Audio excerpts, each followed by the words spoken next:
Good morning and welcome to the 15th Annual Sustainability Summit, Accelerating California's Climate Leadership. Our program will begin in a few minutes.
Ladies and gentlemen, our program will begin in 5 minutes.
Ladies and gentlemen, today's program is about to begin.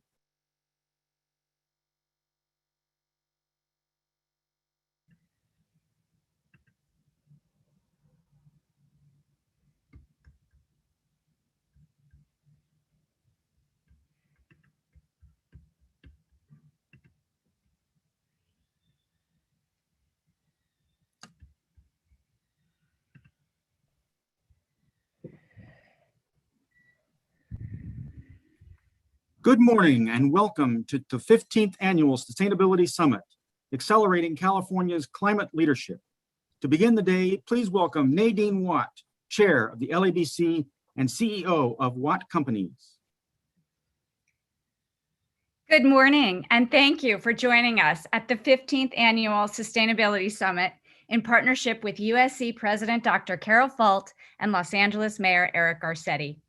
This is the second year that we are hosting the summit in partnership with my alma mater, USC. Go Trojans. The annual LABC Sustainability Summit brings together policymakers, thought leaders, innovators, and titans of industry to discuss how to advance sustainability, economic development, and climate justice across our region, state, nation, and this year, even a discussion about international leadership. Our theme this year is Accelerating California's Climate Leadership. For decades, California has led the nation in clean energy development, transitioning to clean transportation, innovation, and clean tech job creation, thanks to our ambitious goals, policies, and investments in sustainability. But with a new federal administration that is pushing for 100% carbon-free power by 2035, and new research showing that we may experience drastic impacts from climate change far sooner than expected, the state must continue to expand and expedite its goals to cement its leadership on a national and international level. At ground zero for climate change, from growing wildfires to worsening drought conditions, we can lead the world in our pursuit of sustainable economy that benefits the health and prosperity of all Californians. This will require thinking, big thinking, committing to reevaluating a long-held social and economic norm, and realizing we have an opportunity to reshape business in a way that moves society towards not just achieving, but rather exceeding these goals. Today's summit will provide a space for these discussions through multiple keynotes, conversations, and panels with our public and private leaders responding to climate change, clean and renewable energy, social equity, and economic recovery. Joining us for our federal keynote will be Congressman Stephen Horsford, a member of the U.S. House Committee on Ways and Means, who possesses a deep understanding of the intersection between addressing climate change and creating equitable economic growth. Chairman and Chief Executive Officer of Five Point, Emil Haddad, will provide insight on the impact that the built environment has on our efforts to reach our GHG reduction goals. California Natural Resources Secretary Wade Crowfoot will share how California is committing to building stronger climate resilience as part of the governor's $100 billion California Comeback Plan. We have 5 exciting panels today covering issues including Los Angeles' plan to reach energy future, how to modernize our nation's grid infrastructure, bolstering California's national and international leadership, addressing California's current drought, and preparing for the 2021 UN Climate Change Conference. 38th Governor of California, Arnold Schwarzenegger, and Council President Nury Martinez will sit down at a virtual Stammtisch to discuss the importance of equity and prioritizing underserved communities in our transition to a sustainable economy. And Scott Kirby, CEO of United Airlines, will discuss how United is making sustainability the new standard for the aviation industry. Before we begin, I would like to acknowledge many of the people and sponsors that have worked hard to put this event together. Your continued support is essential to today's event. I would also like to acknowledge our cooperating organizations representing important environmental health, equity, and clean energy organizations for being with us today and for your help promoting this summit. I'd like to express our gratitude to the LABC team for their months of work and preparation putting together this virtual event and crafting this outstanding lineup, particularly to our fearless leader, Mary Leslie, and Adam Lane, who put this program together. We look forward to the next year being in person. Now it's my pleasure to introduce a good friend to the LABC and our fearless leader in the nation's capital, United States Senator Alex Padilla, to frame today's event. As California's junior U.S. Senator, Padilla serves as chairman of the Judiciary Committee on Immigration, Citizenship, and Border Safety. He also serves as a member of the Senate Committee on Budget, Environment, and Public Works, Homeland Security, and Government Affairs, Judiciary, and Rules. As senator, he has worked to increase wildfire prevention and mitigation, preserve 191,000 acres of California's natural land, support equitable and effective transportation projects, and advance the nation's transition to widespread electrification. Prior to representing California in Washington, Senator Padilla served as a Los Angeles City Council member, state senator, and California's first Latino Secretary of State. As a state senator, Padilla passed more than 70 bills, including landmark legislation to combat climate change, and was named as one of Sacramento's most effective leaders. Please give a warm welcome to Senator Alex Padilla. Thank you, Nadine, for that kind introduction. And thank you for inviting me to join you in this timely and important discussion of sustainability priorities. And a special thank you to Mayor Garcetti and President Foll to help make this virtual event possible. And I've had the opportunity to work with the LA Business Council for more than 20 years now, first as a member of the Los Angeles City Council, then as a state senator, as California's Secretary of State, and now as a United States Senator. And this Sustainability Summit is now in its 15th year of jumpstarting both conversations and policymaking on environmental issues. In California, we know that climate action can't wait. From coastal erosion to increasingly frequent and severe droughts and wildfires, we are experiencing the climate crisis right now. And I continue to be deeply involved in the fight for a sustainable future as a member of the Senate Committee on Environment and Public Works. And I'm so proud that California has led the nation in acting against climate change. We've fought for our right to set ambitious vehicle emission standards while also working with automakers on a voluntary framework that is both good for industry and good for the environment. And I'm so pleased by President Biden's reaffirmation of California's authority to set greenhouse gas and zero-emission vehicle standards. And I continue to urge the President to follow California's leadership by taking action on ambitious national standards for clean cars and setting a date by which all new cars sold must be zero emission. California's track record of climate innovation in the private sector and bold goals set through public policy is a tremendous point of pride. It's our job to continue that legacy by following the science and aiming even higher. Our future depends on it. That's why I'm proud to support President Biden's goal of transitioning to 100% carbon-free electricity by 2035. Along with partners in the Senate, I've introduced a resolution that outlines a plan for electrifying America's future. We call for a widespread modernization of the power grid, allowing our nation to run more efficiently and wean ourselves off of fossil fuels.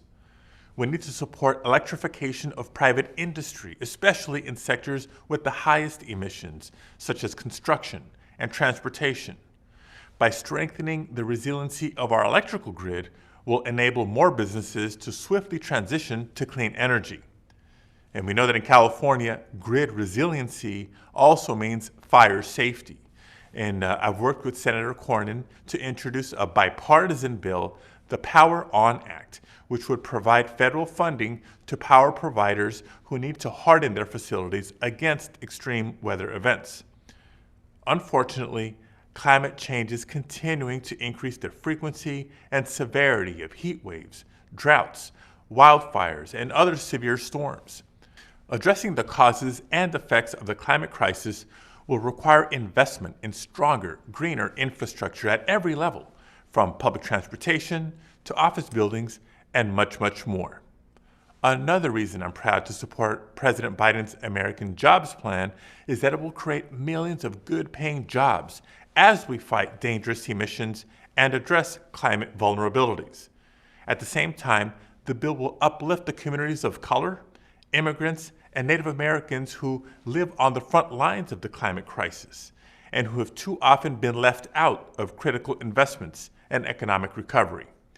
Again, California has long been a leader in solving the climate crisis and advancing climate justice. Now, with a Biden-Harris administration and a majority in Congress that understands the existential threat of climate change, we must seize this opportunity to act boldly.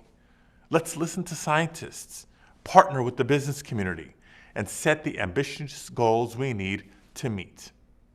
Thank you for your innovative work and your dedication to protecting our environment and strengthening our economy. Joining us now is Zach Fries, Director of Sustainability at Walmart, to discuss how Walmart is prioritizing sustainability to become a regenerative company. Hello, everyone. I'm Zach Fries, Senior Director of Sustainability here at Walmart. Thank you for having me at the LABC Sustainability Summit. It's a pleasure to be here, and I'm excited to talk about Walmart's efforts to become a regenerative company. We're here today because we're losing our natural world at a stunning rate. From resource-heavy farming to overfishing, to the encroachment of civilization on animal habitats, to the destruction of biologically diverse rainforests, every day the balance of our world's vulnerable ecosystems become more unstable. We're here because we know by working together, we can make a difference. In September, we announced this commitment to become a regenerative company, one dedicated to restoring, renewing, replenishing, in addition to conserving nature. Not only is this the right thing to do for society, it's the right thing to do for our business. From building trust with our customers and reducing everyday true costs to increasing supply chain resilience and efficiency. Our sustainability efforts prioritize people and planet by aiming to source responsibly, eliminate waste and emissions, sell sustainable products, and protect and restore nature. For a recap of our September announcement, here's a brief clip from our President and CEO, Doug McMillon. Scientists tell us that protecting, restoring, and better managing the forests, oceans, and grasslands could provide a third of the solution to climate change. Too often, people see the needs of people and living systems as conflicting priorities, climate action versus economic growth, or forests versus hunger, when in fact, the future of communities and the natural world are intertwined. Social equity and economic prosperity depend on the planet's natural systems. Our goal must be to restore the complex network of relationships between nature and humanity that are essential for people to thrive and achieve equity and prosperity. We must go beyond sustainability as it is understood and practiced today. Walmart is a company that cares deeply about our purpose, service, and legacy. Every day and at all levels of the company, we ask ourselves, how can we use our influence to make this a better world? Today, I'm committing Walmart to become a regenerative company, one dedicated to placing nature and humanity at the center of our business practices. Regenerating means restoring, renewing, and replenishing in addition to conserving. It means decarbonizing operations and eliminating waste along the product chain. It means adopting regenerative practices in agriculture, forest management, and fisheries while advancing prosperity and equity for customers, associates, and people who participate in our product supply chains. And working with our suppliers, customers, NGOs, and others, we hope to play a part in transforming the world's supply chains to be regenerative. Our sustainability goals focus on climate, nature, waste, and people, targeting zero emissions in our own operations by 2040, as well as working with our suppliers to avoid a gigaton of greenhouse gas emissions by 2030 in a program we call Project Gigaton. We're also working to protect, manage, or restore at least 50 million acres of land and at least 1 million square miles of ocean by 2030. We're also working to achieve zero waste in key markets by 2025 and making responsible recruitment standard business practice by 2026 to promote human dignity. Thank you to the LABC for convening us today, and thank you for everyone's interest in making the world a better place for people and the planet. This is a path we're walking on together, and we need everyone to help us on the journey. Enjoy the rest of the summit. We now welcome our first panel, California's National and International Climate Leadership, moderated by Michael Northrup, Program Director of Sustainable Development at the Rockefeller Brothers Fund. Good morning. Welcome. Welcome to the day's first panel. I'm Michael Northrup, and we've got a fantastic panel here, including State Senator Henry Stern, who's the chair of the Natural Resources and Water Committee in Sacramento. Angelina Galateba, who's the chair of the California ISO Board of Governors. Dr. Manuel Pastor, the director of the USC Equity Research Institute. And David Wilhelm, the chief executive officer of Hecate Global Energy. Thank you. That's great. I hope everybody is visible. Terrific. The wonder of Zoom. It's incredible how we've all gotten so used to this and seem to be doing okay. But welcome. It's great to be here with you all. With this day, as everybody can see from the agenda, is long and deep, and there's just a tremendous amount of substance. And we're going to start the day with a panel on California in particular, and its leadership and how it's doing and where it needs to go. The frame that we start with is a great one, actually. It's that California has led for so long that there are folks out there that are even going further faster than California is now. Look at the Biden administration's recent commitment to reduce emissions by 50% by 2030. There are others like that too that are out there. Science says that that may not be enough. It probably isn't enough if we're going to get to a 1.5 degree world, which is what scientists say is what we need to avoid warming above that level if we're going to have a habitable planet. So, oddly, California is in this position of having leapfrogged ahead of everybody, now needing to leapfrog ahead of a couple of other folks and set the bar for what we all need to do. And that's been the role that California has played for so long. It's an incredibly important role. So we're starting to think about what can California do now to really set those goals, commitments, ambitions that will really lead the world to the place where scientists say we need to go. We're going to jump right into it. I want to start with Senator Henry Stern and just ask, Senator, we've got a short amount of time on this panel, and you know so much about this issue, having been a leader on it for so long. What are the, in the 2 minutes that we're going to use to kick off remarks here, what are the 2 things that California could really do to set the ambition level higher for the rest of the world and for the state? Thank you, Michael. And thanks to LABC for having me on this illustrious panel. Tough act to follow from Senator Padilla. I guess my answer is 2 words: accelerate and share. We should be doubling down on our climate emissions targets, and the fact that we're, sometimes in California, I helped write AB 32 and SB 32 and set our standards at 40% below 1990 by 2030, and it felt like a big deal at the time. And it was. It was. But we should be honest on this panel about California leadership and admit that, we're the 3rd largest consumer of petroleum on the planet. Besides US, China, there's no other nation on the planet that consumes more petroleum than California. So our goals are big, but our impact is bigger. So we actually have to step that up. I think we should be at an 80% by 2030 target, frankly, as a state. I think we should be doubling our emissions trajectory. And I think our carbon market is soft at best, anemic at worst, and it's hurting the most vulnerable communities. So that's the acceleration piece of it. That's also about accelerating spending, though. I think we should be doubling our climate emissions targets, but I think we should be quadrupling our investment. We should be spending $100 billion, in my view, as a state over the next decade. This year in the budget, we've got about $12 billion, which is the largest ever commitment on climate change. But if we're actually going to transform this petro economy into something different and share, I think we've got to do something at scale that the whole global market will say, this is the place to do business if you want to be part of the climate economy. So that's the first piece. And the second is, when I say share, to get over this exceptionalism about California, to not see ourselves as better or different than or an island, but really as a part of this country. and as a part of the Western grid, as a part of the international fuel market, to see our economy as integrated. That the goods that move through our system are the goods that reach the middle of this country. There's the pollution that comes from our state becomes others' pollution.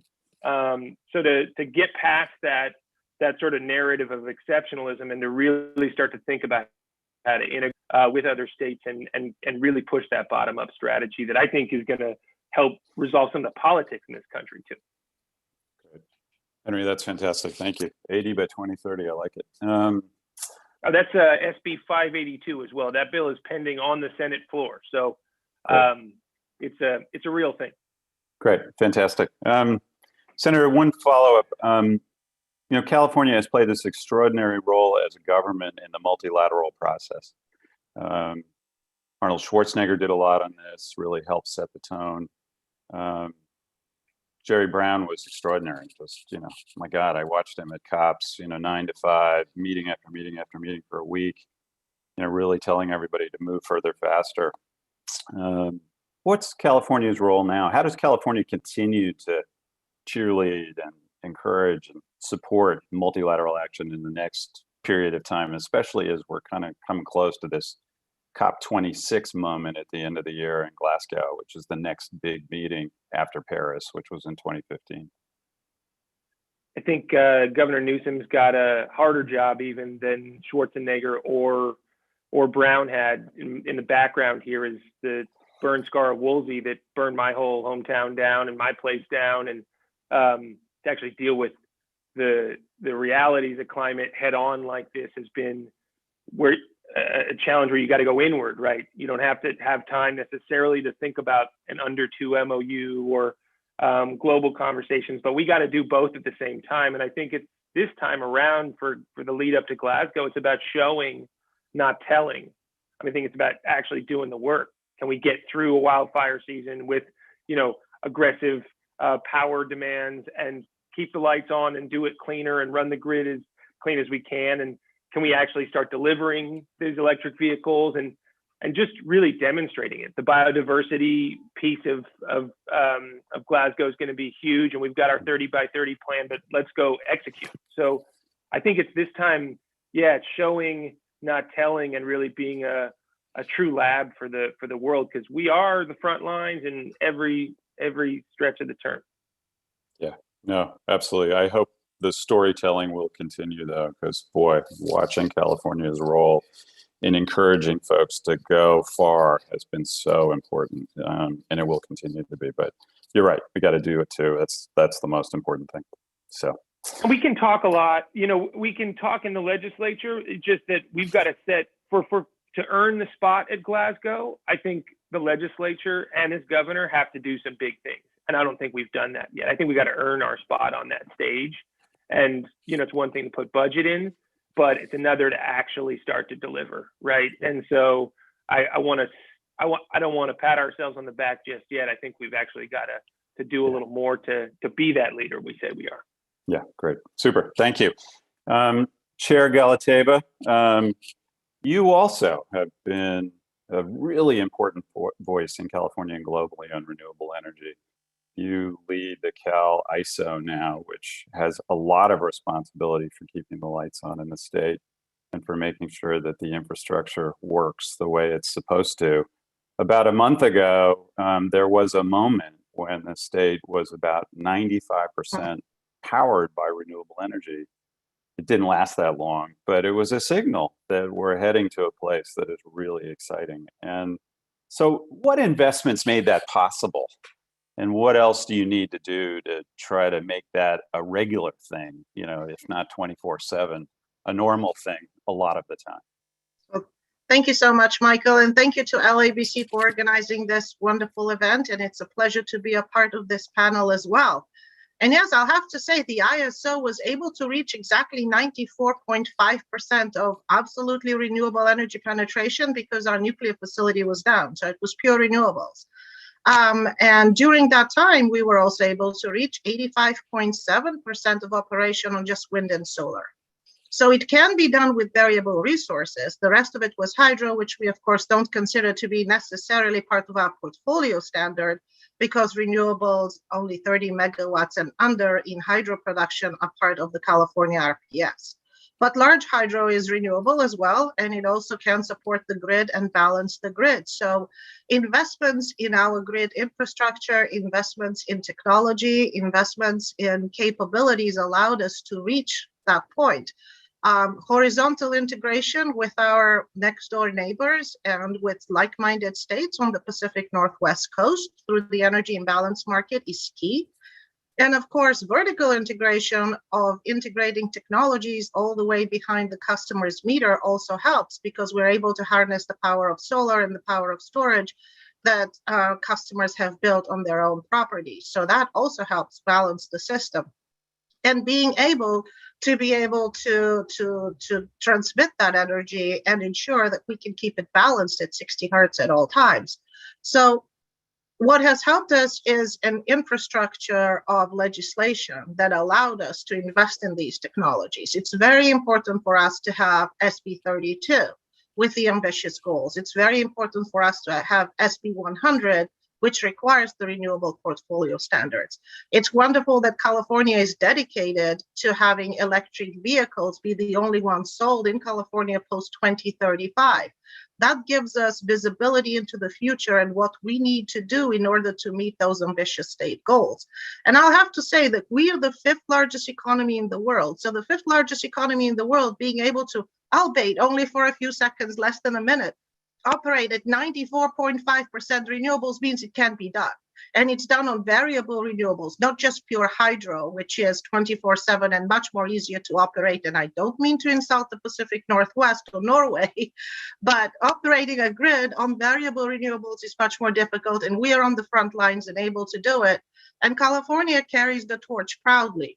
We have a lot of work to do. We need to do this 24/7. Our most difficult period is the 4 p.m. to 9 p.m. timeframe, when we need more capacity and we need more flexibility, and we need to be able to meet that with renewable resources. So what is that portfolio of the future going to look like is something we need to work on together. How do we ensure that we have more diversity in our renewable portfolio? It just cannot be solar-centric. We need wind. Offshore wind would be great. We need more hydro. Integration with the Pacific Northwest would be great, but keeping in mind climate change. Climate change might limit the access to that hydro. Then what's a fuel we can use? Because you are going to need fuels. We can't completely get off of gas. Is that going to be hydrogen? How do we ensure that it's green hydrogen?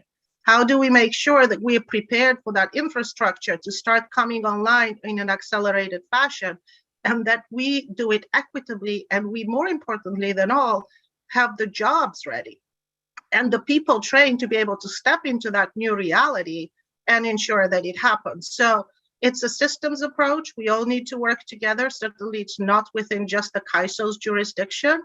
The old saying, think globally, act locally, is very, very true. So our example on how this can be done resonates around the world, and we're certainly looking forward to working with all our partners, both on the legislative side, on the regulatory side, and on the technical side to get it done. And you know what? We're confident that we can. And it's the ISOs, the grid operators of the world, that are actually taking charge and making that change possible. It wasn't the utilities who stepped up and said, hey, let's do 100% renewable energy. It was the law, but then it was also the ISO and the grid operators saying, oh yeah, we can do this. And, they got together in a cabal of Go 15, the 15 largest grid operators, charted a path forward, and we're getting it done. That's awesome. Great. Is there a place in the world that California can learn from, above and beyond? Is it Norway? Is it Germany? Is it knowledge exchange is extremely important. So the Europeans are trying to launch, the single European market, where they have the capacity market and they try to have the price fixing mechanism, which is similar to our energy imbalance market, which is a voluntary market. And what we've seen is everybody wanting to interconnect to Norway, because Norway is the renewable energy battery of Europe. They have a lot of hydro. They actually have seasonal hydro where they pump for 6 months and then they discharge for 6 months. So Denmark going to and bragging about being 100%, wind-based or renewable, and talking about how great they are and how much more advanced they are than anybody else. And then you have the Norwegians going, if Denmark wanted to make coffee or watch their favorite shows in the evening because they have the duck curve like us, they couldn't do it without Norwegian Hydro. So we are there to help. So yeah, we learn how integration and cooperation between states can help, and that certainly helps our energy imbalance market. Great. And it's helpful for everybody to be able to do that. Great. Thanks. We also learn from states within the United States. A regional integrated system helps. So if you're looking at Mid-America and you're looking at Iowa, Mid-American is a company that now operates on 100% renewable energy. It's owned by Warren Buffett. They're not the most environmental people on the face of this earth, but this was the lowest cost option for them. And it's the highest taxpayer with the 7th lowest prices in the United States. So we need to be humble when we're learning, but we also need to take stock of our leadership and our capabilities as well. So it's a multilateral process. Great. Thank you, Angelina. It's amazing the coverage you have of the world and what's happening. So thanks for all of that. Dr. Pastor, you are one of the real leading voices globally in the United States and in California on how to do this in a way that brings all Californians and all people along. You've also recently, with others in the University of California system, put out a report called Accelerating the Timeline for Climate Action in California. It's a great report. There's a lot in it. But if you had to lift out a couple of things in a few minutes, given the shortness of time that we have, what are some of the priority recommendations in that report that you just released?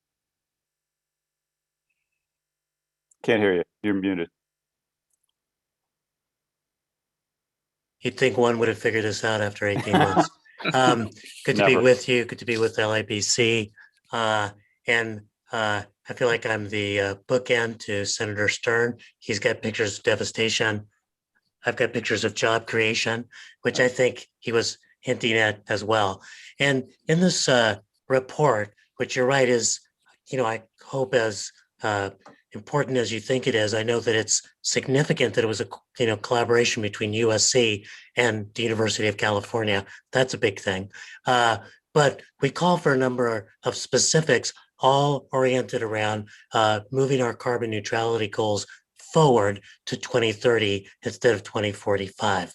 So since I direct something called the Equity Research Institute, what I want to lift up is those recommendations that focus in particular on equity, even as we're trying to achieve carbon neutrality. So for example, feed-in tariff, but making it more location specific so that if you're putting solar and creating solar jobs in low-income communities that have been disenfranchised, you're going to get first place on the feed-in tariff. Clean energy vehicles, glad to see the state moving forward on that.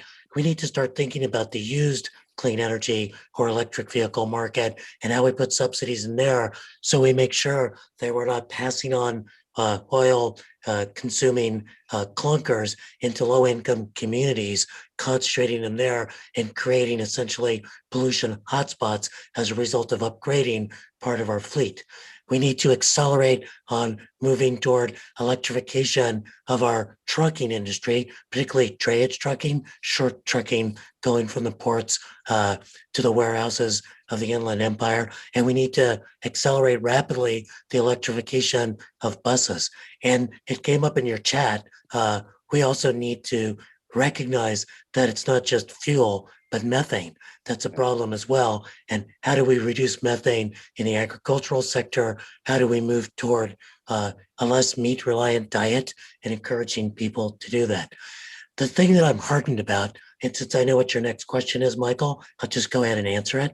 The thing that I'm heartened about is that as much as California has tried to lead on addressing climate change, it's also tried to, sometimes imperfectly, lead on climate equity. The Biden administration is talking about Justice 40, which is making sure that 40% of its investments in climate actually go to disadvantaged communities. Where do you think they got that from?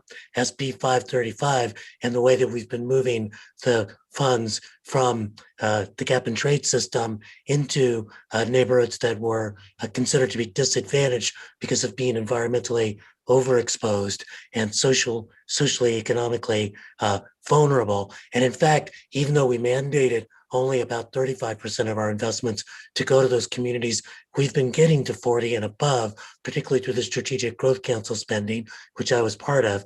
And I think that's something that's really modeling something for the nation. And here's why it's important. Because as real as climate change is, so is the climate gap. So is the fact that the communities that are disproportionately exposed, not only to climate vulnerability, but to the co-pollutants that are associated with the emissions of greenhouse gas emissions. Those are communities of color, low-income communities. And the climate gap is real in yet another way. And it's something I always love to bring up. When you look at the polling, and this is from the Public Policy Institute of California, and you ask Californians, do you think that global warming is a very serious problem that affects our quality of life and the economy? 50% of white Californians identify it as a very serious problem. 58% of Asian Californians identify it as a very serious problem. 60% of Black Californians identify it as a very serious problem, and 64% of Latino Californians identify it as a very serious problem. So climate equity is key to building the constituencies that we need to address climate change more generally, because this is a set of communities that have experienced the worst aspects of climate change, the worst aspects of environmental pollution, and are very, very interested in the kind of legislation that Senator Stern has been proposing. Fantastic. Thank you so much.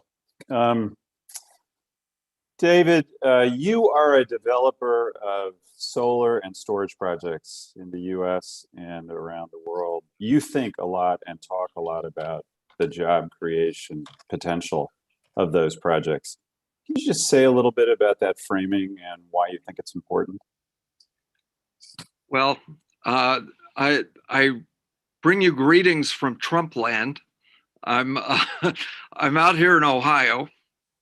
I grew up in the Ohio River Valley.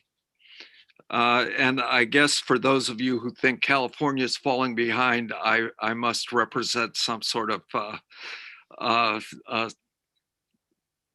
you can feel good that you're not nearly as far behind as we are in the state of Ohio.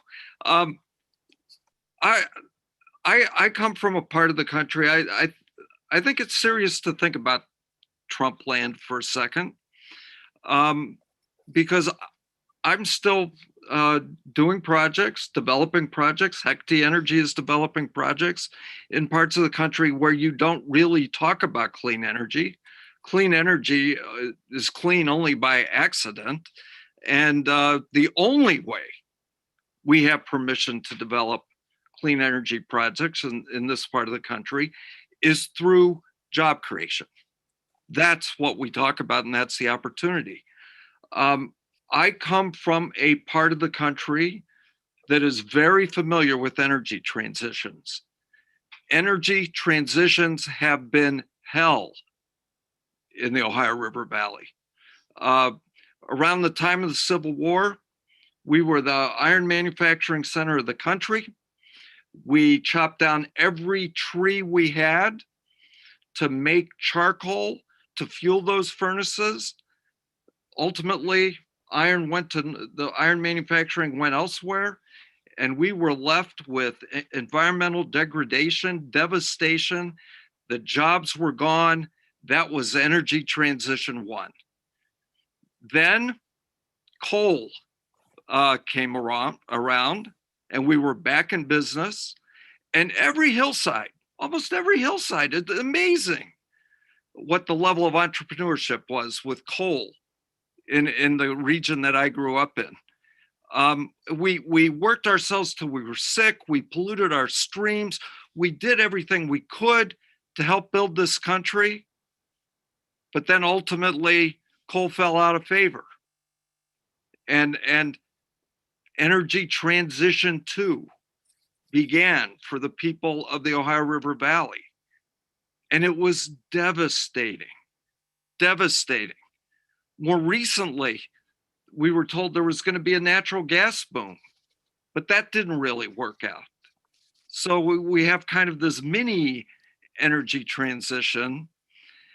Energy transitions have been hell for us. We have lost work. We have lost hope. We have turned to opiates. We have been seeing our environment desecrated. Excuse us if we are suspicious of another energy transition. So when I hear about energy equity, it's a really, really important subject for the people that I grew up around. There's an urban story when it comes to energy equity, but there's a rural story when it comes to energy equity, filled with Trump voters who have maybe become Trump voters because of failed energy transitions in the past. So why am I here? Why does this matter to California? Because you are part of the United States, because you want to benefit from this $1 trillion energy infrastructure bill that is before the Congress right now, but doesn't seem to be moving. And one of the reasons it doesn't seem to be moving is that there are parts of the country, like the part of the country that I grew up in, where we've heard it before, energy transitions are hell. What is in this for us? So it is really incumbent upon those of us who are developing projects and care about renewable energy to do things a little bit differently this time, to remove the boom and bust. I spoke yesterday with the mayor of Cincinnati, John Cranley. Hecate Energy is developing a 100 megawatt solar project for the city of Cincinnati in an Appalachian, Ohio county, about 40 miles from Cincinnati, that literally went 4-1 for Donald Trump. Now, it is not easy to develop a utility scale solar project in a county that went 4-1 for Donald Trump. Just not the easiest thing. And Mayor Cranley went out to Highland County a couple of weeks ago for a groundbreaking for that project. And to tell you the truth, we were a little worried about that groundbreaking and how that would play out. But to the mayor's delight, and there are no Democrats, every county commissioner was in attendance. The farmers were there, labor union officials were there. Threat of protesters never materialized. Why? Jobs, money for schools, hope that simply doesn't exist in an area like that. I just spoke to one of the biggest Trump supporters in all of Appalachian, Ohio. He said, you know what? If they don't want it in Highland County, we'll take it here in Jackson County. There is anti-solar legislation that is currently making its way through the Ohio legislature. Anti-solar legislation designed to kill a lot of solar projects in the state. But there is now pushback from GOP mainstays like the Farm Bureau and the State Chamber of Commerce that has been pretty fierce, actually. So did all of these Ohio GOP bastions suddenly become clean energy ideologues? No, I assure you, they did not. But they have, and they have always been, and at least on this turn of events, they are being consistent in their support for economic development and job creation and an energy transition in which all of the people, the state of Ohio, might have a stake. So I guess that's why I'm here. I'm here to represent a part of the country that is way behind you, that is fighting to be part of this thing. And job creation is that thing that allows us to move forward. David, my next question may be just a rhetorical at this point, but You've got tremendous political experience at the federal and state level. You've helped elect a whole bunch of candidates, including Clinton and Biden and Daley and so on. And you were the committee chair of the National Democratic Party. So all of that's interesting given the context you just described. I mean, what counsel would you offer the Congress and Biden on how to move forward with their infrastructure bill? What just sort of a couple of, we don't have any time, but quickly, what is a recommendation or two that you would give them that would help them get this giant infrastructure vision that they've got moved effectively through the Congress? Well, I mean, their problem isn't one of messaging. It's the fact that people haven't seen it yet in their lives. Right. They don't believe it. We need yet. examples. Yeah.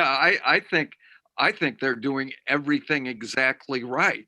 They're lifting up energy equity. They're lifting up domestic content. They're lifting up fair labor standards. They're doing everything right from a messaging standpoint. It's just that vast parts of the country haven't seen it yet. Right. Those of us in Ohio, they're coming along. I guess that was the point of my whole discussion. They will come, but they've got to see it first, because the history of energy transitions, not good. Yeah. Not really all that positive. So I think he's doing everything exactly right. And every day we need to lift up that messaging related to inclusion, equity, fair labor standards, domestic content. When we do, we'll ultimately succeed. The question is, does he have time? Yeah. Okay.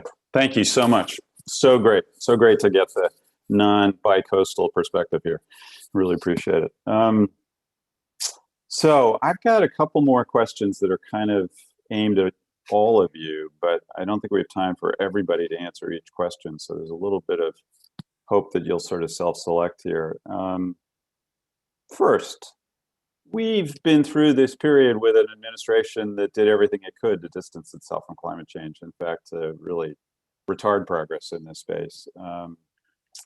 It was bad, not good for climate. But the silver lining was that states and cities and companies stood up and said, hey, that's not the US. We're still in globe.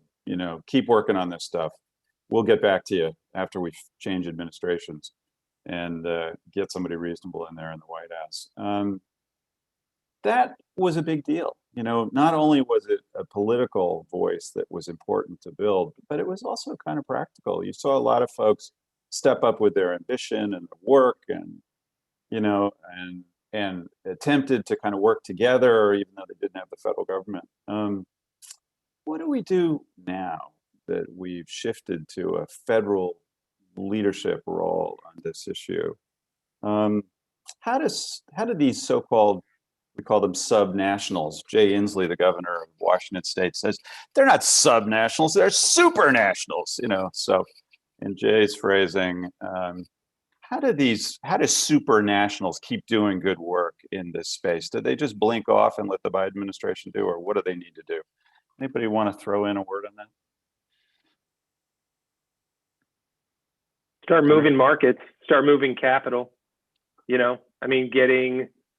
Getting private capital moving in the right direction. We've been pushing on our major banking institutions, for instance, to look at energy and climate and equity and how they're moving funding and grid integration, being able to sell renewable power into the largest demand market in the country, being the largest, renewable gas market in the country. Pennsylvania is selling us their fuel. Texas is selling us low carbon fuel from Port of Galveston all the way out here in Louisiana. Being a market, right? And lifting it, and don't hype it too much either. To the very poignant points from a friend from Ohio there. We don't need to wave our flag at it. Let's just deliver. Yeah. Anybody else want to say anything? and showcase that it can be done, and that this is the lowest cost, highest value path forward for all, from a climate perspective, from a human perspective, from a water perspective. I think the silver lining, as you said, with the Trump administration was the fact that California went all in. And California started the Under 2 MOU initiative and kind of corralled together the subnationals to say, look, if the national leadership fails us, we can go at it on a subnational level, on a state level, on a city level, and show that it can be done, because the cost of renewables is now much lower. The cost of solar has fallen by over 97% in the last 10 years. The cost of wind has fallen by over 50%.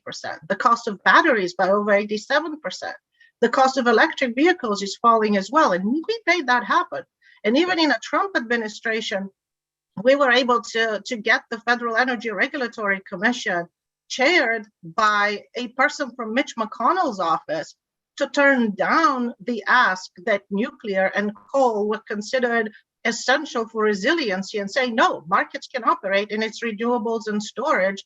And actually, Order 2222 from the Federal Energy Regulatory Commission took the initiative from California, where we said we wanted to provide a market for behind the meter technologies owned by customers to provide support to the grid.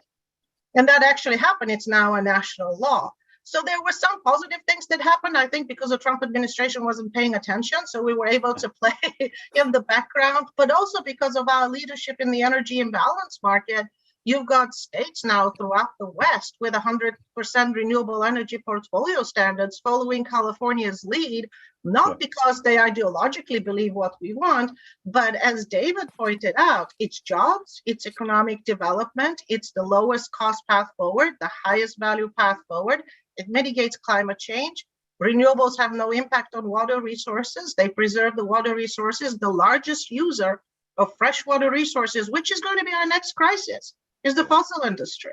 So we need to be cognizant of that fact as well, and always bring it into the narrative. Some positive things did happen. I think just people being ambitious and saying, no, we are not going down this path. We're staying firmly on the renewables path, and making sure that you don't have a boom and bust situation, which we've seen happen before, not only in the renewable space, but also in the fossil space, is key.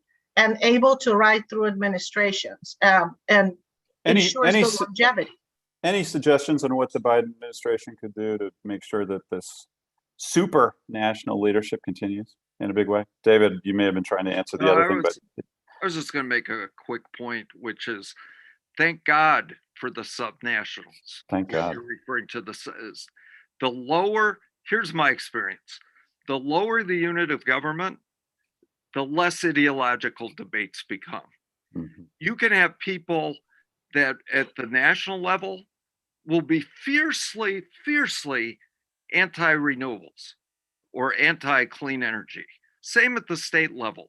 But then you bring it down to their home county, their hometown, you could, the ideology goes away, and there can be real conversations about the kinds of projects from which their people will benefit. Yeah. So, good point. When I saw that, I think, look, it's good to have the wind at our back as an industry, as a, the clean energy mission. Thank God we have the wind at our back. But we didn't for the last 4 years, and yet the mayor of Cincinnati didn't wait. Walmart didn't wait. Mm-hmm. The Hickory Nation, where we're working, didn't work. Google didn't wait. Mm-hmm. And a lot of stuff got done that was able to get done at a less ideological way. I think it'll be easy for the Biden administration to just say, hey, we've got this now and go, and miss the opportunity to continue to encourage super national action. So I hope that they get on that soon, because it's too easy to stay in your silo.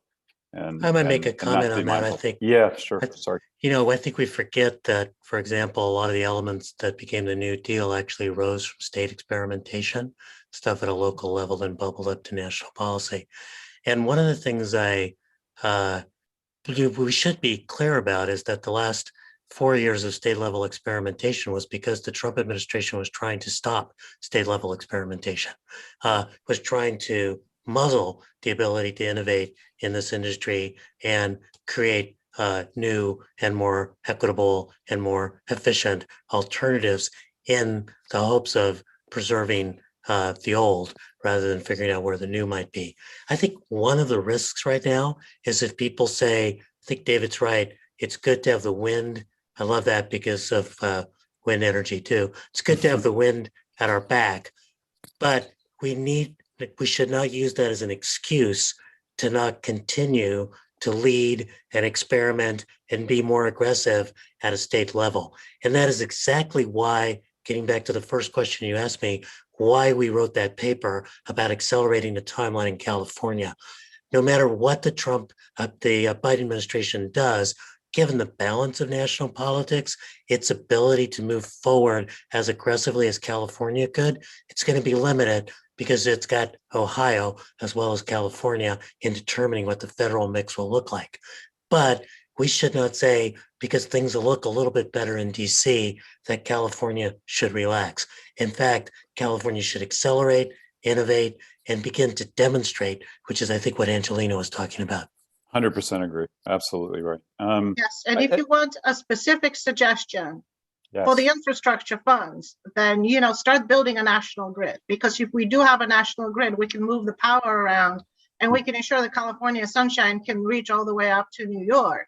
And wind from the East Coast can come down to California, and wind from the Midwest can go everywhere. So a national grid is key for us to be able to reach 100% renewable energy on a national level.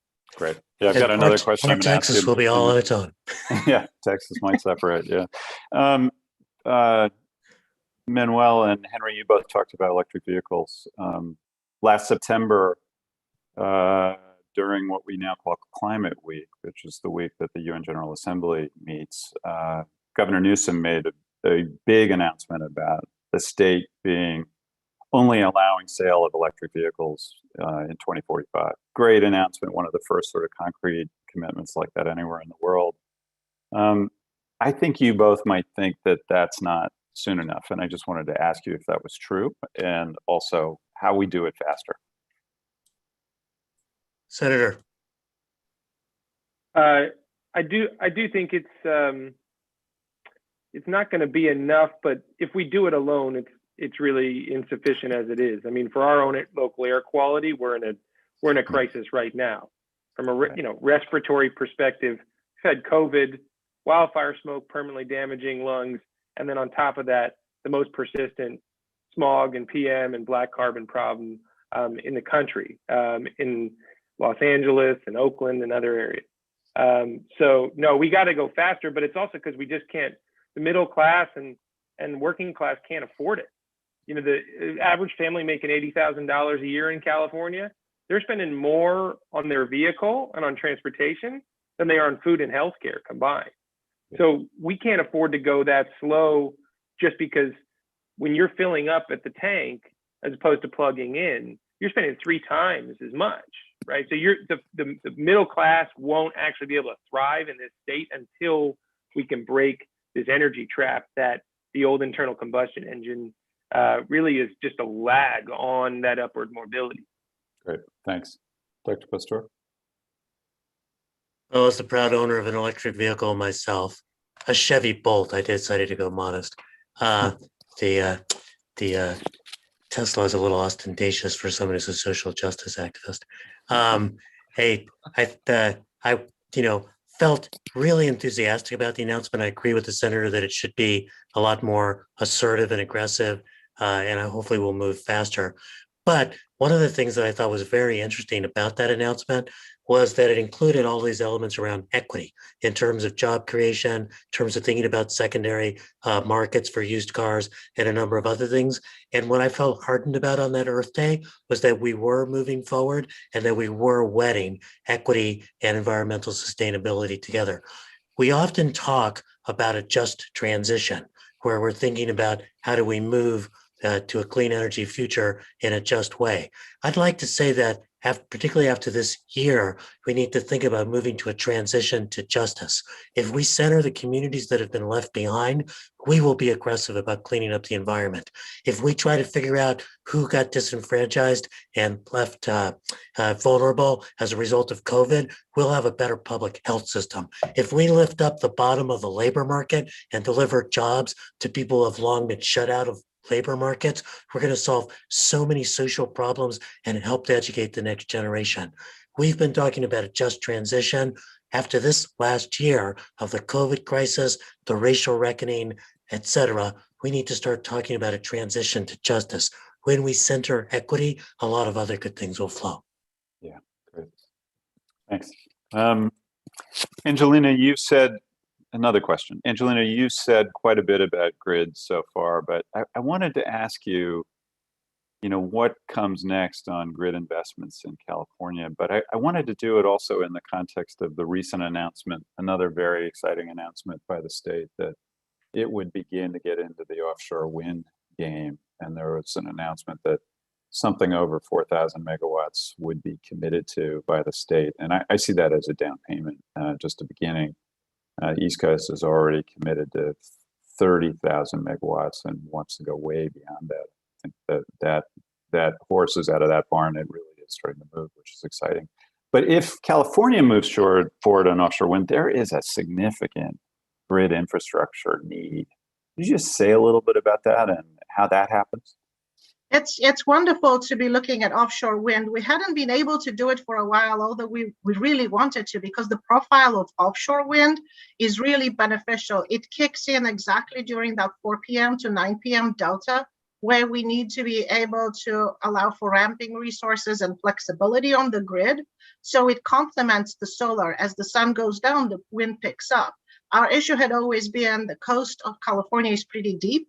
So we needed to have floating platforms, and the industry needed to come up with the floating platforms that can actually be installed off the California coast. Actually, the infrastructure isn't that bad off the California coast. Once you have the cable, and the cabling is pretty well known to come to the coast, they can integrate directly into what is now Diablo Canyon, the nuclear power station that already has the infrastructure that can push the power to the rest of the state and beyond. So starting in that territory and integrating into a facility that already has the availability of 2,000 megawatts and more of capacity of power to just take it from the coast, that's tremendous. So we can do that. And then, of course, we can have infrastructure running up and down as necessary, but we're pretty well interconnected from north to south. And should be able to push that power. And of course, the Canadians are very interested in collaborating on the development of offshore wind with California. And I think if we pull together, it always, if you want to go fast, you go alone. If you want to go far, you go together. And working with partners is always a good undertaking to have. And as I said, a national grid, investments in a national grid would also be key, because that would allow the transition to 100% for all of the United States in a much more systematic way and in a much more pragmatic way. But also the integration and capabilities of monetizing technologies that customers are investing in anyway right now, whether it's an electric vehicle, whether it's a storage technology, whether it's solar on your rooftop, being able to aggregate that and participate in the marketplace in a way that monetizes those assets to you as a customer. Not even, they used to be ratepayers, then they became customers, and now consumers, and now prosumers, because they're able to produce energy. Harnessing that technology effectively is also key, because it brings in the community, and it also brings in the jobs. California also has the objective and the mandate to install solar on all new construction starting in 2020, right, with residential and then industrial and commercial to 25 and 2030. That's jobs, that's boots on the ground, that's infrastructure, that's development. So on the one hand, your system is very diversified and it's very distributed. And on the other hand, it's also centralized with a backbone grid. So those two kind of dichotomies working together allow us to become much more resilient as well, and much more flexible. And I think renewables require that. We can do it. Thank you.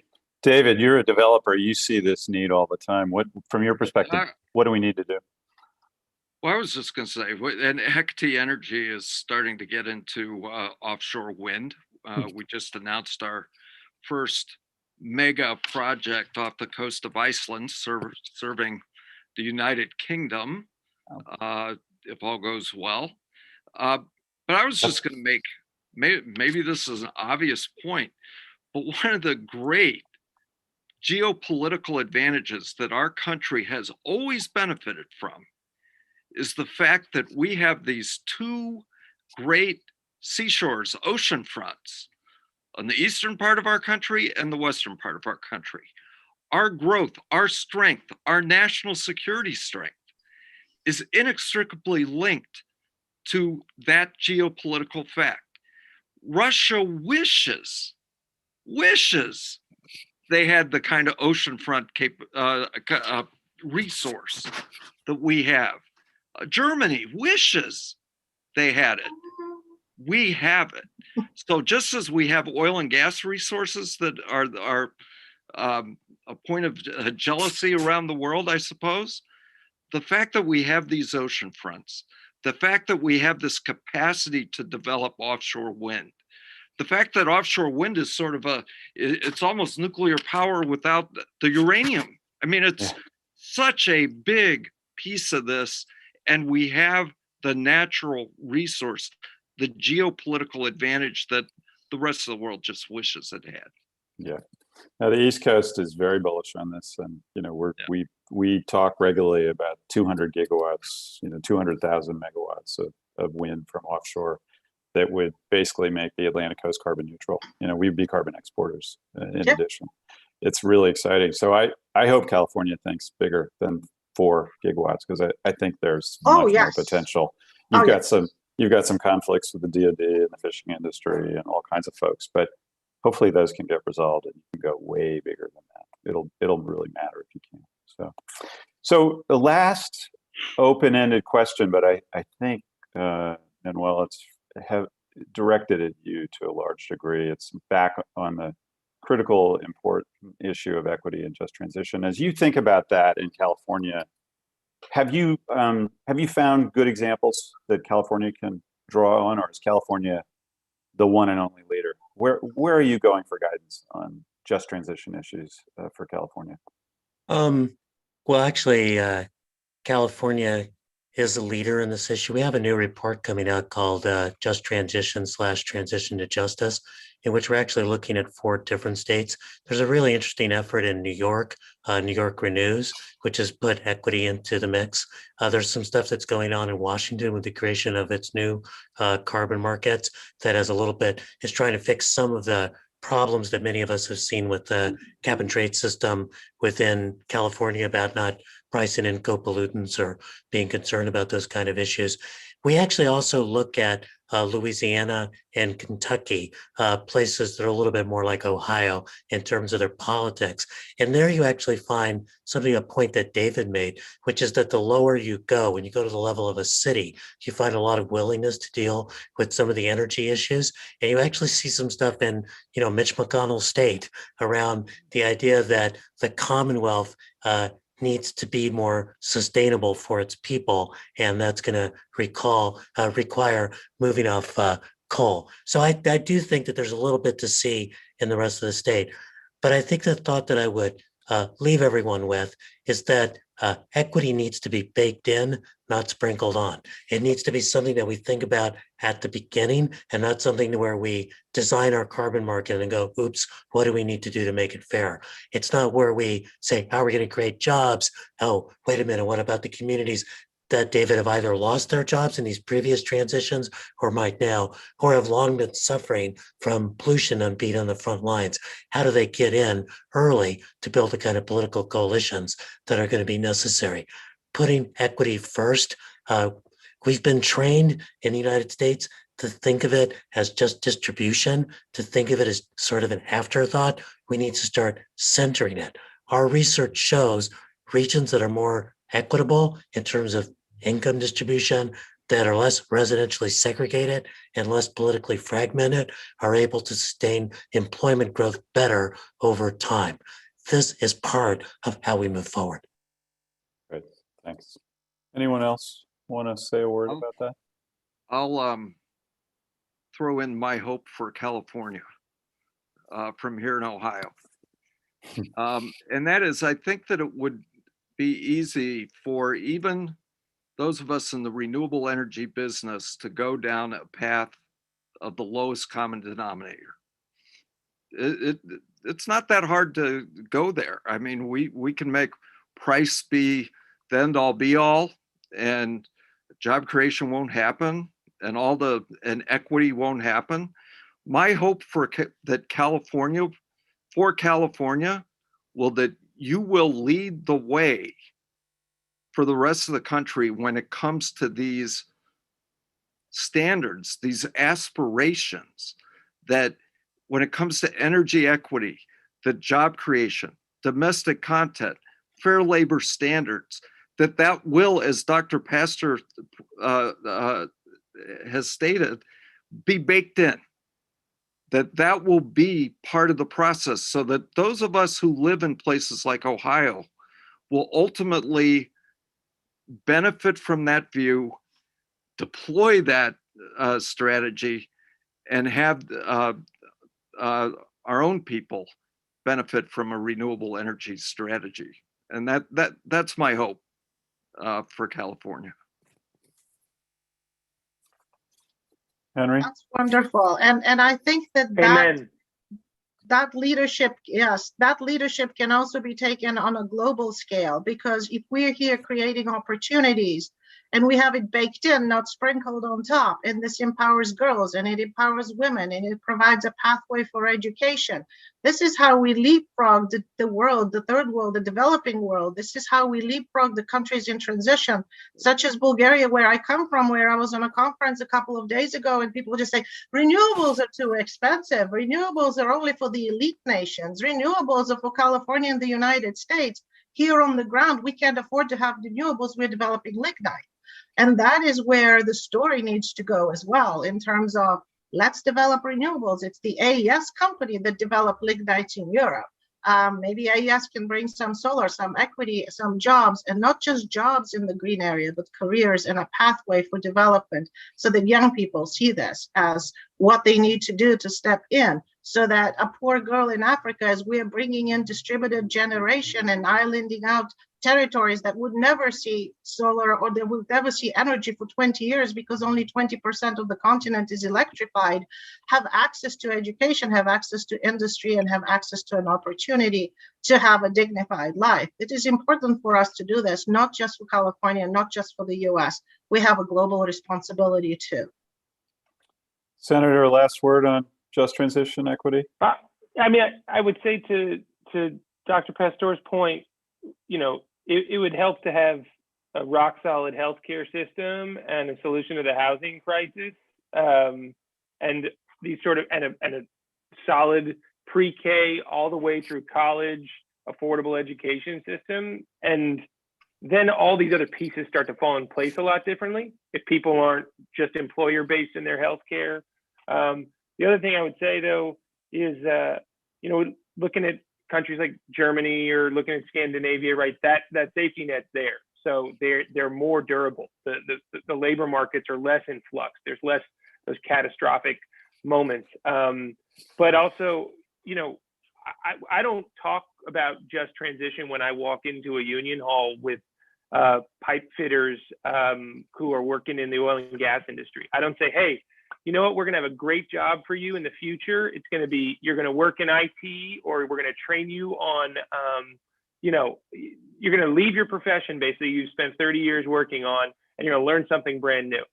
I think we've got to reframe our thinking and not be that arrogant when we walk into those rooms. I think there's plenty of pipe fitting work to be done. I think there's plenty of electrical work to be done. You know, when you think of an iron worker, we've got a lot of infrastructure to build, and it's not even outside of the oil and gas sector necessarily, right? Like you think about 3,500 orphan wells in California, many of which are sitting here in LA County. That's thousands and thousands of jobs that we need actual oil and gas workers to go do to help clean up these neighborhoods and help themselves. And we can do that with union work. So I really think we need to reframe our thinking and not say like, it's the end of your career, think of something new, as opposed to no, there's plenty to do in these legacy industries of work that actually has to get done. And I think we can start to rearrange our politics that way too. Yeah. And to David's point, we have to just show it, prove it, so that people get excited about real opportunities, not hypothetical ones. Yeah, no, thanks. That's great. So we have the luxury of, a little bit of time to ask you one final question each. And that is really, of all the things we've talked about and thought about, what's the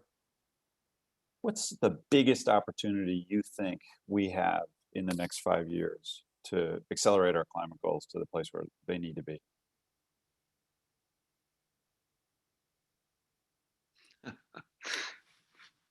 How many gigawatts, Angelina?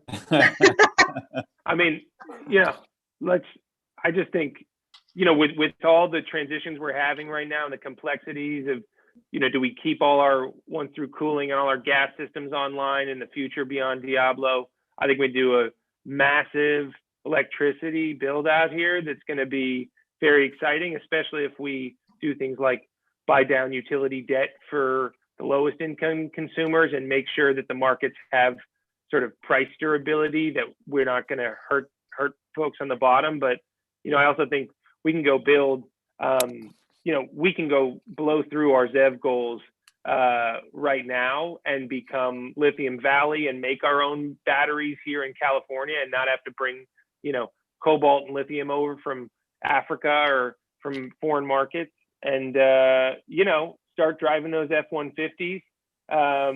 I certainly want one. So, I think between the 250,000 public EV chargers that I think we can get done, and then multi-gigawatt build out on power, there's a lot. But like the one I mentioned earlier, if we can go close the 3,000 most dangerous wells in California and do that in communities and start to go right at the heart of that issue, but not with bumper sticker politics, not with ban this versus ban that, and things that Pennsylvania or Ohio are going to say they're crazy, but just go do real work and clean up communities and make them better with union labor. I don't know. I think that changes the conversation. So briefly, two things. One is, I think the senator would be glad to know that our accelerating the timeline report actually called for leak-free pipes and all the oil with sealing the orphan wells that you were talking about. And you're right, that's fantastic for people who've got a particular set of skills that are going to be easily redeployed to doing that. And it's exactly the same kind of work that they were doing. In response to your question, Michael, let me give you an unfair answer. And that is the following. Every time everybody asks me, what is the single thing you would do? I always say, I would stop thinking that there's one single thing. If we're going to address this climate crisis, it's going to be in a multiplicity of different fronts. And we're going to have to do, even the senator, when asked about a single opportunity, I think you named about 20, actually. So I think one of the things we need to realize is that we're going to need to, and I guess I shouldn't use this because it's an internal combustion engine metaphor, but we're going to need to fire on all cylinders going forward as we move into a clean energy future. Yeah, no, that's right. There's no silver bullet, right? Lots of silver buckshot. We got to move on all of it. So, David, Angelina? I'll let David go. Well, I just say we have a chance for a different kind of energy transition, not the energy transitions of the past that have left communities behind, that have been a race to the bottom, but to an energy transition that brings about a transition to clean energy that lifts, the various parties, people from all across the country and from all neighborhoods. That is the opportunity we have to get it right. And even if we don't get it exactly right, we can get it more right than has ever been the case before. And I guess I congratulate this conference and this panel for elevating those issues. Thank you, David. Angelina? Right. The future is decarbonized, diversified, distributed, digitized, and democratized. Everybody needs to participate and bring down the silos. Energy is everywhere now. Electricity is everywhere now. It's in the building sector, it's in the transportation sector, and it's in the fuel sector. And for us to get to those last 5% 24/7, we need to be thinking not only how we integrate with our partners, but also how do we bring in the storage that is necessary for us to be able to operate not only every day, but in instances where you may not have enough sunlight or you may not have enough wind. We also need to figure out how we're decarbonizing our shipping and our aviation. And that is also storage. Is it going to be some kind of a fuel? What is that fuel? How do we make the fuel? So thinking about those next steps that are going to allow us and enable us to truly get to 100% of decarbonizing the economy all around as we lift everybody up and point to the fact that, yes, there are jobs. And this transition leads to cleaner air and cleaner water, better economic development, and a better future for all of us on this planet, because let's face it, we don't have a planet B yet.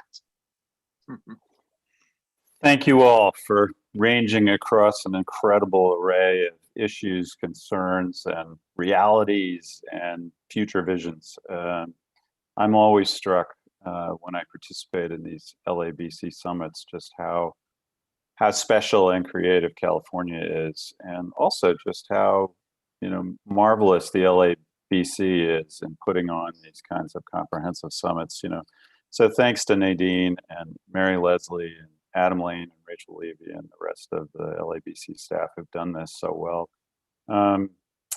There's just no doubt California has to keep playing this role it's been playing. And you just see the creativity and the energy across the board in California, and this group and all the other folks across the agenda that's coming up today, which is so rich and interesting and so valuable, because I think it really gives us some hope, but also some real specific and realistic pointers about where to turn and where to go and how to do it. So, again, just thank you, California, for all you're doing. And I know we all are going to continue to depend on you going forward. Looking forward to the next leapfrogs that are coming and your commitments and ambition as you go forward. And we're all going to keep learning from you about how to do this. So anyway, but thank you all so much. Have a great day. We may even have ended a couple minutes early, which is a shock. And it may mean that the audience has a minute to go get a cup of coffee before the next set of panels, but I think we'll hand it over, and everyone in the audience should wait for a second to get directions about how we're going to take this forward. But anyway, thank you again very much, and thank you, LABC. Take care, everyone. See ya. Thank Stay you. safe. Thanks, Michael. See ya. Thanks.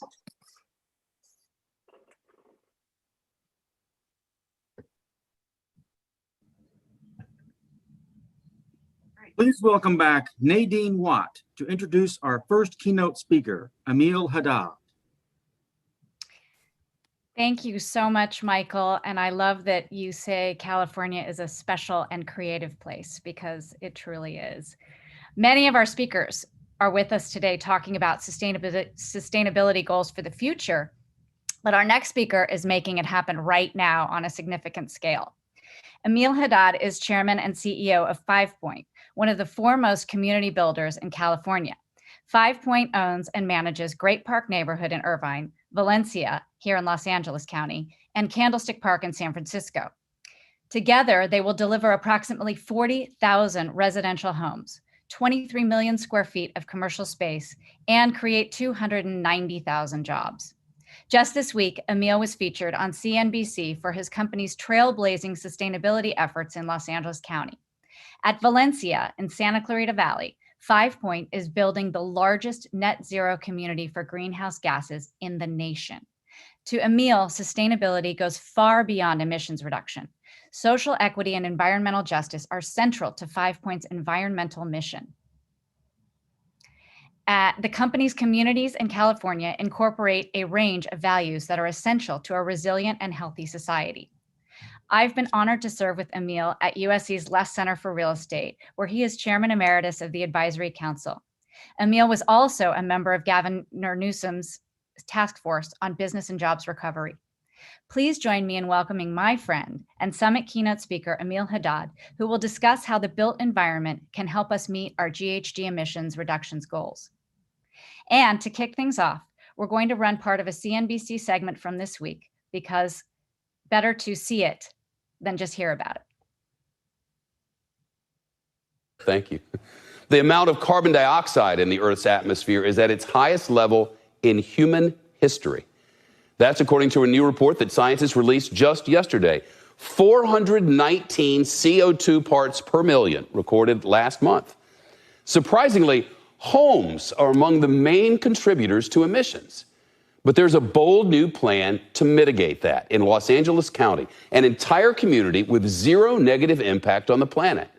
CNBC's Diana Olick, live in Valencia. Hi, Diana. Hi, Shep. Yeah, after 20 years of planning and battling it out with environmentalists, this project is finally and literally getting off the ground. It is an ambitious blueprint for the future of net zero housing that is thousands of homes with zero carbon footprint. It was really an attempt from us to change the paradigm and turn the debate with the environmental community from across the table to let's sit on the same side of the table. The plan at 5 Point Valencia is for more than 21,000 homes on 15,000 acres, built by big names like KB Home, Lennar, Toll Brothers, and TriPoint. There will be affordable multifamily units and commercial space, and it will be the largest net zero development in the nation. How creative do you have to get to net zero? Well, you have to be very creative, and you have to challenge yourself, and you have to think differently than yesterday. The homes, of course, will have solar and electric vehicle chargers. Each home will have high-performance attics that reduce the need for air conditioning, heating, and ventilation. The neighborhood's pools will be heated through geothermal exchange technology. Recycled wastewater will be used for all irrigation through high-tech sewer pump stations, and landscaping will be drought-tolerant and low-combustible. But all that is not enough to get to net zero, so developers are earning carbon credits in creative ways.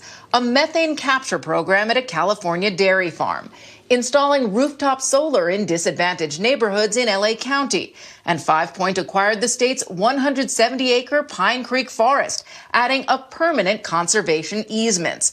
It's even replacing traditional 3-rock cook stoves in sub-Saharan Africa with clean-burning stoves, and saving California's endangered spine flower by carving out preserves for it at the development. We have demographics that are going to want to be in communities that are environmentally responsible.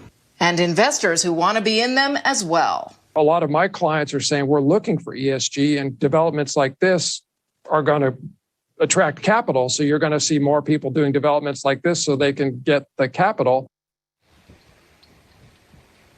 Now, Burns says he agrees there will be big demand here from millennials because while their baby boomer parents like to brag about the McMansions, they like to brag about their environmental awareness. Shep? Diana Olick, thanks so much.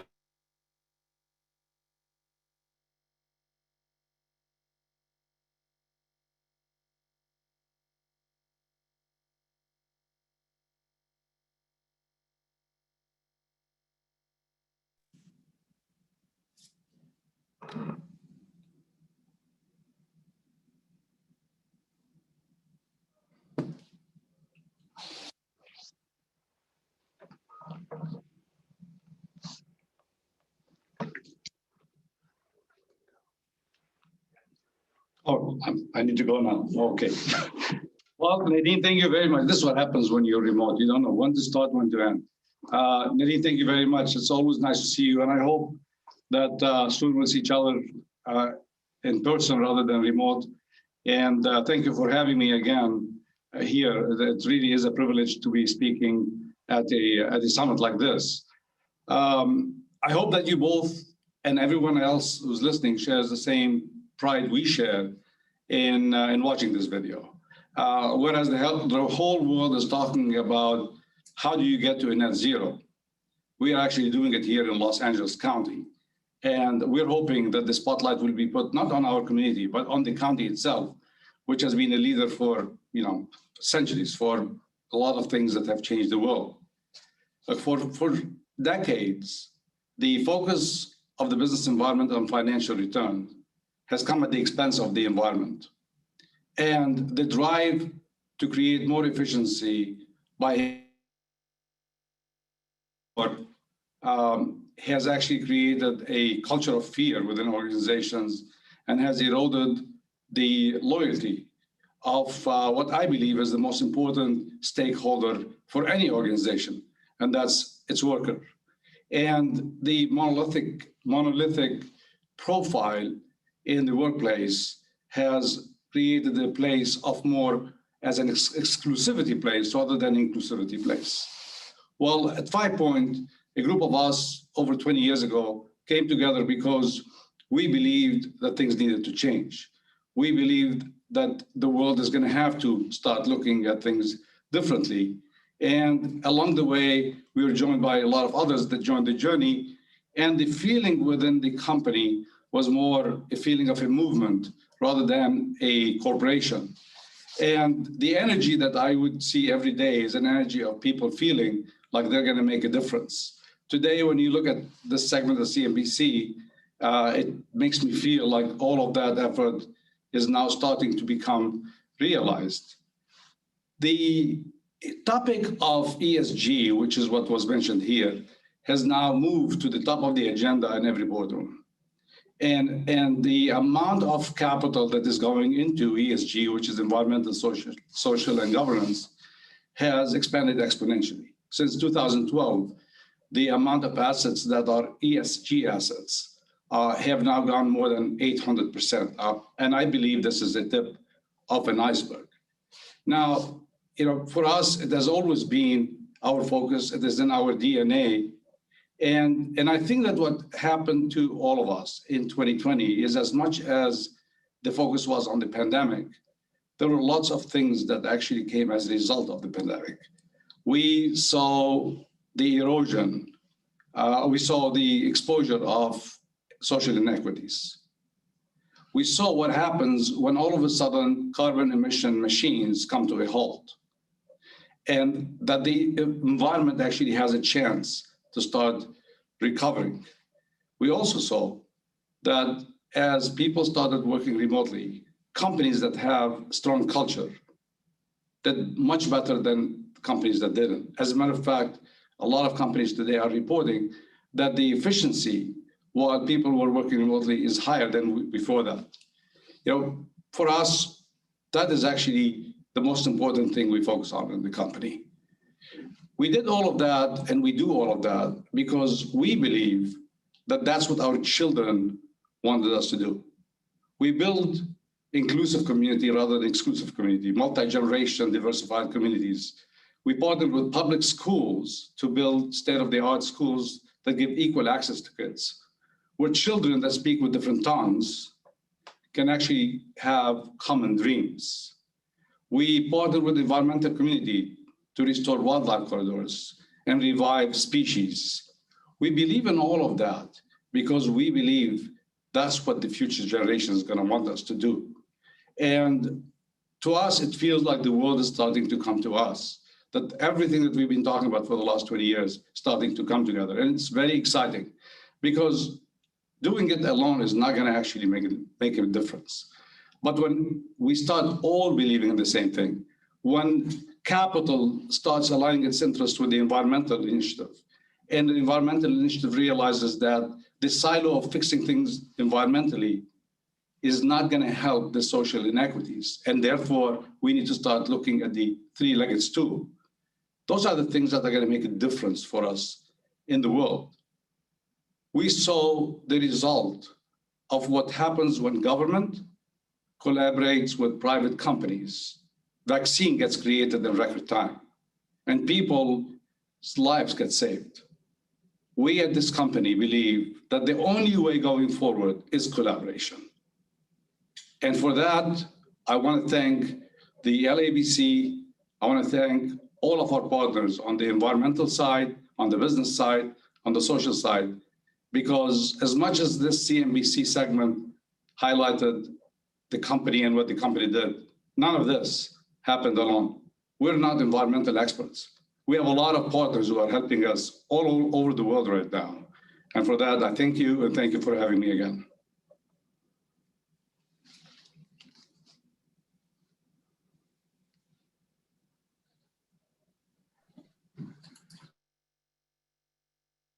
Now welcome Greg Shirkin, Senior Vice President of Corporate Philanthropy and Community Relations at Wells Fargo, to introduce our next panel, COP26, The Race to Zero. Good morning. I'm honored to be here on behalf of Wells Fargo to introduce our next panel of speakers who will be discussing how the 2021 UN Climate Change Conference will be an opportunity to strengthen international commitments to address climate change. Wells Fargo is leading the charge on the race to zero, both here in LA and across the nation. We have been working closely with LABC, including supporting LABC Institute's multi-year environmental justice and clean energy initiative in the high-need communities of Pacoima and Sun Valley to bring much-needed clean energy, new jobs, and financial investment to the area. Beyond LA, Wells Fargo recently announced its goal to achieve net zero greenhouse gas emissions by 2050, including financed emissions, and to deploy $500 billion in financing to sustainable businesses and projects between 2021 and 2030. Just last month, we announced an issuance of a $1 billion Inclusive Climate Communities Bond, which will fund projects and programs that support housing, affordability, socioeconomic opportunity, and renewable energy.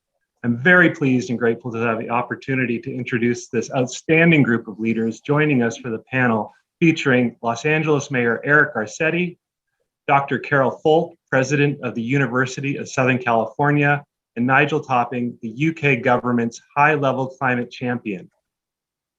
Mayor Garcetti has focused his agenda on creating a safe, livable, and prosperous city. As mayor, he has shown a deep commitment to building a resilient and sustainable Los Angeles through the city's Green New Deal plan and has worked tirelessly to expand that vision across cities nationwide. In addition to the city's Green New Deal plan, under his leadership, Los Angeles has passed the nation's largest transportation infrastructure plan, become the #1 solar city in America, and installed over 11,000 commercial EV chargers, become the leading clean tech job hub in California, and moved toward a goal of achieving 100% renewable energy by 2035. Mayor Garcetti currently serves as the chair of the C40 Cities, which connects cities to take bold climate action, leading the way towards a healthier and more sustainable future. As chair of C40, he has garnered the support of more than 700 cities to reach net zero by 2050. In all these ways, Mayor Garcetti has prioritized climate change and promoted a green economy as a critical part of our city's future. We're also fortunate to be joined today by Dr. Carol L. Folt, who serves as the 12th president of the University of Southern California. She is a highly experienced leader, internationally recognized life scientist, and award-winning teacher. In leading USC, Dr. Folt brings a broad executive and leadership experience across the academy, and including arts and sciences, professional schools, and academic medicine. Throughout her career, Dr. Folt has earned a reputation for always placing students at the center, advancing academic excellence and innovation, setting ambitious goals, prioritizing shared governance, and focusing on the future. We're also fortunate to be joined by Nigel Topping, who is the high-level climate champion for the UK government. In this role, he is tasked with expanding NGO support for the Paris Climate Agreement and Race to Zero. Nigel Topping was the CEO of We Mean Business until December 2019, where he drove radical collaboration for climate action amongst NGOs working with the world's most influential businesses. This coalition played a key role in bringing the constructive voice of business in support of the Paris Agreement, and under Nigel's leadership has continued to drive ambition and action to accelerate the transition to a zero carbon economy. This panel will be moderated by Dr. Dan Mazmanian, chair of USC's Presidential Working Group on Sustainability and professor of public policy at the USC Sol Price School of Public Policy. Dr. Mazmanian served as the director of Governor Schwarzenegger's task force on California's adaptation to climate change in 2009 and 2010, and skillfully led multiple task forces on environmental policy for the People's Republic of China from 2005 to 2016. So please welcome Mayor Garcetti, USC President Carol Folt, Nigel Topping, and Dr. Mazmanian. Well, Greg, thank you very much. And we are extremely fortunate to have with us today these three distinguished leaders in sustainability and climate change to share their insights and respective roles in this process. And let's begin right away with Nigel, if I can turn to you to start us off. Please help us understand what COP stands for and why 26? Yeah, it's a good question. We should make sure we don't confuse everyone with the acronym. So COP stands for the Conference of the Parties. So it's the United Nations Conference of Parties, means countries. So parties to the United Nations Climate Convention. They happen annually to progress negotiations on the global climate treaty. And this is the 26th one, which is why it's called COP26. And it's particularly important because it's the fifth COP since the breakthrough Paris Agreement at COP21 in Paris in 2015. And that Paris Agreement sets a 5-yearly cycle of ratcheted plans from national government. So the reason that Glasgow is so important, which is where COP26 is going to be in November, is it's really the first test of the Paris Agreement. It's the first test of the multilateral treaty on climate change. Well, thank you. That is very important. And what is your role as high-level climate action champion, which is, by the way, is an impressive title? It's an impressively long title, at least. So in Paris, the parties, the countries, recognize that tackling the climate crisis is so complex that it's going to take a whole of society approach. I was working with the business community then, and of course, the city mayors were becoming a very important voice, at the sharp end with lots of powers to implement. So the parties in Paris said, you know what, we need to find a way to keep the voice of business and cities and investors and banks and universities and everyone, what they call non-state actors, in the room. So not in the legal negotiations, but in the informal process around it where lots of the real economy action happens. So they created the role of high-level climate action champions. And my role is to work with that community, with the C40, with Women in Business, with many other coalitions, to drive ambition and action. And that's why we've created the race to zero, to try and get as many people as possible to commit to getting to zero, and a race to resilience to make sure we're tackling the adaptation needs as well. Well, that's why we're here today, actually, and why we have Mayor Garcetti and Dr. Paul with us. But let me back up just a moment. What are the top priorities for COP26?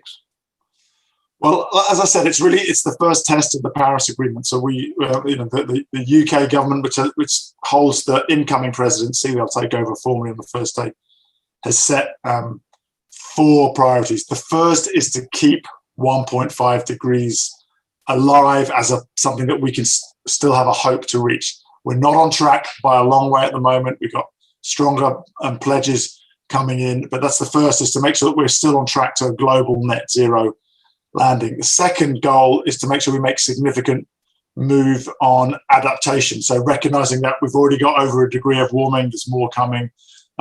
Many of the most vulnerable communities in the world who have had the least to do with causing it need help in adapting. I hope we're going to hear some more from the mayor about the way that the mayor has put both resilience and mitigation at the heart of plans. And I think that's a really important to make sure it's not just about getting to zero, but in an equitable way. So we're taking care of resilience as well. There's a finance element. There's a commitment. I hope we'll hear more at the G7 summit, which President Biden is on his way to at the moment, about the rich countries meeting their pledge of getting to $100 billion a year of finance for those countries who are least developed and have got the biggest problem and the least resources to deal with it. We're also trying to make sure that private finance is mobilized as well. And then the fourth commitment is what I call the solidarity goal, to make sure this really is a moment when the world comes together and collaborates. National governments, state governments, city governments, public sector, private sector, grassroots, top down, global north, global south. We really need a year. We're all coming through the end of, or still in the middle of, a terrible year in terms of the pandemic, and we really need a moment of global solidarity. So collaboration will be the fourth marker of success of the COP in November. You're telling us an awful lot in a short time, which is really appreciated. But there's one last question about this. So what do you mean by race to zero? Well, the science is really clear that we have to get to zero emissions. We say net zero because we know there's some bits of the economy like livestock that emit emissions that we don't know how to reduce. So we need to take some emissions out of the atmosphere at the same time.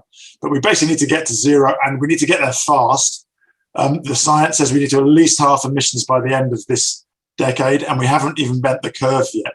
So the race is a campaign to get every city, every business, every bank, every university to commit to that long-term goal of zero by 2050 at the latest. We like people coming in earlier, and to then put in place plans to deliver that first wave in the next 5 to 10 years. So that's the race to zero. So let me pick up on that and turn to Mayor Garcetti. And how does the city, and particularly Los Angeles, fit into what Nigel has just described? Well, thank you, Dan, and great to be with you. And thank you so much, Nigel, for your great words, and another champion, even if she doesn't have the title, Carol, great to be with you as well. Look, we're very excited in Los Angeles, and I think in cities in general, to be giving hope to this movement and to be giving proof points that it can be done. I wear the hat of both being the mayor of the city of Los Angeles, but also as the chair of C40 Cities, together with 2 or 3 other global networks of cities. Right now, the 100 biggest cities of the world, which comprise our organization, over half of them have met or exceeded our Paris commitments. Contrast that with 2 countries in the world, Morocco and the Gambia, and that's it. So I know it's immensely difficult. It's not just a criticism of national governments. They have to pull together people everywhere. But it shows that you can, in a complicated economy like a Los Angeles, figure out a way to bring economic prosperity, equity, and ecological progress hand in hand together. Here in Los Angeles, for instance, in a single year, we reduced our emissions by 11% when we closed down a coal plant. And now, recently, California, there was one day 93% of our power came from renewable sources during the middle of the day. We've got to continue to push forward on that. And I'm very grateful to the UK presidency for making me a friend of the COP. I've always considered myself a friend of cops. Now I'm a friend of COP. So as part of this advisory group to the UK presidency, in my capacity representing both Los Angeles and C40, we want to bring those unique perspectives of city. And in terms of race to zero, probably the most ambitious goal and maybe the biggest announcement that'll come out of the COP is at least 1,000 cities globally in every continent, global North, global South, from Africa to the Americas, Oceania, Asia, Europe, and North America will figure out a way to make kind of a Paris 2.0 pledge and an accountable way. Here in Los Angeles, we will hit having our emissions by 2030. In fact, we were saying with our energy production alone, with our Department of Water and Power, we'll be at 97% emissions-free, carbon-free by the end of this decade in just 8.5 years. So it shows it can be done, it must be done, and we're very excited to show cities leading the way to inspire national action as well. Thank you. Well, Dr. Folt, and you made sustainability a top priority for USC. And where does USC fit into this discussion, and what difference can one university make? Well, I'm so excited to be part of this panel. And yes, I am trying to get that champion name, like Nigel. And of course, Mayor Garcetti is absolutely a champion for climate.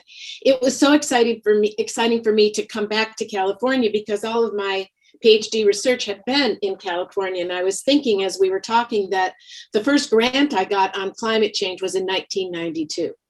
The reason I feel so optimistic for how universities are going to be able to be really important and key drivers of what's happening in climate change right now is that we are in partnerships with cities and governments. In 1992, the scientists were raising all sorts of concerns about climate. It was happening all the time. We were talking about it, but it didn't get traction, and it won't get traction until we work together. So I love the title of this upcoming conference, Working Together. For me, having the fact that we're working with the mayor, we're working across sectors, means that we can do what we do really well with a real speed and a scale. So we have to bring education to this. We need to be part of the training of people, the making sure that people understand it. We can bring incredible discovery-based research in clean energy, in better health disparities, all of these aspects that are very research oriented, but we can do them now in partnership with people at the city in local environments. We've got businesses now more than they ever did even 10 years ago. It just was not happening like we're seeing now as we're seeing Greg getting involved. People want to make these coalitions of the willing really be effective and very, very pronounced. Then you add the last magic to that. The young generation is so incredibly fired toward this that they aren't going to let us stop. So if universities are going to do it well, Dan, not only do we have to talk about it, but we need to start by making our own campuses very great testing beds. And I know we'll come back to this, but USC is one of the only major research universities in the heart of a city. Nobody else has our location right in the center of LA. So if we're going to help LA, we've got to walk the walk ourselves. We got lots of things going there. We've got to get our faculty and our students and our local neighbors all a part of it. And this is where that real move towards collaboration on warp speed is what makes me feel amazingly optimistic and a part of being with you as we try to get our full huge communities all working in that direction. And having that COP26 there as a marker is a wonderful point of to aim for some good outcomes. Well, thank all three of you. And now I would like to delve into a couple of related issues that, of course, are going to affect, I presume, the COP, but of course, all of us. And I think it's clear to everyone, at least by now, that in the new Biden era, we have a federal administration that takes sustainability and climate change and the implications for social impacts quite seriously. So I'd like to dwell with you on what that means now for all of us. And let's start with Mayor Garcetti. What are the implications for cities like Los Angeles and your Green New Deal? Well, it means that we're not fighting Washington, we're working with Washington. And let me tell you what a welcome development that is. You know, it's funny that while President Trump became the only leader of a country in the world to threaten to withdraw from Paris, in the meantime, we didn't kind of cry in a corner. I was co-founder and co-chair of Climate Mayors, which is the US group of mayors across the country. We just said, if he's out, we're in.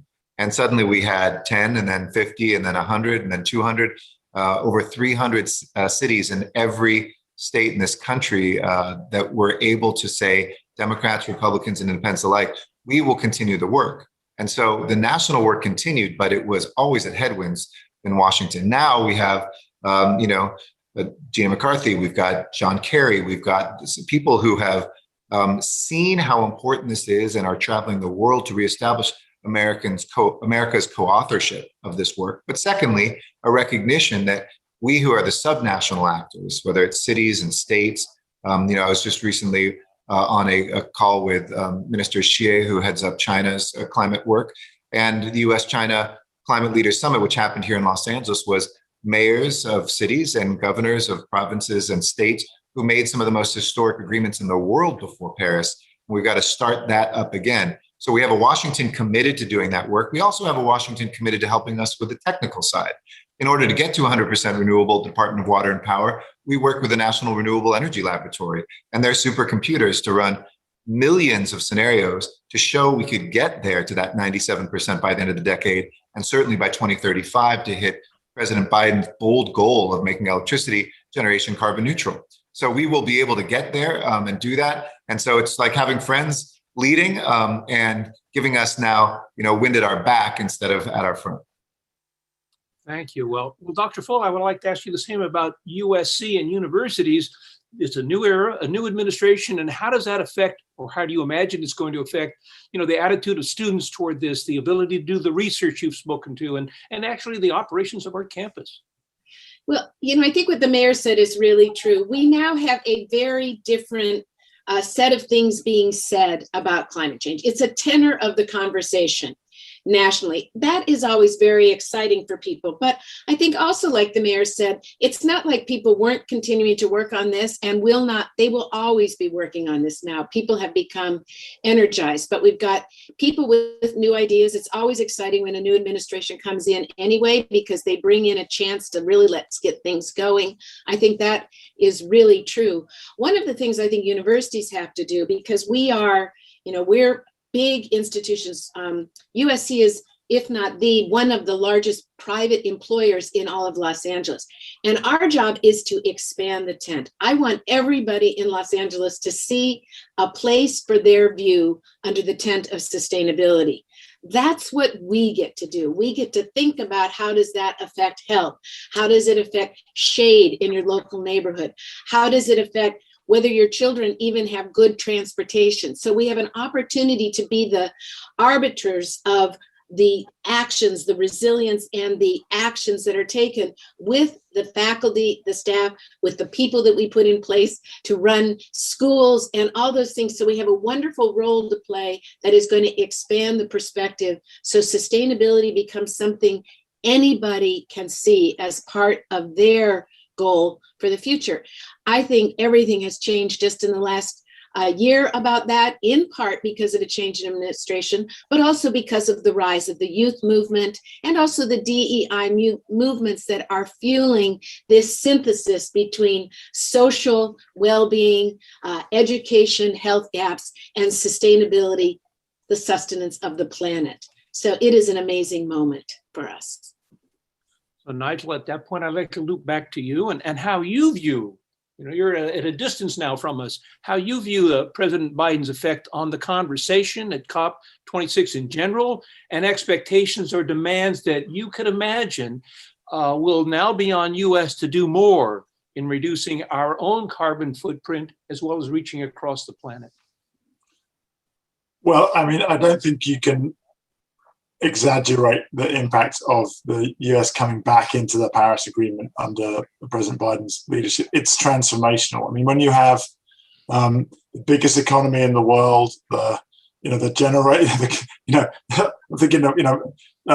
cultural capital of the world in some ways, right? In terms of California, I'm looking at you guys now. You set a tone, drive investment, drive innovation. Have done for decades. Have been really dependable in that. When you have that voice withdrawn from the multilateral system, it's kind of catastrophic, right? So to have the American voice back around the table, and not just the American voice, but you mentioned some of the team that the president's put together: John Kerry, Gene McCarthy, and there's a whole roster of stars who've been working in the detail of how to transform economies for many years, which is one of the things which I think has allowed this administration to hit the ground running. The other thing has been, as the mayor says, there's been this whole movement of non-state actors, cities, states, universities, businesses who've kept moving forward to the extent that they could with some federal headwinds. So it's huge. It completely changes the tone. The UK has agreed to move to 100% electric vehicles by 2030. The UK is not a big enough market to set the tone for the whole world. When California says 2035, and hopefully then the federal government says 2035, and Europe copies, then China, then the whole world, the combustion engine is dead in the mid-30s. So it's really huge. It's changed the politics, it's changed the market signals, and it's changed the sense of possibility that we have now coming into COP26. This all sounds quite actually exciting and ambitious. And thinking about that ambitious part of it, there's the reality of delivering. So I just want to go back to the three of you and pose a broad question. Maybe start with Nigel, which is, what new roles do you see for the subnational actors, such as cities and the private sector and higher education, in achieving the aspirations that you imagine, you can imagine at least, or have surely been thinking about, that will be forthcoming from COP26 that are now new and truly demanding? Yeah, I don't think it's so much that there's a new role. I think it's that the role that was envisioned for these non-state actors in Paris is really come to fruition. And so I think that in Paris, the voice of mayors and CEOs was important in lending an atmosphere of sort of can-do and positivity. But I think now it's much more about being the agents of implementation, being the vectors for change. So it's not just influencing policy, which is important, but it's also then being the entities who are actually delivering on the ground. So when the mayor talks about 97%, that's not an influence of someone else. That's direct action that the city's taking. When when Carol talks about the way the university is becoming an exemplar of change, not just an influencer of future generations. It's both and, right? So I think this is the coming of age of the non-state actor as the direct agent of accelerated implementation of climate action, which was always envisioned, but it's really happening now. So your comment actually brings us why we're having this panel. Your comments right now bring us to why we're having these panels. I think because in fact, the challenge is not just at nation states and thinking abstractly, it's on the ground, it's walking the talk, and Dr. Folk mentioned that, and Mayor Garcetti has walked that, but maybe I want to loop back to them and see either one, if you'd like to comment on how you see what you're doing in terms of this walking the talk that's going to be important for us, especially for the audience, as our city moves forward, as our university, not just ours, but universities move forward in this, either one of you. Carol, you want to jump in first? Sure, I'll jump in. I love that question because I'm going to talk about the tent. And of course, we've got an 80,000 person tent. You have a many million person tent. But I do think we can be exemplars, not only of the research, the technology, the health fields. I mean, we're great at that. We know that. We have to be better at it. People trust the research aspect of our mission. But what about our artists? What about our social scientists? What about our historians who have enormously important voices to bring to this, that start reaching out and helping the social drivers that are necessary to have this really be embedded in the community?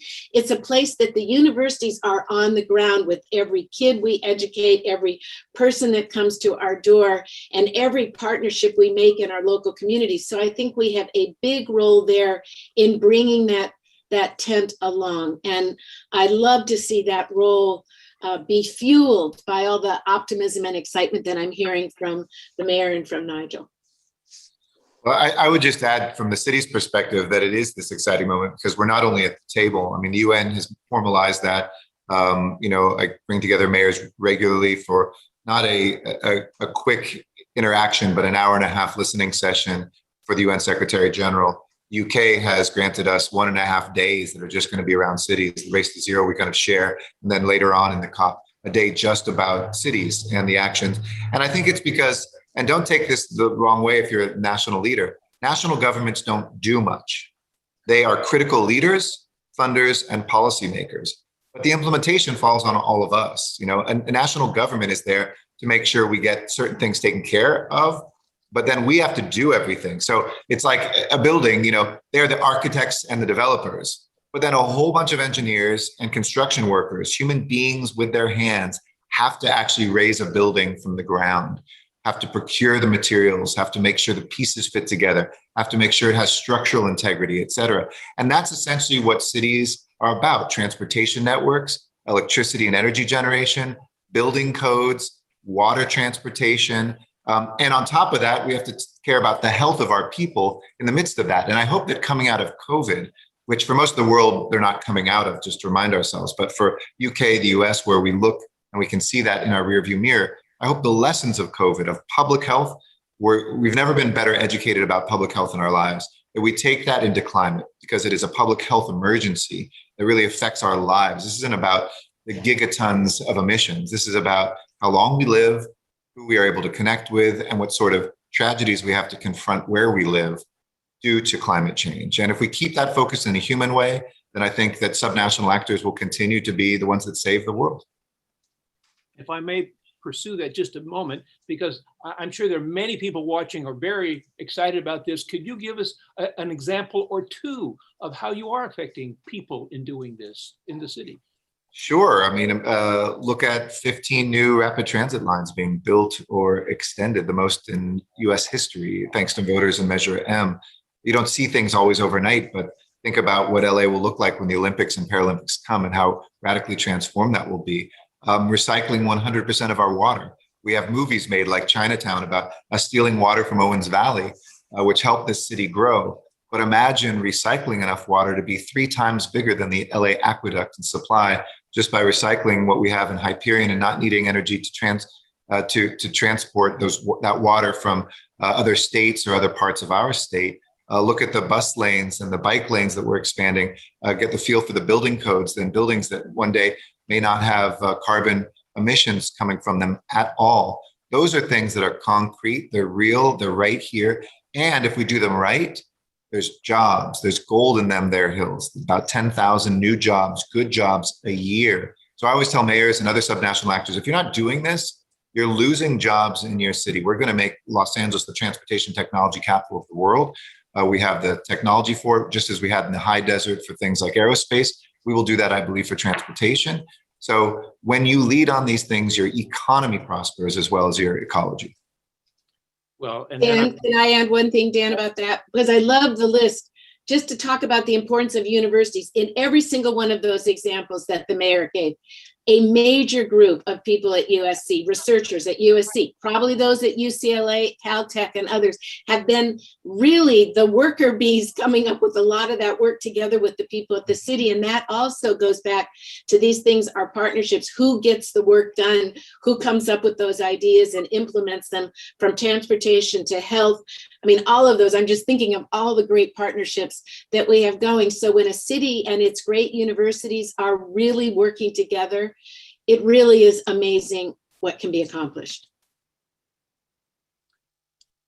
You know, I'd like to turn to another topic that we don't normally cover in a panel like this, but before I do so, because it's a personal one, but before I do so, any other comments that I want to loop back to Nigel, actually, because this is about COP26 and other things you want us to know in our city, in our community, where we can be of help or where you're imagining we can be, and what you, by the way, frankly, see about LA and its community is contributing to this. Well, I think, I mean, Carol touched on this, right? That this is about the engineers and the architects and the construction workers, but this is also about the historians and the novelists, and so I think in every way, telling the story, you know, and by the way, both the mayor and Carol are great storytellers, right? They tell stories of the future. This is what you're telling the stories of today, but also painting pictures of the future that you're building, which is, it's compelling, right? It's like young people, everywhere I go, young people do not want to work for companies who are not bought into this vision of the future. Why do you want to work for a company that's screwing things up rather than building a better future for the world, right? So I think tell your story, right? Because you tell it with conviction and with facts and with the mistakes that you've made and the challenges you have to overcome. Because in many ways, this is a battle of two stories. You know, one story which says we don't need to do this, we can't do this, it'll be terrible. Another story which says we have to do this. We've got this. It's going to be great. Let's go there together. So, you know, LA is the storytelling capital amongst many other things. So tell the real stories about how exciting this is, because that's infectious, right? We need, you know, we've had a very negative experience of viral infection with the pandemic, but you know, we need enthusiasm and possibility and innovation to go viral globally, because we are running out of time here. And you know, the one thing that I would say that the world will be looking to the US of A to do is to up its ambition further on reducing by 50%. You know, Europe, the UK, and others have more ambitious plans, and I'm confident the USA will catch up and go further. I think the sort of table stakes that have been laid down with 50% reduction are great, but you know, as the mayor's showing, you can go faster if you back our ability to collaborate and to innovate. So. Let's just keep backing ourselves to do this. Mayor, Carol, Dr. Fold, any comments? Well, I think, look, we're only held back right now at this moment by what we think is possible. And I think it is a tough emotional road to go down, because people do feel like the world is changing more quickly than we can change it. And when the scope of this is much bigger than trying to improve your university or your city, you can do a stellar job, and if the rest of the world doesn't do a stellar job, you're still screwed. And the communities that we're asking, oftentimes, who are bearing the brunt of this, are the ones who are not the chief emitters in other parts of the world, and they're asking to develop the way that UK and US has been able to. China makes this argument too, that they're just going through the same phase of our own industrial revolutions, and we have to let them get through this. But the crisis of this moment calls on all of us to really see, will this be a decade of action? Will this be a climate decade? And can we figure out a way to make our networks never broader and never stronger. In other words, we have to talk to every city in the world. C40 represents about 97 cities now, about a quarter of the world's GDP. We used to brag about that. I stay up at night thinking about the other 75% of towns and villages and cities in the world that are not part of C40, which is why the race to zero, when we looked at 1,000 cities, and we're already at 700 plus cities with 6 months to go or so before the COP, or 4 or 5 months to go, who have signed on. We have to think way beyond our narrow job descriptions and way beyond our jurisdictions to get there emotionally. And then secondly, we have to count the victories. I hope that people will see each time we do something, we might not feel that global climate change is being reduced, but know that this is the ultimate tipping point test. It really is, that every little bit counts. Our own consumption counts, the carbon footprint of our consumption counts, our organizational footprints count, our national footprints count. All of that has to be put and counted and looked at. And then there's hope. There really is hope, because we have no other choice. We're a resilient, stubborn species, human beings. We want to live. So Dr. Fold, if I could segue back to the university, since I am part of your university, I would think we would follow up on this in terms of the role that you've mentioned, plus educating the next generation of leaders, the people who will be here in 2021, not just 2050, to deal with whatever we leave behind, this generation in the 20th century. But I'll just set that aside as an editorial comment. I'd like to turn to something most people are always interested in when I've been in conversations about these broad, important issues, which is, how does one find their way to sustainability, the inspiration? And I want to ask each one of you about your own personal, if you will, path to sustainability. And I want to start with Nigel, Nigel, we know least about you in this city. We know a little bit about the mayor and President Fold, but yourself, how did you find your way to this issue? I've always had a fascination for cold places. It's a kind of a British thing. You know, we had these mad explorers who went to the North Pole and the South Pole in the late 19th, early 20th century, and my father spent some time in Iceland and Spitsbergen as a young man. So I was a climber as a young man, and I spent some time in Greenland, in Iceland, and Patagonia. And in the late 80s, I saw climate change happening. Right, like I saw glaciers that were on a map that didn't exist. So I mean, for me, it's the combination of a love of wild places, and then as I've grown older, a sense of responsibility to future generations. I mean, I just think I could get very angry if we spend enough time talking about it, thinking at just how appallingly we are letting down future generations. Not just the kids today, but think 2, 3, 5 generations, 10 generations down the track.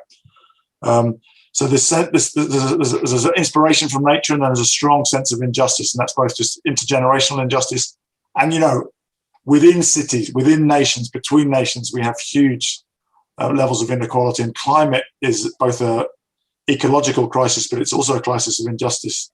And that's one of the reasons I'm so thrilled that the C40 under the mayor's leadership has really embraced this issue of resilience.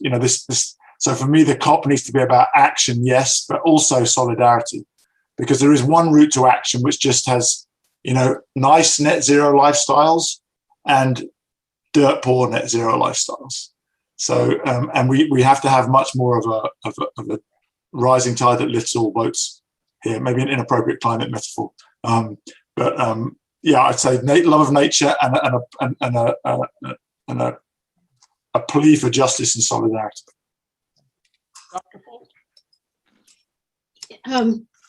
Every time I think of that question, I probably could get a different answer, because I think for all of us, you start thinking about all the parts in your life where at this moment seem to be coming together.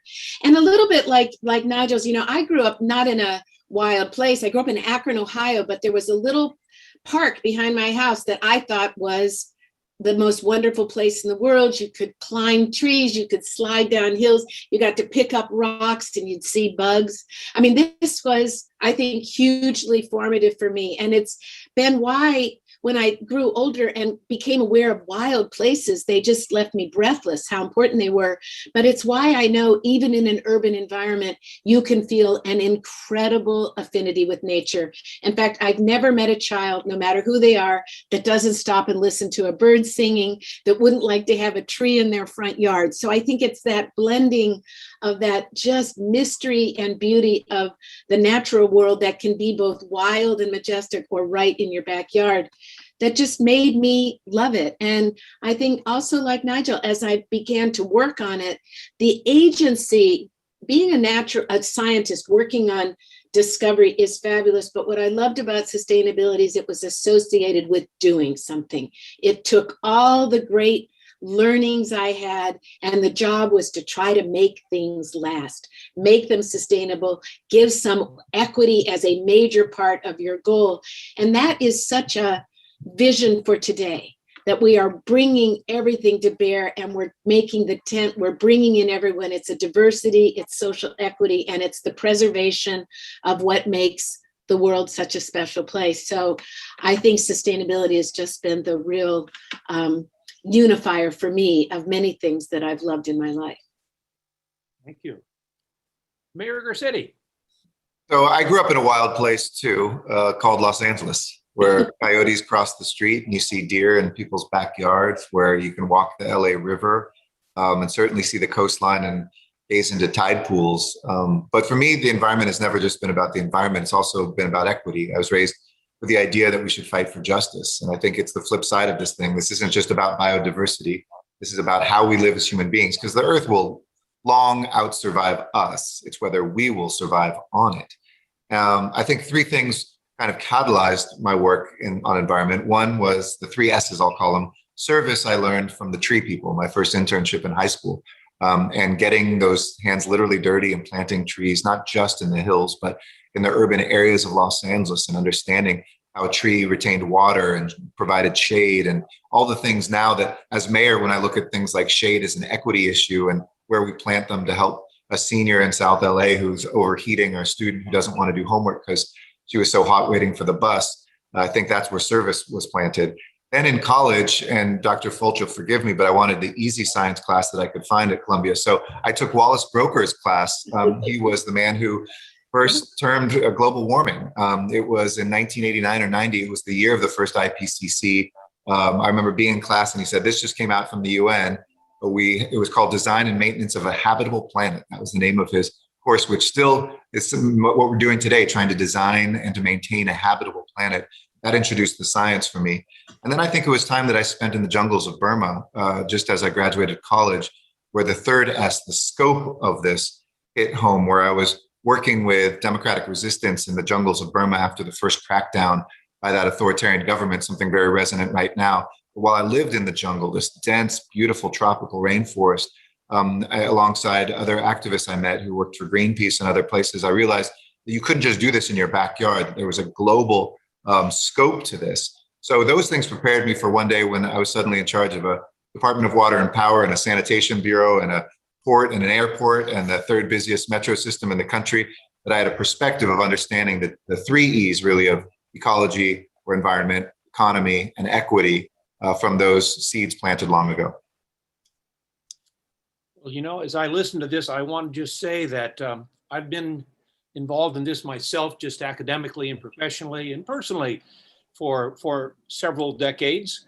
And I've been in many a meeting and panel. And I want to say, I think this was, in this tight time frame we've had, one of the more informational panels and inspirational that I have had the pleasure of participating in this case, moderating. So I want to thank all three of our participants.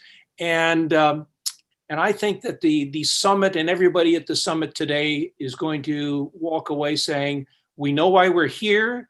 We know what we need to do. Let's get to work. So I want to thank all three of you very much. Thank you, Dan.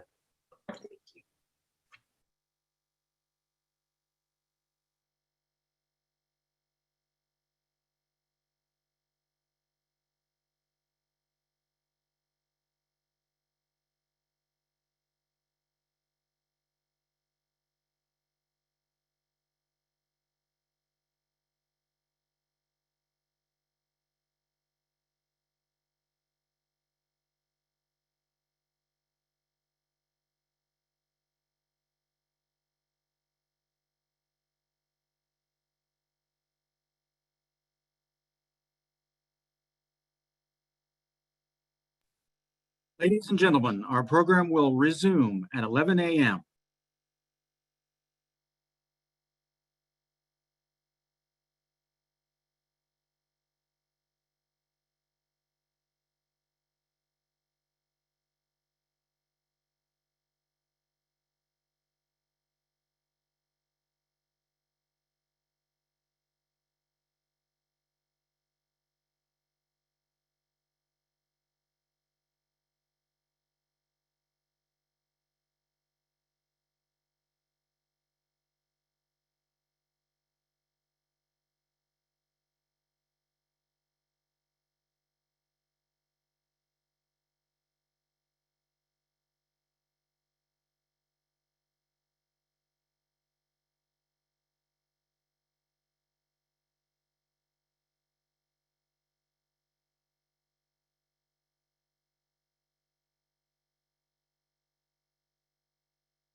Ladies and gentlemen, our program will resume in 5 minutes.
Ladies and gentlemen, please now welcome Sean Burton, President of the Los Angeles World Airports Board of Commissioners. Hi, good morning, everybody. It's great to see you here. It's great to be here with my good friend, Scott Kirby from United Airlines. And I want to first thank Mary Leslie and LABC for hosting a summit on sustainability. The LABC has been a leader for a long time on issues that face Los Angeles, whether it's our housing crisis or sustainability. And always, Mary and the team always put together a very substantive conversation. So it's really an honor to be here today. I'd say just a couple words about Scott. Scott is the new CEO of United Airlines. He served as president of the firm from 2016 to 2020, running all of its operations, marketing, sales, et cetera. Prior to that, he was the president of American Airlines and US Airways before that. So he's a true industry veteran. I'm very fortunate to have him here this morning. A couple things I'd like to say just about the perspective of what we've been facing in this industry over the last year and a half. And I'll give you the kind of very quick LAX perspective. When the downturn first hit in March and April of last year, we had a dramatic drop in traffic. And I asked Justin Urbachi and the team at LABC to go back and look at previous downturns and what the greatest impact had been. And it had been after September 11th. Traffic had dropped 47% from August of 2001 to September of 2001. And I often ask people, do you know how long it took us to recover and to get back to August 2001 levels? It took 14 years. It took 14 years to get back to that level. In April of last year, we dropped 95%. That's how impactful COVID was on the travel industry and airports. It hurt our airline partners. It hurt our concessionaires. It was very difficult on our employees and our team. And I just want to really commend Justin Urbachi, who I think is the best CEO of any airport in the country. We are lucky to have him. He worked night and day with the team to get LAX back on its feet. And we've had a very positive year. In fact, over Memorial Day weekend, we hit 80,000 passengers. So we're back up. We're still down 59%, but we've come a long way. So, I thought it'd be helpful just to start before we get into sustainability to just ask you, Scott, give us a sense of what the last 18 months has been like for you and your team at United. Well, thanks for having me here, Sean. You described it pretty accurately. The most difficult, challenging, traumatic year and a half in the history of aviation. But it's turned into a time to transform United Airlines in a lot of ways that were really good. A year ago, when revenues were down 99%, and we had no idea how long this was going to take. In March of last year, we were burning $100 million a day of cash. But we took all the steps that we had to get through the crisis. Kudos to to Washington, D.C., a bipartisan effort for the whole economy, but saving aviation as part of that. That was also important because it gave us the time to go off and raise private financing. We raised about $30 billion of debt as we went through the crisis. So we got a lot of money to pay back. But we've made it through. And we can now see the light at the end of the tunnel. And when I say it's been transformative at United, it really has been. I've taken to saying we made a decade's worth of progress in a single year. A number of things that are important about the efficiency of running the airline, health and safety. But I think the thing that everyone on this call and that our customers are going to notice the most, it really is a change in the service levels and the customer service culture. This is something we were going to try to do before.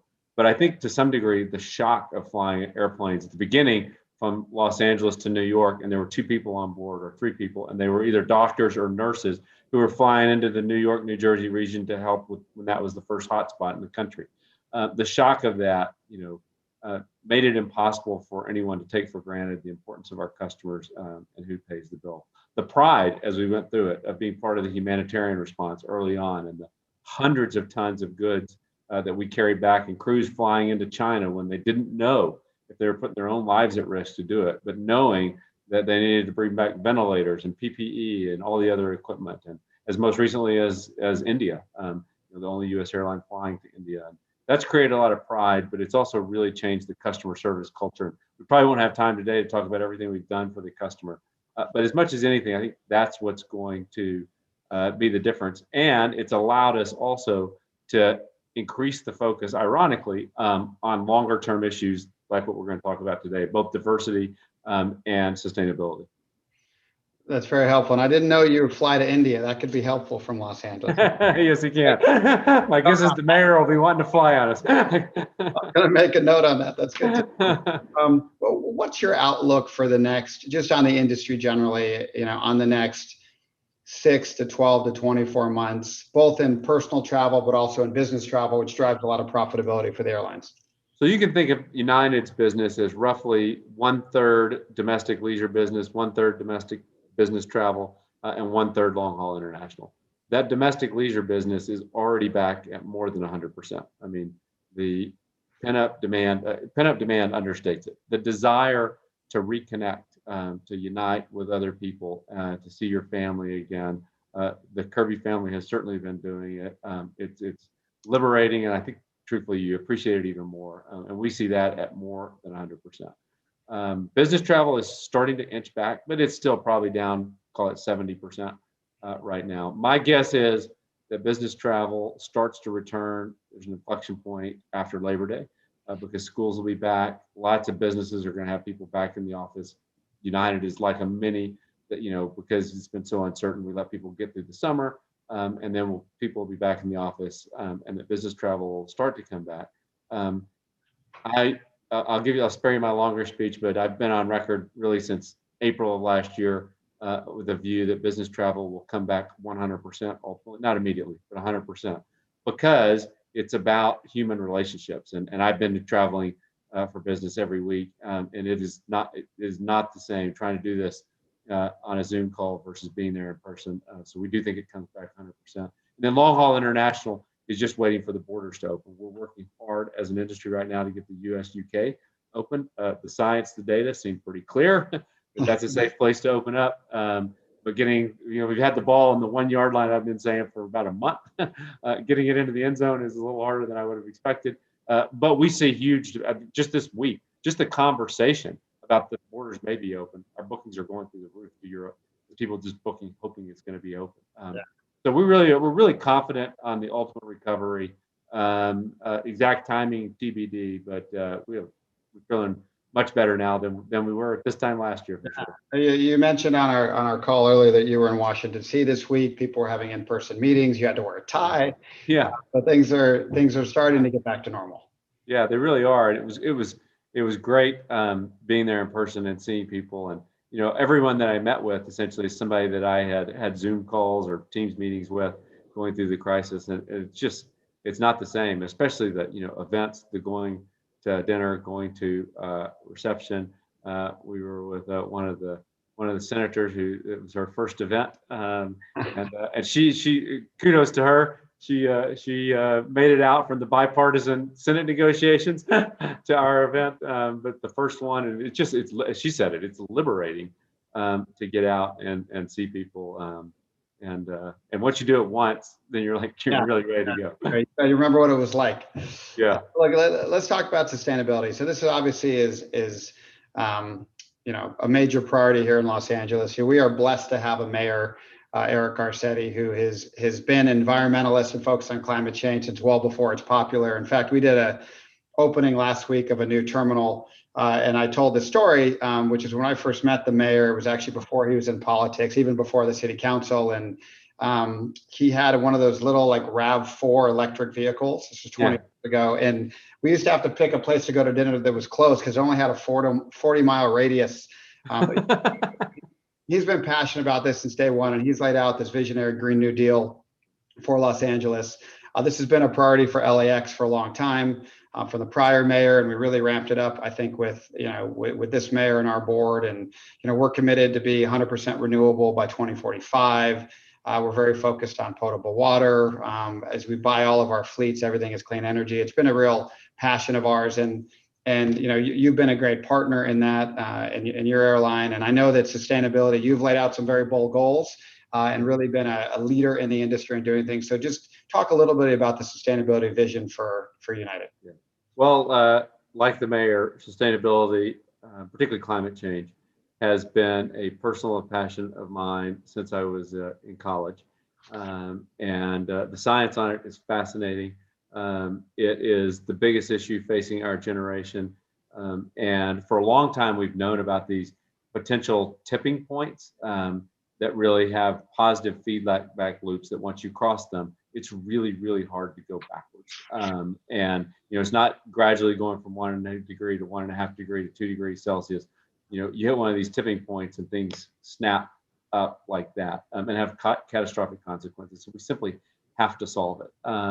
And at United, what we're focused on and what I'm personally interested in is real solutions. And far too often in corporate America, in my view, sustainability is about marketing. I look at some places that report, the sustainability group reports to the chief marketing officer.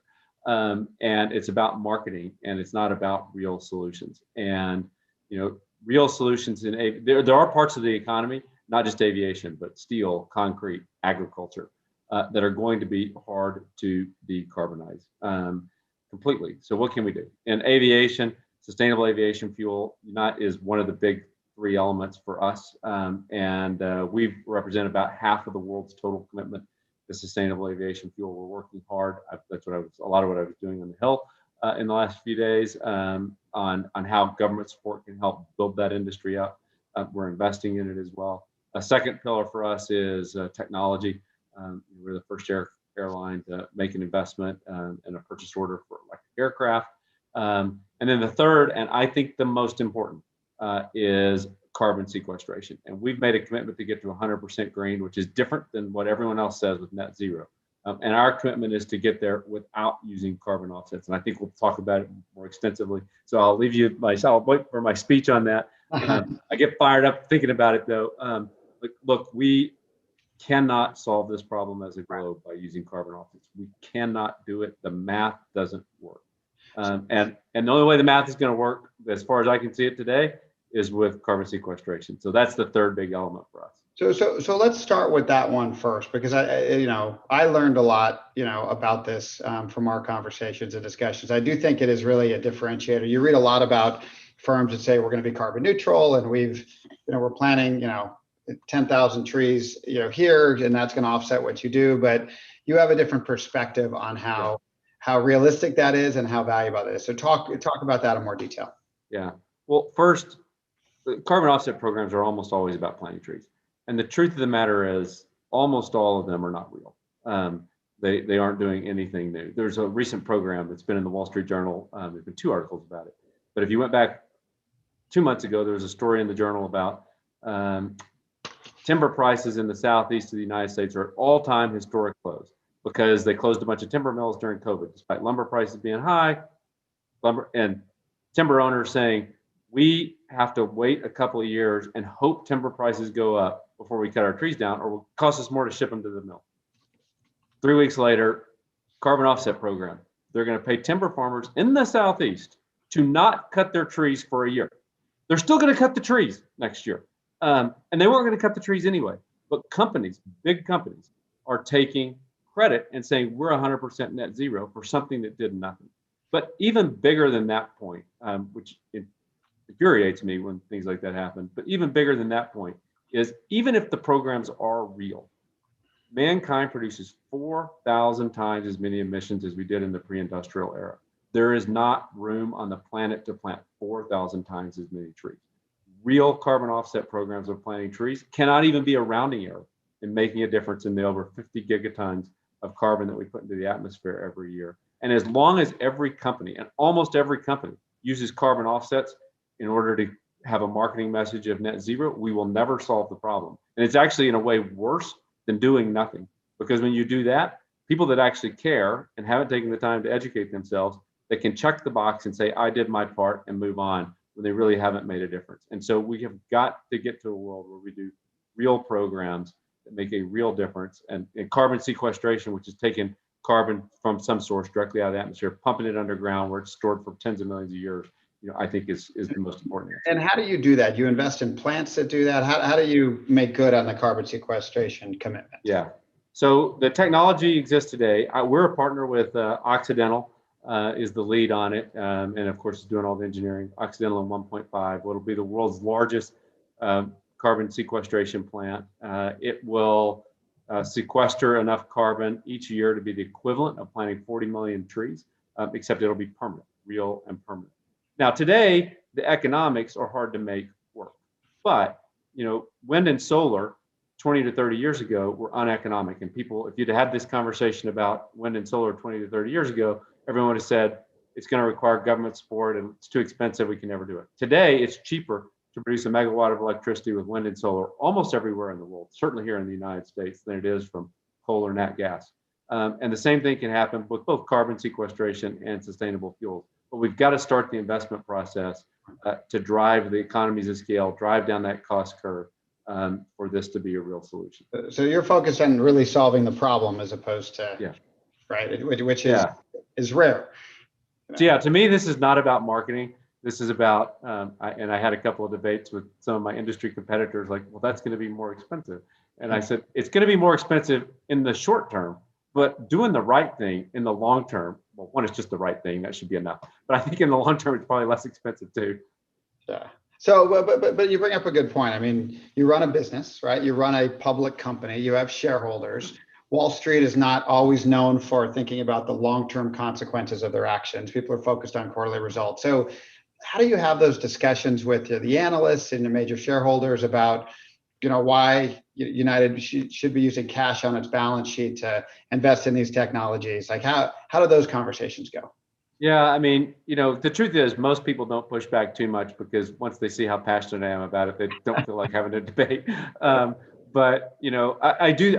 Look, it's simple to me, and we use this a lot. We're using it increasingly with our frontline employees on what they do with customers, which is just do the right thing. I mean, we make life way too complicated in corporate America and politics everywhere. Like, if it's the right thing, just do it and get on with it, and things tend to work out. But that's essentially what we say, and I do say, like, I do think in the long term, it's what's best for business, because this is going to happen. Like, there's going to be a combination of sticks and carrots that force us to decarbonize and force us to do real things. Because if we don't, the results are going to be catastrophic. And because of that, I am confident it's the right long-term business decision. And I don't mind taking a few arrows in the short term if we're doing the right thing, because I'm confident we'll be proven right in the long term. Well, look, and it is, right. Consciousness has been raised, right, on this over the last couple of decades, but particularly in the last couple of years. I mean, I have a 19-year-old daughter who's a vegan, not for health reasons, because she's very passionate about climate change. And from her perspective, she's not going to wait, for a bunch of people in Washington to figure this out. She's going to do her piece. Yeah. Right? How could she? Good for her. Right. And so that's the power of millennials, right? People sometimes say they're self-centered or they're focused on their own issues, but they also are passionate about what they can do. But talk a little bit also about, the sustainability of your fuel, because that's obviously a really important part of this solution. And it's something that is not going to take 20 years to do. You can do immediately. So why did you, make this decision in 2016 to kind of lead the industry and start using that? And how's that going to look going forward? Yeah. So sustainable fuel, sustainable aviation fuel, it's not just aviation fuel. It could be biodiesel as well, as an example. We have all kinds of feedstock that can be used to create fuels for high density needs, things like airplanes, that you can't fully replace with hydrogen or electric. But what's important about this is, I think, is to use feedstocks that are not farmland. So we should not be growing corn, palm oil, soybeans, and turning those into fuel, because there's all kinds of other negative environmental effects from those.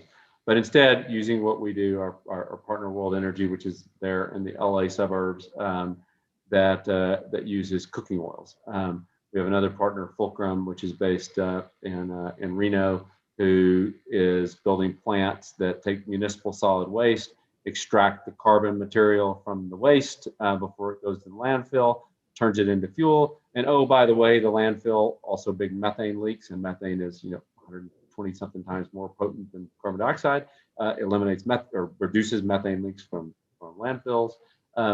But because these sources of feedstock are more diverse than an oil field, they require more investment to get them to economic. And so we we weren't a partner, but we supported, we were involved in the launch. There's a bill in the House for fuel credits for sustainable aviation fuel. I hope it's going to be introduced soon in the Senate.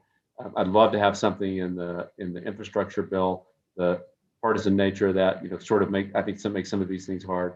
But there's broad support. There's broad bipartisan support for this industry to do the same kind of thing that we did so successfully with wind and solar power. And it's a source of jobs, source of technology here in the country. And so we're focused on trying to help make that happen. So you sound optimistic on that point, and obviously you were just in Washington, and I won't ask you obviously to weigh in on anything specific politically. I won't do that to you, but climate change has become politicized, right, to some degree, unfortunately. And when you're in Washington and you're having these meetings, are you, are people open on both sides of the aisle to solutions that can work for everybody? They are, and I'll make 2 points about it. One, people on both sides of the aisle are open and want to get something done, especially in private conversations, want to find real solutions. That's really, really encouraging. The hurdles to me are twofold. One, sadly, we've gotten into this world where if the other side is for it, then I'm against it. I don't even need to know what the issue is.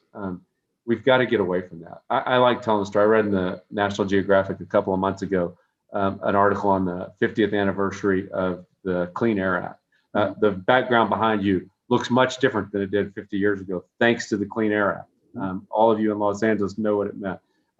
Saved tens of thousands of lives. But in this whole, 10-page article in the National Geographic, the most important line to me was kind of a throwaway line, which it passed in 1970 with a unanimous vote in the Senate and one no vote in the House. 1970, civil rights era, Vietnam War, not exactly a time of cohesion. We need to do that again. And the second challenge we have on climate change is there are people on one side of the debate that are sort of dogmatic, I'll use the word dogmatic, about we can't ever, anything produces emissions is bad. Everything with oil, zero. Right. We're not going to be able to keep the lights on if we do that. And the flip side, is, well, the economic cost is too big, so let's do nothing. I think there's 80% in the middle, that there's a solution that 80% of us believe in and get on board with, that gets us on the road, that actually gets to real results. And so finding a way to, get that 80% to put something forward that they can all support is the challenge. But there's bipartisan support. There are people on both sides of the aisle who understand this and want to do something to make a difference. That's really encouraging. We don't hear a lot of encouraging things coming out of Washington, so more so lately. But so let me ask you this. I'm fortunate to talk to a lot of CEOs, both in this industry and otherwise. You seem particularly passionate about climate change and sustainability. It's clearly not just marketing to you. Give us a sense as to why that is. Like, when did you develop this passion, and why are you so passionate about it? Well, it started in college, and it probably at its core is because I'm a nerd, and I spend about 3 hours a day reading on average stuff that has nothing to do with my job, and I've done that for as long as I can remember. And I can remember first starting to read about climate change, at least in college. And what was fascinating, there were all these theories, and particularly about these tipping points. The one I remember first was the Gulf Stream, which the Gulf Stream, goes up the east coast of the United States across, and it's what keeps Northern Europe warm. 10,000 years ago, Europe was under a sheet of ice, glaciers across the continent, and essentially almost uninhabitable, much of it uninhabitable because of that. At that point in time, the Gulf Stream went straight from Florida across to North Africa. If the Gulf Stream did that again, Europe, could go back into an ice age, ironically, because of climate change. And what's fascinating, though, is as the glaciers melt in Greenland, which more fresh water stored in Greenland than the rest of the planet combined, it changes the salinity of the North Atlantic. And there's a lot of theories and certainly evidence that that's what causes the Gulf Stream to periodically move north and south. So you could have this point where the Gulf Stream flips almost overnight, and dramatic change in Europe. Things like that, it's just interesting, is what first got me interested in it, because it's just like, that's fascinating. Something like that can happen. And then you start to understand what it means to society, what it means to people. And there's all kinds of tips, like Los Angeles, dependent on rain in Colorado coming through the Colorado River for water. A lot of climate models say with climate change, not going to get nearly as much rain on the western slope in the Rockies. Just catastrophic impacts. And that's what got me interested in then realizing that this is the issue that our generation has to solve. I have 7 kids. I don't want to, I won't be able to look them in the eye if I didn't try to make a difference.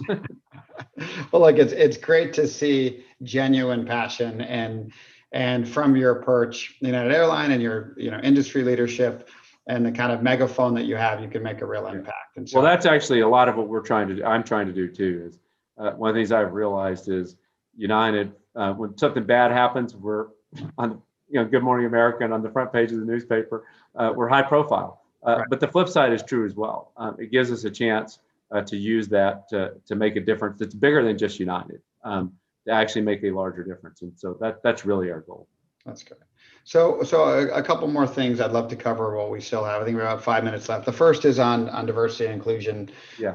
This has been a major initiative as well for United for a long time, kind of since, it's become obviously more popular recently and more people are talking about it, but you've been doing it for a long time. You have your Aviate Academy. We talk a little bit about, one, why that's important to you, and two, what specifically you're doing. Yeah, well, it's another one that fits into it's just the right thing to do. And to me, diversity and equity and inclusion are about creating equal opportunity. And, we are a country built on equality, a principle of equality. But we need to give people equal opportunity. And the reality is that we don't all grow up with equal opportunity and equal chances to succeed in life. And so we're trying to make a real difference on that. We have a lot of programs at headquarters, a group called Year Up, which I would encourage all of you to look into for great intern young leader program. But the one that I think is the highest profile is the Aviate Academy. But today, only 19% of our pilots are women or people of color. That means that 81% of our pilots are white males. And the historic reason for that, and by the way, our diversity is higher, I think, than any other airline in the United States. The reason is because to be a pilot, you've either got to go through the military, and mostly been white men that became pilots in the military, or your parents have to spend up to $150,000 on getting you certified in enough hours so that you can start on the career path. So you've got to come from a pretty well-off family if you're going to have a chance to be a pilot. And so what we've done is create an academy where we're going to find the best people. We're going to let them get that first set of training. They're going to have to get all the same training, certification, standard requirements, safety that anyone has, and they won't all make it through. But we're going to give people the opportunity to go to that training and have half of the classes devoted to women and people of color. And we now can say with confidence that we're going to get the Aviate Academy is going to be able to be more selective than any Ivy League school or than Stanford because of the number of applications. But we're hoping to train at least 500 pilots a year. And that's something that'll make a real difference. It's time for those of us in corporate America to stop putting out nice corporate talk and actually take action. Talk without action is really frustrating and doesn't make a difference. That's good. It's really refreshing. And obviously those aviators will become role models and they'll be able to help their children and others. So it has an incredible effect. We're partnered with a group called Tuskegee Next in Chicago that goes South Loop and West Side. And their point, which I love, is, this is, something our wide body captains, by the way, make about $400,000 a year on average, a little over. Really good jobs. That's not only transformation to them and their families, but if you've grown up, on the south side of Chicago and you've got the opportunity to do this, that's the kind of person that's going to come and give back to the community. That's how we're going to make it. Creating economic opportunity for people is how we solve the problem in the long term. So that's what we're focused on. That's a wonderful program. Okay, we just got a couple minutes left, and as an aviation buff and as someone who's in the military, you have new supersonic aircraft, Mach 1.7, right? Yeah. So tell us about that, what it means, when it's going to launch, how much time is it going to save people? Yeah. Well, we're excited about it. Excited about it because this is the new United Airlines, innovating, leading the way, whether it's on sustainability, diversity, health and safety as we went through the crisis, but also returning supersonic aviation to the commercial skies. We've got a great partner in Boom, though I told their CEO, he's not a very good marketer. That's a bad name for an aircraft company, aircraft manufacturing company. But nonetheless, the technology is real and great partner. It's a ways away. I mean, we don't expect the airplane to fly in commercial service until 2029. But the point of it is, by getting started early, not only will we have a better product for our customers to get from New York to London in 3.5 hours, or cut the time in half to go from San Francisco to Tokyo, but we will also be able to, be involved in the development of the technology, what it looks like, have a say. Instead of just waiting until it's done and say, oh, we should have done X, Y, Z. We get to have a say in how it's developed. That's the same thing we're doing with Archer Aviation. as well for electric aircraft. Being involved from the ground floor, from the beginnings, to really have an influence. Great. Well, Scott, really appreciate you being here today. It's an honor to have a discussion. We appreciate everything you do in the industry. At LAX, we appreciate your partnership that you've had with us and your passion for this industry. And thank you very much. We'll see you soon. Thank you, Sean. Look forward to seeing you in person. Okay, you too. All right. Bye-bye. Bye. Back to you, Mary. Joining us now is Mary Leslie, President of the Los Angeles Business Council, to introduce Arnold Stomptish, a conversation with California's 38th Governor, Arnold Schwarzenegger, and LA City Council President, Nury Martinez. So good morning and welcome. We are excited to feature today at the LABC's 15th Annual Sustainability Summit, a new monthly interview series from our 38th Governor of California, Arnold Schwarzenegger, called Arnold Stomptish. Today, he will interview a good friend of the LABC, LA City Council President, Nury Martinez. And for those of you not familiar with his format or the word Stomptish, it usually refers to a table for regulars. And in Austria, it's quite common for one big table in a restaurant to be set aside for locals. But I will let the governor explain. So why is the LABC so excited to share this interview with you between the governor and the council president? We are excited because these two leaders are the LABC's absolute favorites on climate, with the governor having created a state mandate for 1 million solar roofs that inspired us in LA to become the #1 solar city in America.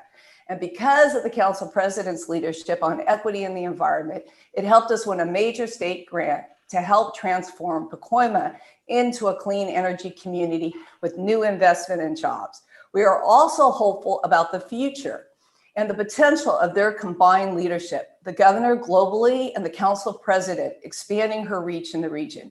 As you know, we have a rich history in California of leaders, regardless of parties, making a big difference. With Governor Reagan creating the California Air Resources Board, Governor Schwarzenegger propelling California to the forefront of the nation on renewable energy, Governor Brown signing SB 100 into law, setting a 100% clean electricity goal for the state by 2045, and most recently, Governor Newsom with his executive order requiring sales of all new passenger vehicles to be zero emission by 2035. Similarly, we truly appreciate the leadership that Council President Martinez has shown on climate justice within the council and as former executive director of Pacoima Beautiful. Her Green New Deal agenda focuses on environmental justice first and foremost for low-income communities that historically suffer from polluted air, water, and land more than other communities. Addressing the climate crisis will require an all-hands-on-deck approach, and we are lucky to have the leadership of the former governor and the council president. And the LABC is honored to lead the business community on sustainability issues, having led the effort to secure the DWP feed-in tariff, a solar rooftop program that resulted in 40% of the projects being located in low-income communities, providing clean energy and new investment. And we are the first business group to support the city of LA as it transitions LA DWP to 100% clean energy. And we like the faster track, Nury, by 2035.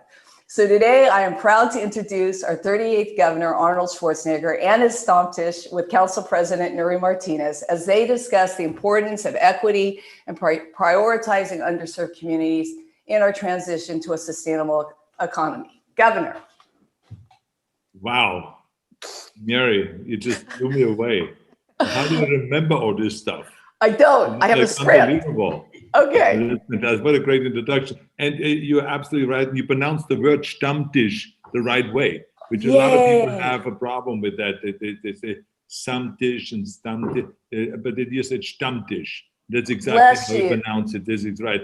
And you're right. It is kind of like an idea because we have in Austria, every restaurant has kind of a table for the locals. So the waitress doesn't even sit anyone there that is from the outside. She knows exactly who are the locals, who come there and who do the gossiping and the talking and all of that stuff and doing business there and stuff like that. So that's why I have, since it comes from Austria, I have my Austrian hat here. As you can see, I can wear the Austrian hat. I have my Austrian kind of a mentality. but at the same time, I also can go and put my American hat on. I love it. So I'm both. I'm kind of born in Austria, but I'm made in America. So this is what this is. And I'm absolutely delighted, I have to say, to talk to Nuri today, because you are so passionate about the environment. And this is why I think it is really great to have you, do this interview and do this kind of Stammtisch. So the first question, Nuri, I have for you is I'm really fascinated how you got so passionate. What made you get into the environmental issue in the first place? I mean, how did you become passionate in this? Well, thank you for having me, Governor. It's great to see you. I've been following your work since you were in elected office, so it's good to be with you this afternoon. You know what? I like to tell the story about how I became an environmentalist not out of choice, but basically because I had to. So if you're familiar with the community that I grew up in Pacoima in the Northeast San Fernando Valley, for generations, the Northeast San Fernando Valley has been a dumping ground for things like power plants and, factories and freeways and high polluting industries that no other community, or at least no other affluent community in Los Angeles would ever put up with. And so I grew up with children that would carry around inhalers because they suffer from asthma, or older residents who have had heart attacks and other illnesses caused or exacerbated by pollution. And so these are sort of the community folks that I grew up with. And in the Northeast San Fernando Valley, an environmentalist is just, we didn't become an environmental community because we read it in a textbook or someone spoke to us about it in college.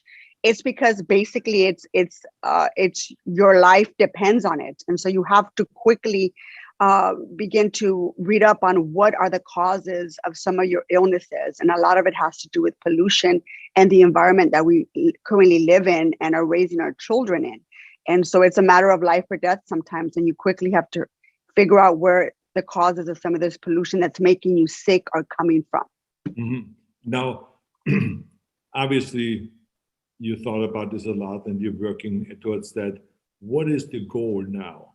How do we know now, and I totally agree with you on the problem, that some people are more affected by pollution because they live close to a freeway, or they intentionally put freeways in areas that are minority areas, and therefore they get affected. Whatever it is, or like, for instance, we know that at the port of Los Angeles, which is the biggest port and the busiest port, and it's a fantastic port, but I mean, people are affected with cancer, that they get cancer around that area because of the diesel trucks and of all of the stuff that's going on, the traffic that's going in and out, and the ships that are coming in. And some of those ships, when they keep their engines running, that's an equivalent of pollution of like 10,000 cars. In 24 hours, they burn more fuel than 10,000 cars. So, I mean, this is staggering. So the question is, how do we fix this stuff now? So we need to broaden our focus. I mean, not just fighting for or against harmful things that exist in our neighborhoods, but also like what I just mentioned, the freeways and the factories, but also we have to advocate for positive amenities in our neighborhoods. How do we mitigate some of these polluting factors in our neighborhoods? And you would do that by advocating for more open space and parks, creating safer streets, cleaner streets in our neighborhood. For example, when I was the executive director of Pacoima Beautiful, the only environmental justice organization in the San Fernando Valley, we advocated for the Pacoima Wash, which is a tributary to the LA River. We wanted to create a vision for how we're going to convert this vacant, blighted lot along the river into parks so that we can actually give neighborhoods access to a walkable area where they can actually exercise and enjoy an evening out, as opposed to being completely we're a desert out here. There is no space for us to enjoy even a simple walk in the evening. And so how do we begin to transform our communities and bring out some of these things that perhaps other areas in Los Angeles have, So I think it's not only about talking about the negative things that we currently live with, but it's actually trying to mitigate and fix some of the injustices that have been created through poor planning. How did anyone think 40 years ago, 50 years ago, that putting factories across the street from neighborhoods was a good idea, or building landfills in communities where people were going to raise children? These all have negative impacts on our health and our quality of life. So how do we begin to fix that as policymakers? And we start to do that by addressing some of these polluting factors, but also what do we need to do to plan things a little bit different and give these kids a fighting chance not to have to grow up with asthma? Yeah, no, you're right. But I mean, the question really is, how do we now go ahead and reduce the pollution is really the question, because as you know, that for the last several decades, I think mayors in Los Angeles have talked about, we got to reduce pollution and I'm going to be the mayor that do it if you elect me and all that stuff. And then they were elected, and I didn't see much changes other than what was done on a state level. I think that there were some great changes made at the ports, because I think that we forbid some of those big ships to go and let the engines run, that they have to plug into electric, powered, I think cables and all this stuff. But I mean, what is really the solution that we really move forward and reduce the pollution in Los Angeles? Well, the city of Los Angeles is becoming a leader in climate action. The Department of Water and Power, for example, is the largest municipality utility in the United States. And the city council has really been pushing to make the grid power, the power grid 100% carbon neutral by 2035, which is what Mary had just mentioned. So we are lessening our reliance on imported water with the goal of eventually get all of our water locally is what the goal is. And we're working on creating a 100% diversion of garbage from landfills, which has to be a mandate. It definitely would help communities like mine, where I have some of the largest landfills. A lot of them have been closed, but nevertheless, they're still there. And these areas we just need to make sure that we are transitioning to a more equitable way of creating policy that's actually going to make a dent in climate change. It's the only way to do it. I introduced a motion over a year ago to create the Green New Deal for Los Angeles, which actually would prioritize communities of color, the very communities that have been dealing with some of these polluting factories in our neighborhoods. We need to start with them first. It's great to talk about the Santa Monica wildlife and other issues in and around Los Angeles, but if we do not start with communities of color, these frontline communities that everyone talks about advocating for, if we don't start in a harbor in South LA, Boyle Heights, and the Northeast San Fernando Valley, we are doing a disservice to another generation of children that are having to grow up with having to deal with these negative health impacts to their own health. Right. No, absolutely. I believe personally that subnational governments are really kind of responsible, the way when you look back in history, are responsible for cleaning up 70% of the pollution, even though the negotiations are going on a national level. And, when you have the UN do COP 26 and 25 and 24 and all those different COPs, they are only including in the negotiations the heads of states.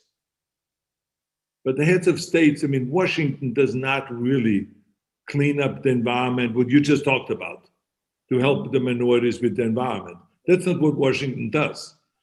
So to have them on the table and not have subnational governments, people like you that know the subject and is passionate about it, to have you also sit there on the table and negotiate and talk about your experience on a subnational level, like on a city level or on a state level or on a provincial level and all this kind of thing. So don't you think it would be wise for people like you to kind of like fight for getting included in those discussions where they make decisions, like for instance, COP26, where a lot of decisions would take place? I think it would be good if mayors and people that represent huge areas like the Valley, like you do, to go in there and to participate in those meetings.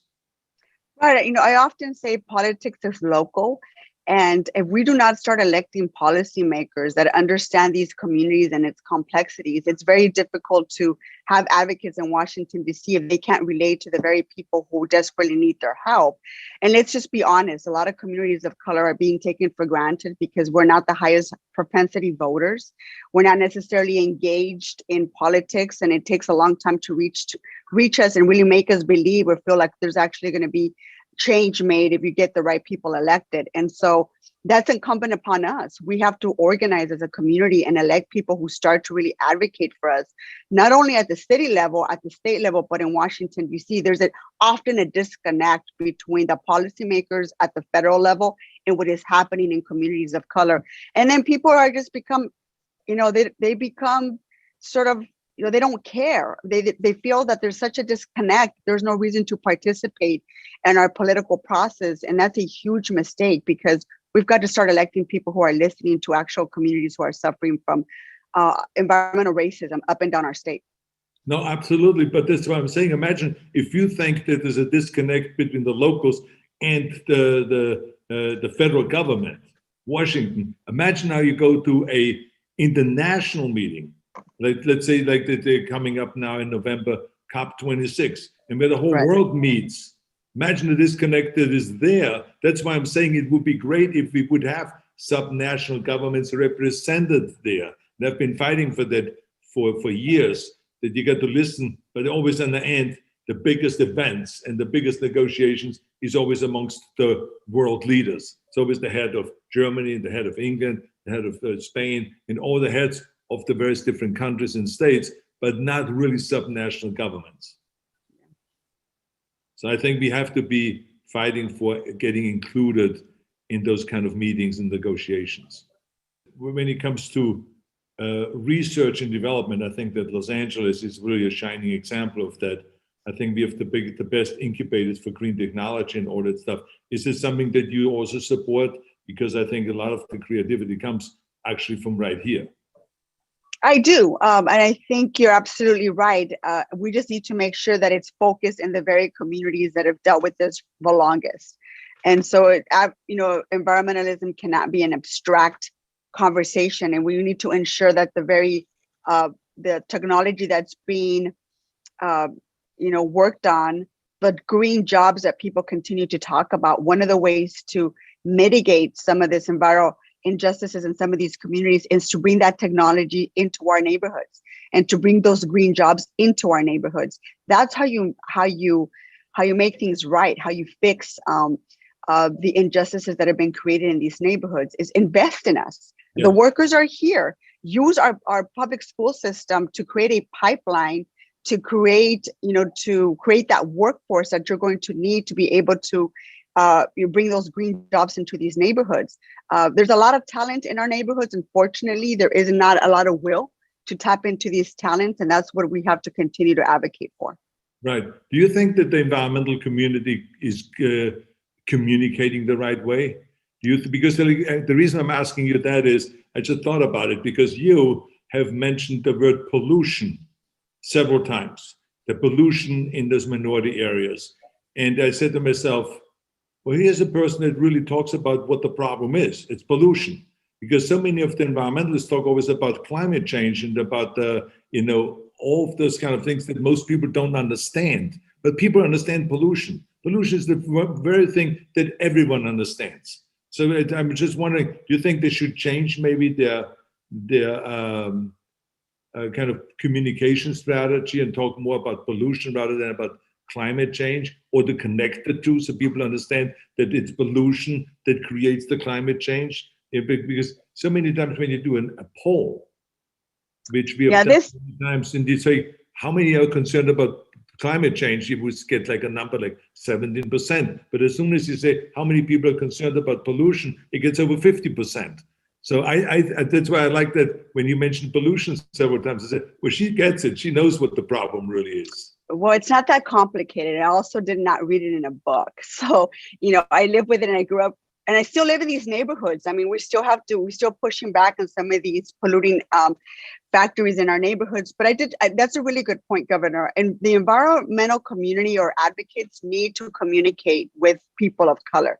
Communities of color already know and have a deep conversation and understanding to the environment, because we understand it, because we get sick from it, from the fact that we live under these circumstances. And we overwhelmingly support raising taxes to help environmental causes.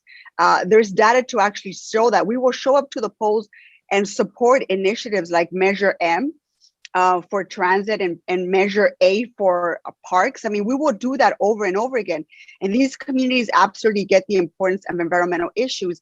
The issue is that we cannot just talk about saving wildlife habitat in the Santa Monica Mountains and leave communities like Pacoima completely out of the environmental conversation. You need to understand these neighborhoods. You need to be able to hire the very people who live there, who can be their best advocates for themselves and their communities. And the advocates just need to do a better job of communicating with these areas.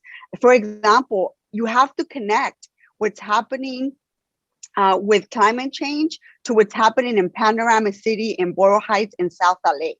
You can't talk about it and exclude these neighborhoods. You have to go in there. They will be able to tell you that you probably can point to 3 factors in their surrounding neighborhoods as to what is causing some of their illnesses. It's not that complicated. And you can just, in basic English, they will be able to tell you how important it is to remedy this and fight for these things. So I think we're not involving communities of color the way we should, or we're not communicating with them as effectively as we should. They will show up, but you have to relate to what they're talking about, because they are living with it day in and day out. No, absolutely, I agree with you. I think that Los Angeles is kind of a strange place, I have to say, unlike any other place in the world. And the reason I'm saying this is because we are, number one in so many things. Think about it. If you think about the movie business, show business in general, if it is about Silicon Beach, where we have Google, Snapchat, and Netflix, and all those guys here, we are like on top of the aerospace industry, tourism. I think there's no one that can beat us. We have more tourists coming here. We have the busiest ports. In the incubators of green technology, and the list goes on and on. But at the same time, we're also number one about all the negative stuff. When it comes to homeless issues, when it comes to pollution, when it comes to crime, there's so many issues that where we have traffic congestions. There's so many issues that kind of like bugs us down and makes us never kind of like the city like Vienna that gets always voted every year of being the most favorable the city to live in. And Los Angeles is kind of ending up on the bottom there. So I just say, how can we ever move Los Angeles up there and get rid of some of those problems that I just mentioned, like the homeless issues or the traffic congestion? And again, it's something that mayors promise us every time there's an election, but then we're ending up with the worst problem 4 years later, and 8 years later, and 12 years later, and so on. These are very complex issues, and I can get into homelessness, but that's not the topic for today. I can give you some examples of how Los Angeles is leading, and it's not always, I know the headlines can be sometimes negative, but on COVID recovery, Governor, we've been leading nationwide in terms of what we've done for millions of Angelenos to try to get them back on their feet. This city led on rent relief to ensure almost over $350 million we've allocated to make sure that people stay put and don't lose their housing. Utility relief, just to get people by in order to pay their utilities during COVID. A right to counsel for families who are on the verge of getting evicted, making sure they have legal representation to keep them housed. We set up remote schools at some of our most underserved parks throughout Los Angeles. We paid hazard pay for our grocery workers, for our essential workers who risked their lives just to be able to go into work during COVID so that we can, have groceries and feed our families. And the list goes on and on and on. Los Angeles actually became the model for the entire country when President Biden adopted the American Rescue Plan. and the family plan that came right after it, that is modeled after what we did as a council here in Los Angeles to help our residents through the pandemic. So although I know sometimes the headlines might seem negative, this council has done an extraordinary job leading us through some of the most difficult year of our city's history, if not our country. So I'm confident that we're going to be able to take these issues on. They're complicated. There's differences of opinion, but we are trying to do our best to create a more sustainable, equitable city for all of our residents. And that's, at the end of the day, what's really important to me. It's got to be equitable, and we've got to make sure that all of our residents are moving forward and we're not leaving anybody behind. Now, you were complimenting the council. How is my buddy Kevin De Leon doing? I mean, who just was newly elected and is going in there. And I said to him, I said, look, I hope that you can go and lick the homeless problem. I said, the challenge is on. So I'm curious of how he's going to perform in it. But how is he doing so far? He's doing great. He hasn't been here very long, so it's been a couple of months. I want to say it's been about 6, 7 or 8 months that he's been on the city council. He comes from a very large institution, or in Sacramento, so working at a smaller scale. It's been interesting, but I have a lot of members who I serve with that used to serve in the legislature. So you probably also know Mr. Koretz, Mr. Paul Kokorian, Mr. Gil Cedillo. Of course, Gil. Mr. Curran Price. And so there's a number of these guys who served with you in the legislature, and now they're on the city council. So sometimes they got to get the Sacramento hat off and put the city hat on. And what people care in Los Angeles is cleaning up these encampments, housing people, and being able to provide services to unsheltered community, and also start to clean up the streets of Los Angeles. And sometimes taking off that Sacramento hat and putting on the city hat can be kind of challenging, but it's been fun to watch them figure that out. And they're doing a great job. Well, I just want to tell you that I love Boyle Heights and that whole area there. As you know, I've been kind of like one of the people that have been supporting the Hollenbeck Youth Center there with Danny Hernandez. For the last 30 years now, we have been running after-school programs there. He's the one, Danny Hernandez, that introduced me actually to after-school programs and to that need for especially inner city kids to have a place to go after school so they don't roam around in the streets and stuff like that and get into trouble. They have a huge Christmas giveaway, don't they? They give out bikes and toys. 30 years. Huge. We did the Thanksgiving. They do that too. Then we did the Christmas toy giveaway. And I just sponsored also the vaccine to go and offer money to people to get the vaccine there at the Hollenbeck Center and all that stuff. So, I'm a big fan of that area. I think they're doing terrific. There's the thing I love about it is when I go out there, I get this feeling like I got in a lot of times in Austria, where there's a lot of hardworking people around it. People that work for a living, and they're very proud of their little homes out there. They keep homes really clean and neat, and they work hard. And I see these people coming to the Hollenbeck Center. So I've been a big fan of this whole area there, and of course of the Latinos in any case. But I mean, it's really wonderful to work with them there. Yeah, and it's those hardworking families we need to show up for. It's that single mom that's holding 2 jobs, raising 3 kids, trying to do her best to stay housed, to pay her utilities, to get to her kids to school. It's, we have example after example of working class families that are doing everything right, but they're one emergency away from becoming homeless, and they're one emergency away from losing it all. And those are the folks we need to stabilize and help and double down on. And that's been, most of my work in politics and this career has been their advocate, because just like my parents who came here with nothing, they bought a little house in Pacoima, they held on to it, and they raised 2 daughters, and it showed us the importance of community and giving back and being of service to people and showing up for working folks who are doing everything right. And we need to make sure we show up for them. So absolutely, and I think the key thing is for us all to work together. Right. Because, no one can do it alone.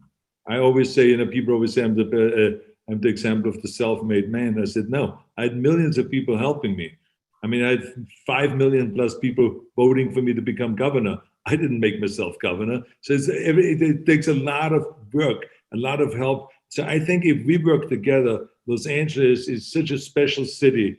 I love Los Angeles. It's a great place. I think the key thing is that everyone works together, and then we can solve all of those problems. Doesn't matter if you're a Republican, if you're a Democrat, if you're a minority, if you're white, if you're a woman or man. I think the more people work together, that's what I always stress, the faster we can go and solve all of the problems.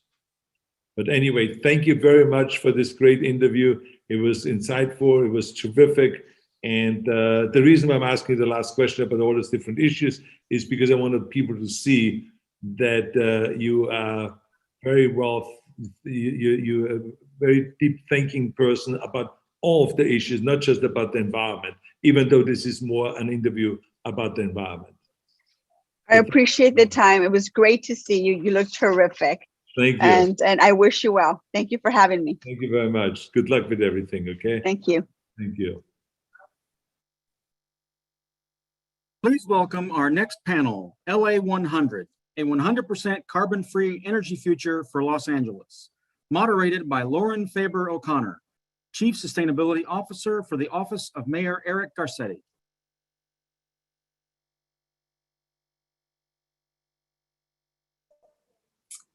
Hello, everyone. It's great to see you. It's great to be here. I really appreciate LABC for having me back this year to moderate another really exciting panel, a topic that I care so deeply about.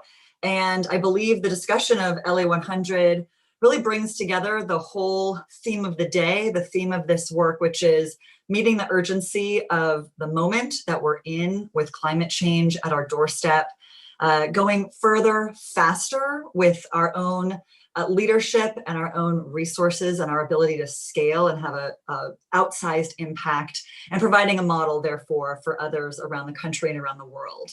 And just to start out that in March of this year, LADWP, the Los Angeles Department of Water and Power, released LA 100, which is an unprecedented study in scale and scope to model a grid as complicated as LA's, and model it to understand pathways to 100% renewable energy.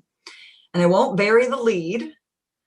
After 3.5 years, 100 million simulations, partnerships with multiple academic partners, over 50 people sitting on a advisory group that met for months and months and months over these years, hours of their time spent on this work, we found that 100% renewable energy in Los Angeles is not only achievable, it's reliable and affordable.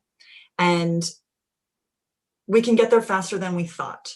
And that led Mayor Garcetti to, just in April, announce a 10-year acceleration of our zero carbon grid goal, a key foundational goal to LA's Green New Deal, a 10-year acceleration to 2035, first in the nation to make that type of commitment.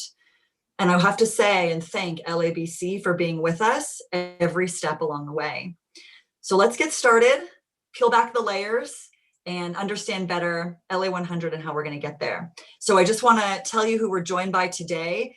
First, we have Jason Rondeau, who's the director of Clean Energy LA, our Clean Energy LA strategy at the Los Angeles Department of Water and Power. We have Mike Garland, who's the Chief Executive Officer of Pattern Energy. Jonathan Port, President of Permacity, a division of Catalyze. Jason Barrett, Senior Vice President for Sales at GAF Energy. And Meg Arnold, Senior Vice President for Market Transformation at the LA Clean Tech Incubator. And you can find more about them and their bios that are available on the event website. So we're just going to get right into it. Jason Rondeau, I'm going to start with you. I work closest, I would say, with you out of this group.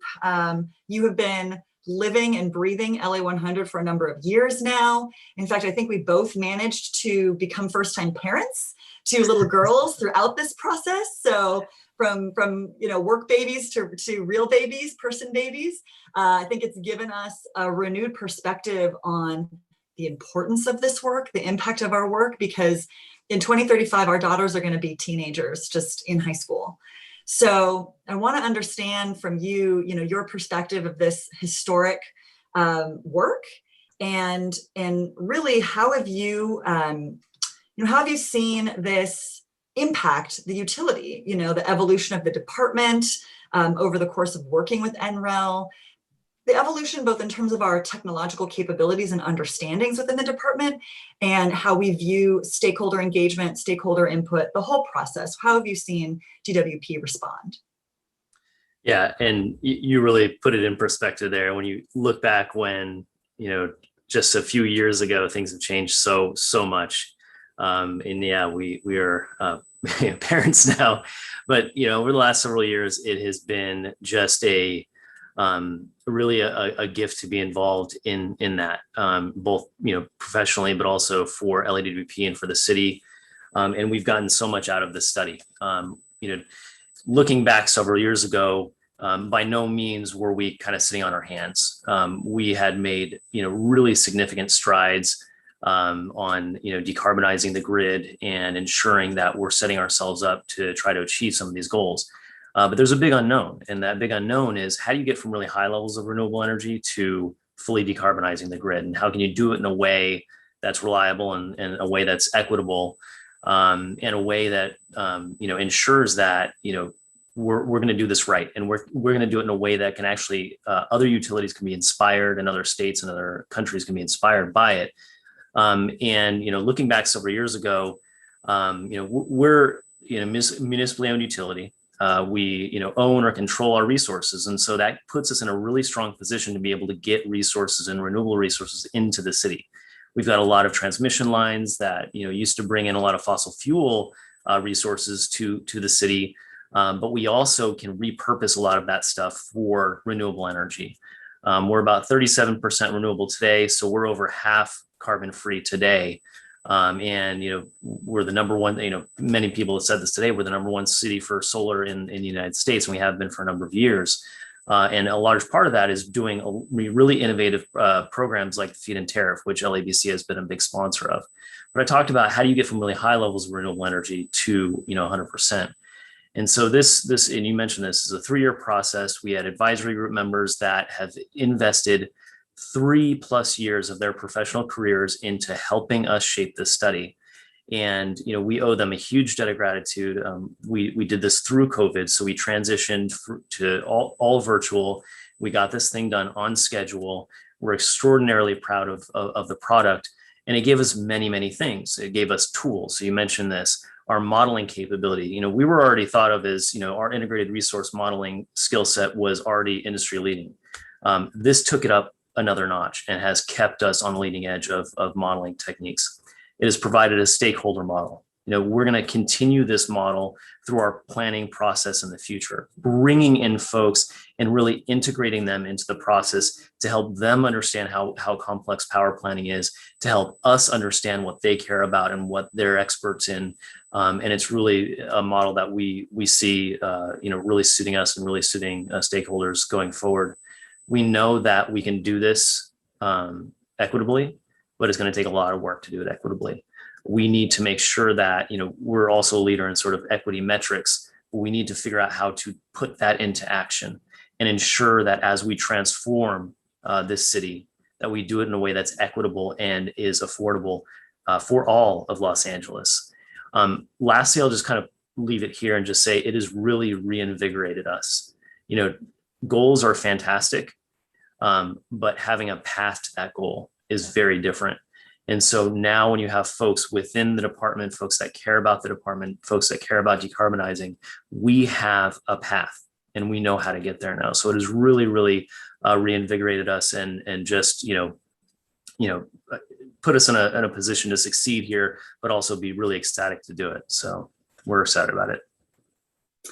Thanks, Jason. And I agree. I think just, observing the department's, excitement and confidence and, vigor around, we understand sort of we've demystified the effort is really exciting. And we're going to come on more onto the topics of equity in a little bit. I'm going to stick with some technology topics for a bit. And, NREL and DWP, another question for you, Jason, but NREL and DWP together identified, regardless of the pathway we might choose, a number of no regrets actions to take, many of which, thankfully, DWP was already well down, the line on, such as, continuing to pursue large scale renewables, continuing to pursue distributed in-basin, distributed generation, solar and storage, starting down transmission projects to get the energy into the city. One of the areas that NREL also identified as a really important area of advancement and technology innovation needed is around green hydrogen. This is an opportunity that DWP has really taken the ball and run with it, again, understanding the potential outsized influence it can have on the market. So can you talk a little bit about DWP's planning for and helping to advance the technology around green hydrogen and expedite it as much as possible? Yeah, so you mentioned this with regards to the LA 100 study. There are, no matter how we get to 100%, there are many ways to get there. We know that, of course, we need a lot of renewables. We know that we need to bring those renewables to the city and bring it into the city with transmission lines. We know that we needed a whole lot of storage and a whole lot of solar locally. We need a lot of local resources. But one of the key things is we need some type of renewable long duration storage, and we need it within the city. And the reason we need it is because there are challenges with running a grid. You have high heat days, you have things like wildfires, you have things like earthquakes. In the 94 Northridge earthquake, we lost all of our capability to import power into the city. We also need to make sure that, should that happen again, if there's a wildfire, we lose our ability to import power into the city, we need to make sure that we can provide reliable power. And the way to do that, and we found this with the LA 100 study, is through renewable resources like green hydrogen. We have really played a leadership role in trying to mature green hydrogen. And chief among them is the Intermountain Power Project. So that is a coal power plant that has historically provided reliable, low cost, but very GHG intensive power to the city of Los Angeles. And so that's going to be decommissioned in a few years here, and it's going to be rebuilt as a green hydrogen generating facility. And that's fantastic. But a lot of that is because that location lends itself well to green hydrogen. It's located in Delta, Utah. There's a lot of low cost renewable resources that when, we don't need a lot of solar, and when wind is blowing and we don't have a lot of high demand, we can use that green energy to make green hydrogen and store it. There's also a salt cavern there. So there's a lot of really unique characteristics. But what we need to do is develop that and try to figure out how to do it locally here in Los Angeles. How can we do that and make sure that we can provide that local, green, renewable resource here? And part of that is we need to invest in things like High Deal. So we just recently announced the High Deal Partnership, which is the first regional collaborative effort to help drive down the price of hydrogen. So we're trying to get that to about $1.50 a kilogram. And I believe today it's over, $10 a kilogram. And so, partnerships like that, we're not gonna be able to do it alone. We're gonna play a leadership role, but we need others to come along with us. In addition to that, we know that we need to take efforts like modernizing some of our key generating stations. And part of that is we're soon going to advertise a solicitation to help encourage the industry propose to us how we can decarbonize our generating stations and how we can do it fast. Because the reality is, with a 2035 date, we've got just a little over a decade to do all of this work. And it's really an unprecedented amount of work. Thanks, Jason. So partnership and more of everything. So I want to turn to Mike here, who's been instrumental in some really important and exciting projects in Los Angeles. The Red Cloud Wind Project is transformational for us. And, Pattern Energy is constructing the Western Spirit Wind Project in New Mexico. That's a gigawatt of power, a third of it going to be servicing DWP, servicing LA. And as you're aware, all the scenarios studied in LADWP or in LA 100 really do show significant scaling of wind for Los Angeles, upwards of 7 gigawatts or so. So how is that attainable? How are we going to do it? Well, thanks, Lauren, and thanks for the question, and thank you for inviting me here. And and everybody involved with the extraordinary LA 100 study. It is pretty amazing. And I know we're going to touch on it some more later, so I won't give my remarks about that right now. But, you know, there's tremendous untapped wind resources in the West. And I know that the LA 100 study identified that there's limited wind in California, in part because of permitting restrictions and other things. But when you add out-of-state and in-state wind resources that can be tapped, it's 10, 20 gigawatts of available resource. And these are the best resources really are in New Mexico and Wyoming. And even the neighboring states in Washington and Nevada and other places certainly have resources that can be brought in as well. But the very best resources in New Mexico and Wyoming can be brought in at very low cost relative to low cost. And it's really, the key is unlocking the transmission to get it to the states. When I look at 7 gigawatts, there's 6 to 7 gigawatts essentially ready now to be able to be brought into California as early as 2025 and maybe even earlier, because our 1,000 megawatt project you mentioned will be operational at the end of this year. There's still a little bit of power left that we haven't contracted away that LADWP could contract for, but if you look at our follow-on project, it's 3,000. It actually can go up to 4,500 megawatts, and it's slated to come into service in late 2025. You have the Transwest project, which is 3,000 megawatts or so that can be completed by 2026. There's several other projects like that that are out there.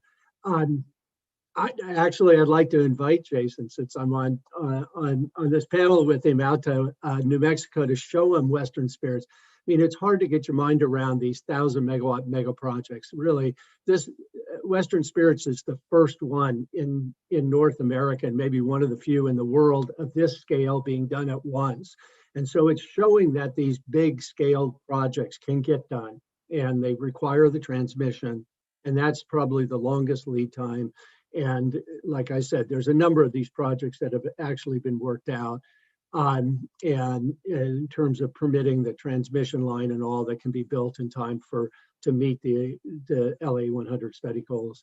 The one thing I'd say is LADWP is quite sophisticated for a utility. I think, and the way to get to 6 gigawatts is through a comprehensive working relationship between LADWP and sponsors like ourselves to define the timelines LADWP's need, including if they want shake beam products that they would like from us, and upgrades to the system to unlock valuable transmission, allowing greater resource access. So to me, that's how it's going to get done and can get done. It's all the technology have been identified and we know how to do it. It's a matter of really rolling up our sleeves and getting down to the modeling exercise of what's the priorities and how to get them done.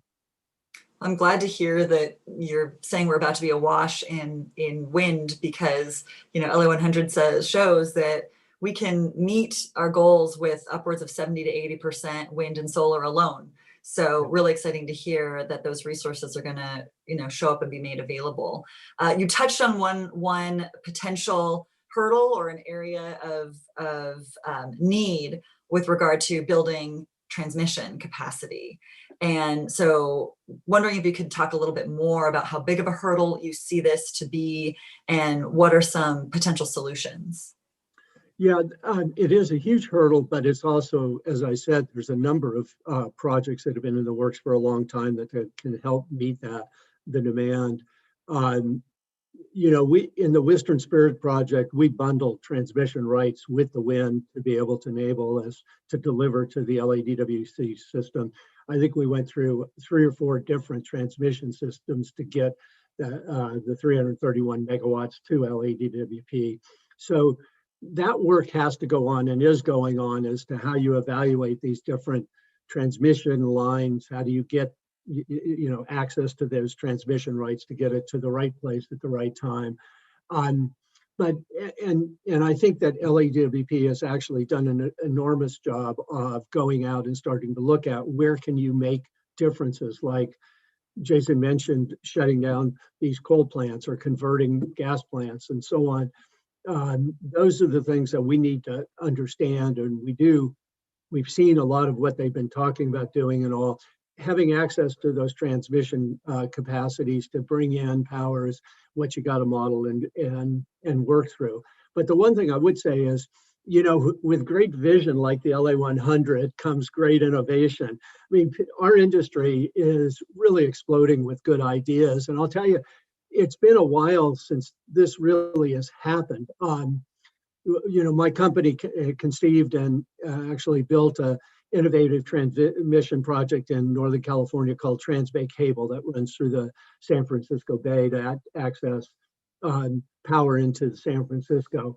That was unlocking the private sector with regulated utilities and the public sector and trying to come up with creative ways to meet demand and restrictions. San Francisco was like a U-shape, and we were able to complete the loop, which is critical for transmission reliability.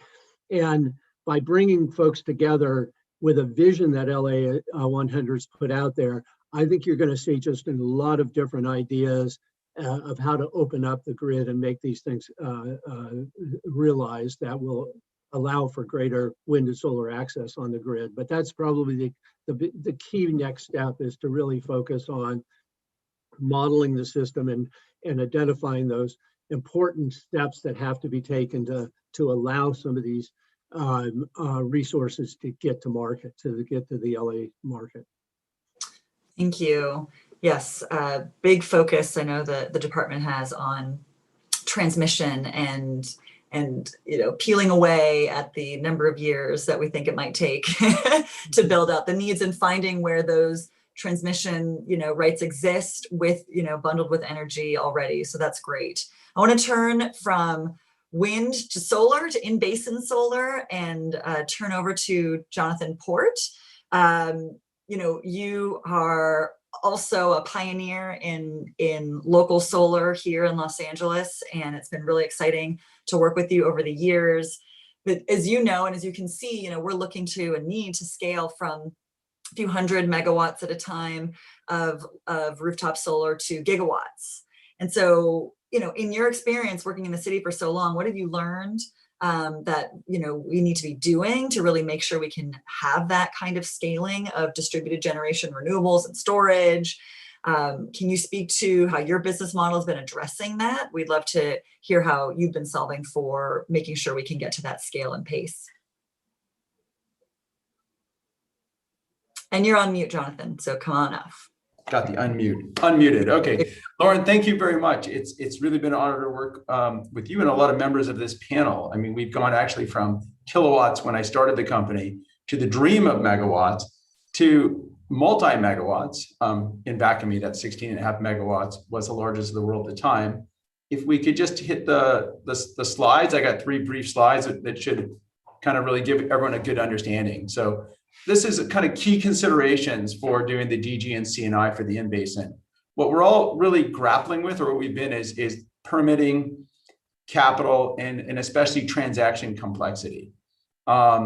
We've solved a lot of these to get to megawatts, but on the other side, if we want to get to gigawatts, what it's going to take. And in the middle here, we said what's going to take, and this is what we've done as a company. We've gone to extreme standardization. I invented SolarStrap, it's patented.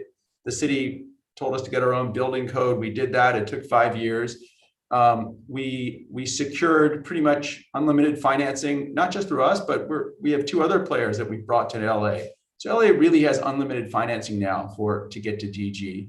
And of course, there's the storage and innovation through our company. We've acquired storage, and of course, we're all about innovation. What does that mean? When we get to the new beginning, we want it to be sustainable, equitable, and most of all, to get there in around 10 years, it's got to be achievable. So we've evaluated that. To the next slide. So from the beginning, the market's been really playing with energy as a tenant. You know, not everyone can afford or wants to own and maintain their own system. And probably, if you look at the bulk of out there, starting with Mike's industry, it's all third-party owned, right? No one owns their own utility farm. It's third-party owned. It's supplied to the city. In residential, it's at least 50-50. I don't know the exact stats, but as you move towards in our space, it's going to be leaning more towards third-party ownership because of it. And what's the opportunity? Well, 60% of our electric power can be generated in basin. So just like we saw with utility, it's not really that we're limited in the resources, it's that we need to be organized and be dedicated to it. And thankfully, with this study, I think everyone's now dedicated. What we've tried to achieve at Perma-City is scalability. With that, one of the reasons we joined Catalyze is we recognized that the market was growing quickly. And we as part of that, we have this re-energized platform that we'll talk about in just a second. SolarStrap, I think that's well known. That's on probably more than 60-70% of all the FIT projects. We use it, we make it available to everyone, and it really gets our lightweight roofs built. Battery storage and asset management, we've secured our own battery company. And of course, you got to have comprehensive committed capital, not fussy capital, but capital that really understands the market. And last slide, please. And just a glimpse is, so we arrived there with technology, and now we recognize the need that we really need to bring Silicon Beach, I could say Valley, but we have our Silicon Beach in LA. And really, how do we, and these little blue dots recognize, like, how do we quickly measure potential, communicate that message so that we can really dive into that 60% resource? And then how do we organize it and operate it? So, so to accelerate that process, we need a platform, and thankfully, Perma-City and Catalyze have made a huge investment into this resource. That's what we're doing as a company. Really excited to see the progress and to work towards this sort of end game of doing our part together with all the other efforts to reach that goal.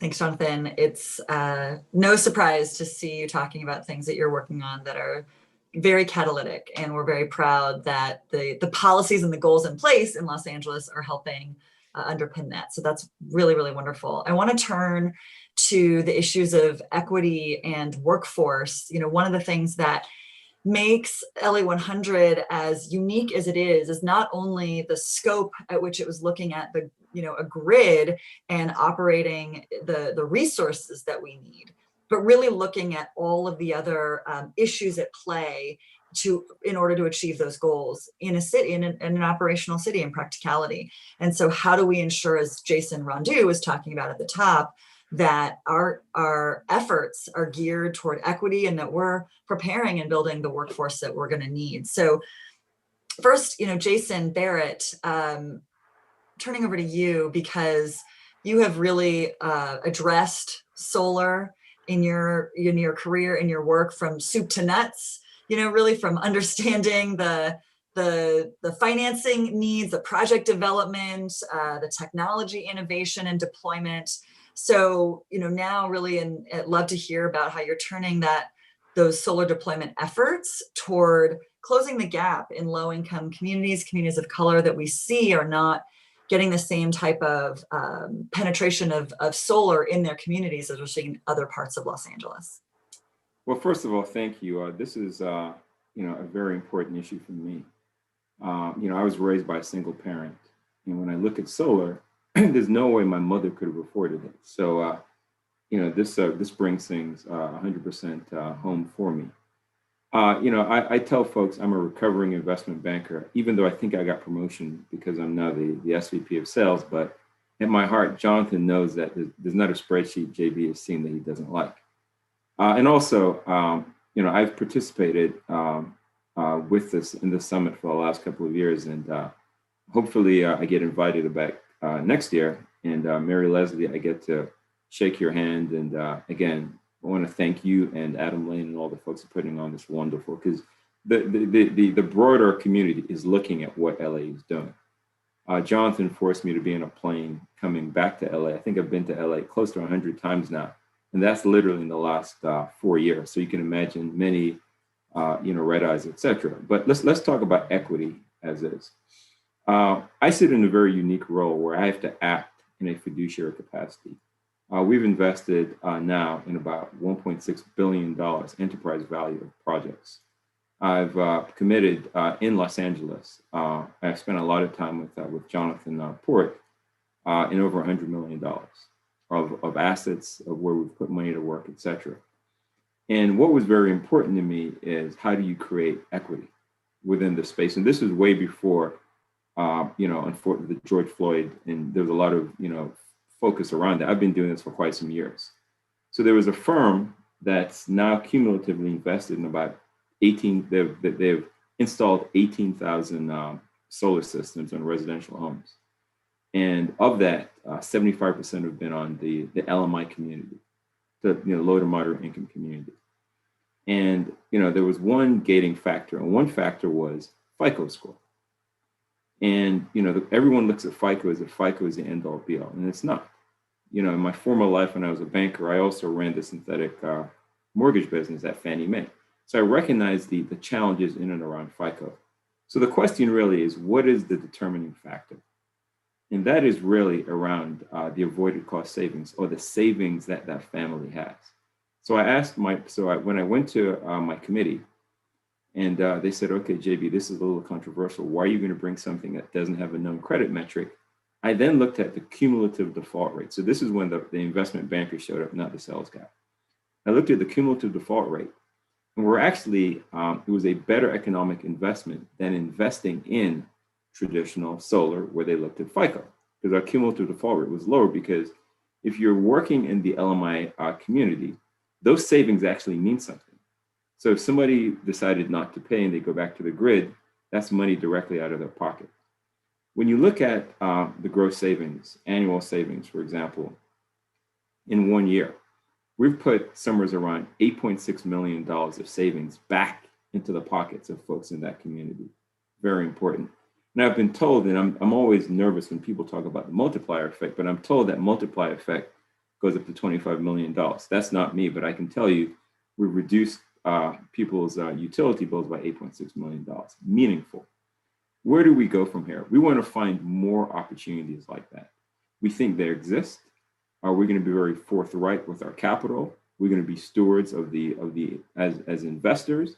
But one thing I will say is you can actually hit the bottom line of doing right, doing well, and making sure all communities are included. So that's one of that's kind of my pet peeve. If you look behind, I went to Howard University, so hopefully I learned something when I was there.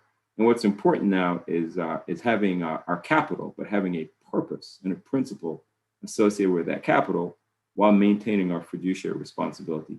The next question, I'll sound like a sales guy, but I apologize. The investment banker came out in me. I apologize. No, that's okay. It's important to really be reminded about how all of these things are interrelated. And so not only are you trying to close the financing gap for low and moderate income, but my understanding is, and you can talk a little bit about how some of the technology innovation that you're pursuing is also helping close that gap. Yeah, so this is where it's super exciting. I mean, this week I was in Orlando, I was in Tampa, Orlando, Charlotte, and then I had dinner with a private equity firm in Connecticut. So, and again, this is a highlight of my week, would not miss this. So Standard Industries, the firm that I work for, I work for GAF Energy, but they're an operating unit. One of their operating companies is GAF, and we work, GAF Energy works with GAF. And so we're the largest manufacturer of roofing materials in the world. So think of us as the largest waterproofer. And one thing that we have seen in terms of solar, and taking nothing away, I think solar is phenomenal. But one thing is, as the largest, having the largest market share in the comp shingle space, it makes no sense to put a brand new roof down and then pierce that shingle and then compromise the waterproofing associated with that. So we've seen it, we encourage, we like what the market has done. We're not belittling any of our competitors, but we thought that there was some technological innovation that could take place. So we came out with a system that's called Decotech. It's readily available now. And what we've done is it attaches directly to a roof deck. So what it does not pierce through the roof, the brand new roof you just put on. So we thought that was super important. So low profile, aesthetically looking good. And that was great. But when you think about, and just to give you a sense of roofing, and again, I've now become a roofing expert. There are about 7 million re-roofs a year in the United States. If you look at roofing or solar, solar's been on cumulatively over its entire existence, 2 million roofs. Remember I said 7 million re-roofs in 1 year. Our material is going about 1 million roofs, over 1 million. So if we can get scale where you can look at your roof as real estate, you can see you can see how that can effectively facilitate a paradigm shift in the market. So what I'm super excited about, we're bringing manufacturing and R&D back to the US. We just announced a couple of weeks ago, we have a facility that's going to be based, it's a 114,000 square foot facility. It's going to be based in San Jose, California. So Jonathan, not Silicon Beach, Silicon Valley. So I can actually say Silicon Valley. We're going to be manufacturing a nailable solar shingle. You heard what I said, a nailable solar shingle. And this is going to be launched in the market. If I were to show it to you now, I probably would not have a job before this thing ended. But we're super excited. We think, we service several thousand roofing contractors. And we think the best time to get solar is when you're getting a new roof. But when you think about it, you have to ensure that the installation process makes sense, and you have to ensure that you have a watertight process. So we're going to use our footprint. We want to use the sector of the market that we have the best experience with, roofing contractors, and the fact that we have the largest market share, and bring something to the market that is affordable, looks good from an aesthetic standpoint, but more importantly, provides what its intended purpose is. The intended purpose is to generate energy, but without creating a waterproofing issue. So again, that's why I love my new job, because I'm a finance guy who gets to go talk to people about solving problems. Again, the sort of a innovation in finance, innovation in technology. We're talking innovation in policy and implementation. And so, all the examples, very illustrative examples of what's happening on a roof. I also see people on those roofs. And so I want to talk a little bit about workforce and jobs and the opportunities of job creation and job opportunity through everything we're talking about here. So I want to just take the opportunity to bring in Meg into the conversation. LABC is at the forefront of fostering clean tech businesses, integrating diversity, equity, and workforce into that technology, innovation, and entrepreneurship. Really, LABC is a leading voice on economic and job opportunities of the green economy, and you've recently released a Green Jobs report. So hoping you can talk to us a little bit about what you're seeing from coming out of that report, what you're seeing for opportunities for workers and attracting new businesses from all the work happening in LA. Thank you, Lauren. Great to be here. It's been fabulous to hear everything from the panelists so far. I actually want to begin by harking back to two separate comments that we've already heard this afternoon in this session. First, Jason's recent, just a minute ago, making sure all communities are included, being such an important component of what we do going forward. And then Mike earlier said, with great vision comes great innovation. And both of those jumped out at me because the work that we do at LABC is absolutely in support of both of these. So if you'll forgive me, I'll start my answer with a focus on clean tech innovation and end by bringing it around to workforce implications and share a bit of our Green Jobs report. So, it should go without saying, but I'll say it anyway. Innovators and founders are attracted to regions that welcome innovation. And one way to signal that welcomeness to innovation is by setting clear and ambitious targets, exactly as the LA 100 plan does, and exactly as a number of other clean tech or green economy efforts in the region also do. For example, I'd mention the 2028 zero emission transportation targets of the Transportation Electrification Partnership as another example of clear and ambitious targets within the region. Having those targets increases the value proposition to founders of founding and running innovative companies here. LABC, as most, if not everyone here knows, is, and as you described in your intro, is at its heart was at its heart created to help support that degree of innovation and the founders of those companies in accelerating their businesses successfully in the LA region. We have grown since then and enriched what we do and the scope of what we seek to influence and work on. In particular, in this case, bringing it to workforce in terms of community engagement and specifically with respect to workforce. So, recognizing the growth of clean tech companies in LA will also bring growth in clean tech jobs in LA. That really is the kind of the underlying logic in our working both with founders and startup companies and on workforce related issues.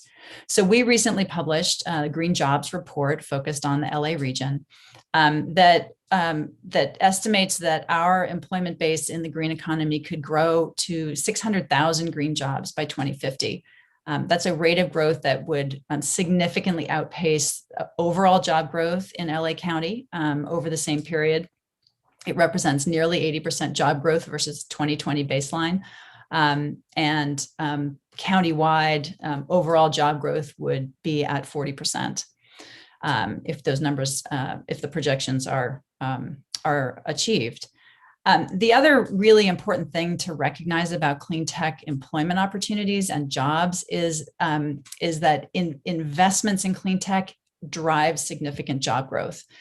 The job multiplier, for example, for every $1 million invested in renewable energy can create 7.5 full-time jobs, which is about 3.5 times the job creation impact of, for example, investing in fossil fuels. Moving outside of renewable energy, thinking about transportation electrification, $1 million invested in transportation electrification can create up to 15 jobs. So we're seeing, significant employment opportunity growth as our collective investment in the clean tech sector accelerates.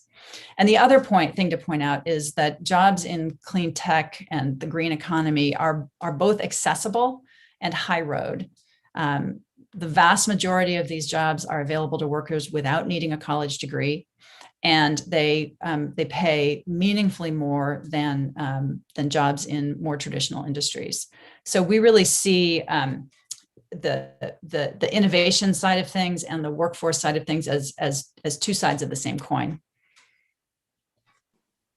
Thanks, Meg. And I think bringing Jonathan back in, you see it, the same way in terms of how you run your business. You've made a point of using veteran contractors and local union labor. So can you talk to us a little bit about why that's been a priority of yours and the work that you've seen come through that? Yeah, I'm going to just do a brief go back. First of all, I'd really like to thank Jason Barrett, because on the job behind me, when we built this large project, we had a commitment to putting a large veteran vets to work. And Jason, as one of the major funding partners, completely bought into that and helped me make sure that vision was fulfilled. So, as well as many of the other projects he's been involved with. So I want to really acknowledge that. It is just a priority because I can't come up with a better word. It's just a priority. I felt that we have to reinvent the urban framework, and we got vets returning from the destruction of someone else's urban framework. And we've been very lucky in the United States, and they've been really amazing serving peace and safety in the world. That they deserve really good jobs. And by teaming up with the unions, we were able to offer those training programs, career paths, and really a permanent place for them to feel like they're fully participating. So today inside Permacity, vets actually make up the majority of not just the workers, but our top management. Our construction companies led by, he's still in the reserves, he was promoted to colonel. We have all different parties, and it's just been really, it's just something we want to do. I can't say it. I think it's the right thing to do, and we have to do it, and we have to include vets, and we have to include low income, and we just found a good path to do that. Fortunately, in LA, we have very high standards. We want to have either a living wage, and then when we do public works, prevailing wage. So it really helps us reward the people. So that's probably one of the best aspects of my job, is is making sure people have good jobs. Thanks, Jonathan. And I think that the department, LADWP, and the city really see it the same way, that this is an incredible opportunity as we're remaking our economy and remaking our infrastructure. We have the power to empower communities, both from access to clean energy and access to good jobs. So really appreciate you taking up the mantle there. Before moving on to some group questions, I did want to also recognize that LA 100 doesn't just look at the grid, as I mentioned, in terms of resources. It also took into account the city's goals around transportation and building electrification. So it really looked at not just the grid as we know it today, but the grid as we know we need to develop it to be resilient to climate change and to be able to meet all the other goals that we have in terms of our Green New Deal. And so Meg, you mentioned transportation electrification. Electricity demand is obviously expected to grow significantly by all of this work, including driven by the growth of electric vehicles. And so can you talk a little bit about how electrification of the transportation sector can actually help this transition? Yes, excuse me, happy to. The energy transportation nexus is growing increasingly tight and critical both to transportation and to the future of energy and the grid. I think, earlier in the conversation, Jason Rondeau pointed out the need for renewable long demand storage located in the city. And, one thing without doubt that EVs is in one sense batteries or energy storage capacity on wheels. And so the emerging innovation space of vehicle to grid integration is one area where we see promise in future of being able to use electric vehicles and their batteries as bidirectional with the grid, not just unidirectional with the grid. So being able to, particularly for vehicles with larger batteries or companies and entities that operate significant fleets of vehicles, being able to rely on the energy stored in the electric vehicles' batteries to help balance both load and demand. The intermittency that is sometimes referred to with respect to renewable energy, and the peaks and valleys of demand on a daily and an hourly basis. V2G is what is referred to in the industry, emerging, nascent. It's been around for a while, but it is certainly still picking up steam and momentum. But I do see it as a really promising opportunity to help both accelerate transportation electrification and accelerate the future of our grid. Thanks. And I think, one of the exciting and interesting conclusions of LA 100, was that transportation and building electrification really facilitate, that not just the transition, as you said, but also increase the benefits from a health perspective in terms of reduced pollution, coming from these sources, as well as reduced costs because of exactly as you were saying, some of the innovative ways to use the electrification of these sources to really enhance grid operations. So those were exciting to me. Those are really exciting additional aspects of the study that, had we not included those pieces in LA 100, we would have never really understood how much value electrification of other sources can bring. So a couple of group questions here. I want to know from Jason, Rondeau, and Mike, what surprised you most about the LA 100 findings? Jason, why don't we start with you? Sure. I mean, you touched on one of them around electrification, so I'll hit that last. I think the first is we looked at 4 different ways to get to 100% renewable energy, and one of them was very aggressive, looking at 2035. Others said, well, what if we focused on building new transmission, or what if we focused on doing a lot of resources locally and we didn't do as much transmission? No matter what way we get there, there are so many common paths.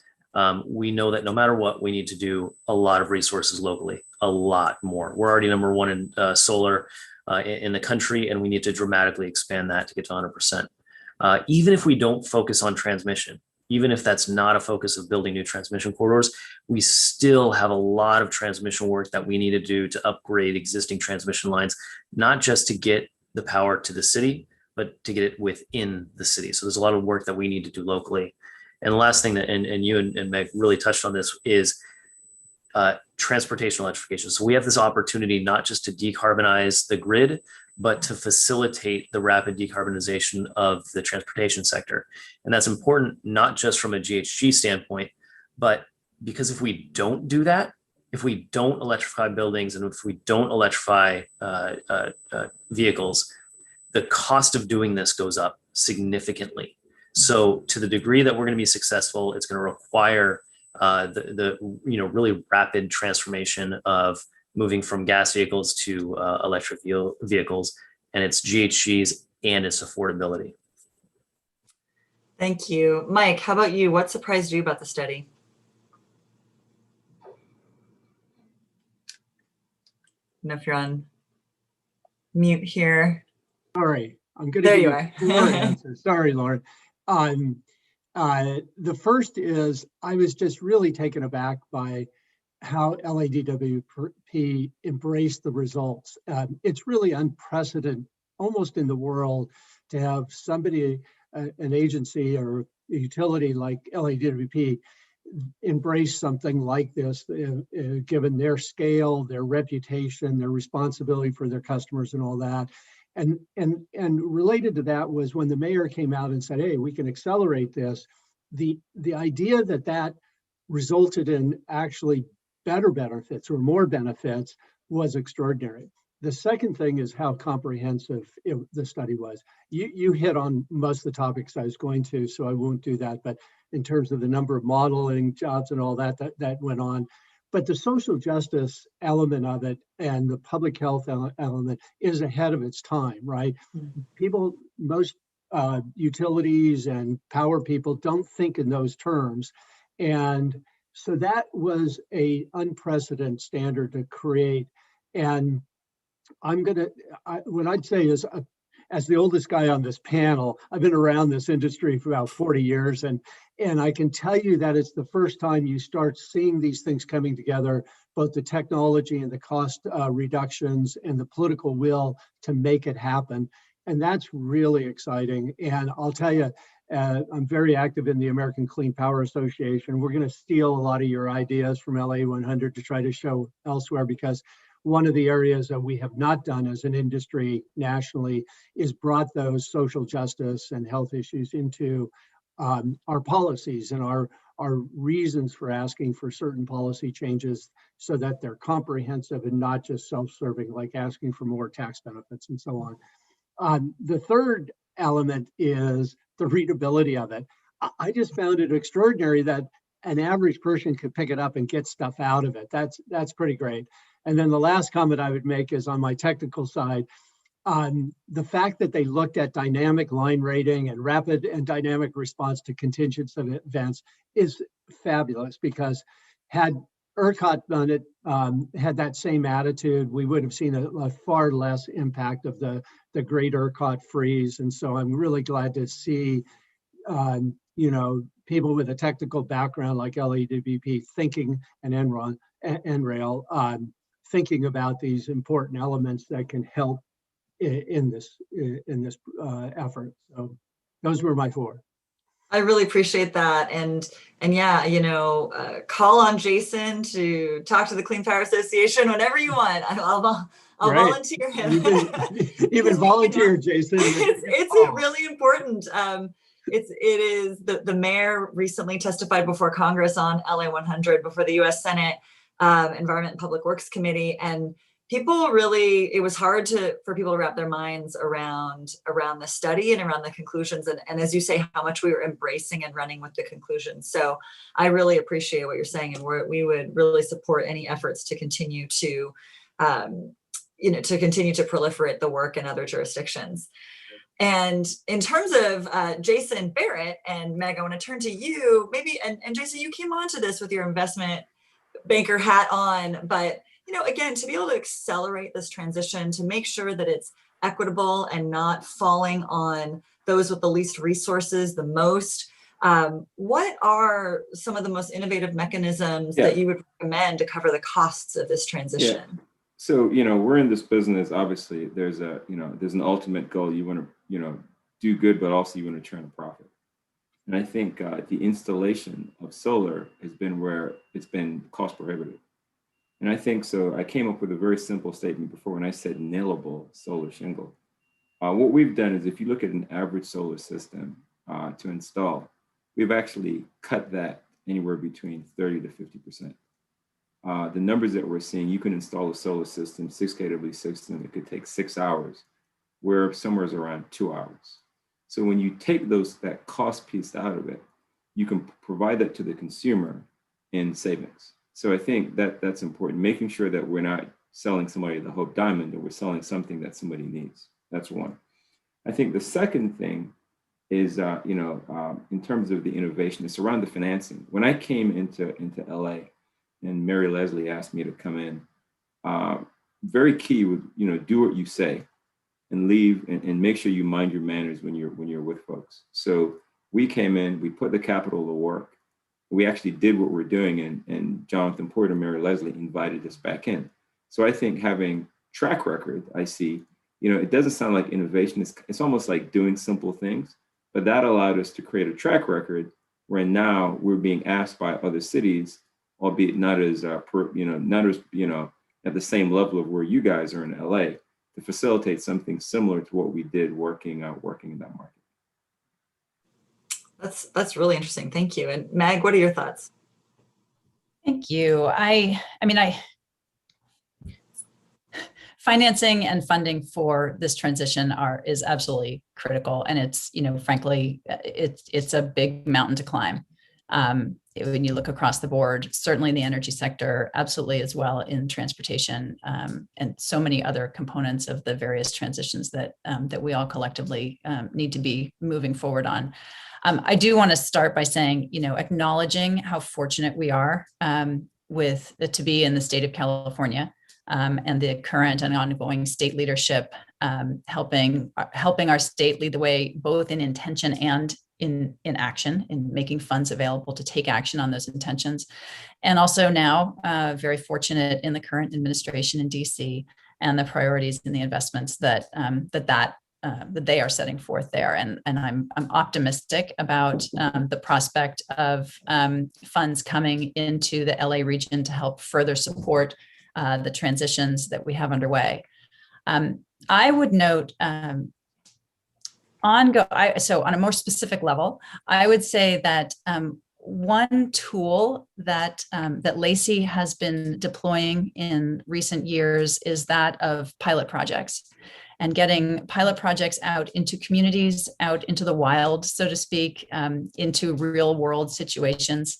And funding to make that type of ongoing pilot and then growth scale demonstration projects consistently possible, I think is important because of the many co-benefits that those types of demonstrations can bring with them. Obviously, very useful for proving technologies, innovative and new innovations, very useful for proving business models to the companies that are involved in developing these products and new technologies, but also incredibly useful for increasing public awareness and interest in the clean tech solutions that are in development and coming to market, and helping to drive a greater awareness of the transition that we're in and how it can affect everybody's sort of everyday existence. Well, just since you talked about that, can you talk a little bit about stakeholder engagement and that kind of the importance of community outreach and education and sort of enduring these goals? Absolutely. No, happy to. Thanks for the question. Stakeholder engagement, it also goes without saying, but I'll say it, is absolutely essential. Really good stakeholder engagement at the community level across all types of communities helps create really well-informed needs assessments, for example, helps create really smart and well-informed program design and sort of service design. And also has the impact of increasing that awareness and eagerness for the ongoing transition. Some of the pilot projects that LABC's been involved with in the past year or so are very specifically designed to be community benefit pilots. And so these are deployments in underserved or disadvantaged communities across greater LA. For example, we've got projects in Pacoima, in San Pedro, and Leimert Park. And these are created from scratch, from the get-go, as partnerships with community-based organizations. So folks who are on the ground in those communities have the relationships, have the connections, understand the needs and the gaps that these communities face, and can help ensure that the pilot projects, as they are designed and when they are launched, are best tuned to meet those needs. We work with Pacoima Beautiful in Pacoima, and it's a fabulous partnership. They and our other community level partners help us obtain community input in a host of different ways, from surveys to focus groups to one-on-one conversations of users and non-users of the various services that we're piloting. And it's just it's impossible to overstate, I think that's the right way of saying it, the value of that type of input from stakeholders who are living that daily existence. Thank you. And you also you touched on the hopeful role of the state and federal government and what might be coming our way, and what potential opportunities for support there are. And I just wanted to turn to Jason Rondeau, and maybe Jonathan Port, you might have some thoughts on this as well. But what support is needed from the state or federal government to help us reach the LA 100 goals? Yeah, I mean, there's a few kind of low-hanging fruit. I think the first is going to be transmission. So we know that we need a whole lot more renewable energy. Even as we focus on local resources, we need upgrades to local transmission. And I think there's a role for the state to play, and possibly the federal government. And I know that our challenge is not unique to LA. We already have a lot more transmission, I think, relative to many other utilities. And so I know that as other utilities start to embark on studies like LA 100 and really look deeper at what it's going to take to get to 100%, they're also going to, and I think others are starting to find that. So transmission is the big one. Another big one is hydrogen. We can't alone drive down the cost of hydrogen. We can't alone mature that technology. And while we're playing a leadership role, we do need others to come along with us. And we're trying to do that with a high deal as well. But I do think that there's a role for government entities to really help accelerate that. And the last one I'll touch on is equity. We know that we're going to make somewhere between a $50 and $80 billion investment in modernizing our grid. We know we're going to be doing it largely through rates. And that is a very regressive way to fund a transformation. And we know that we need to make investments particularly with distributed resources, in communities that have not had those resources invested in the past. About 47% of the city is a disadvantaged community as defined by the state, and far less than that has gone into a far lower percentage of DER investment has gone into those communities.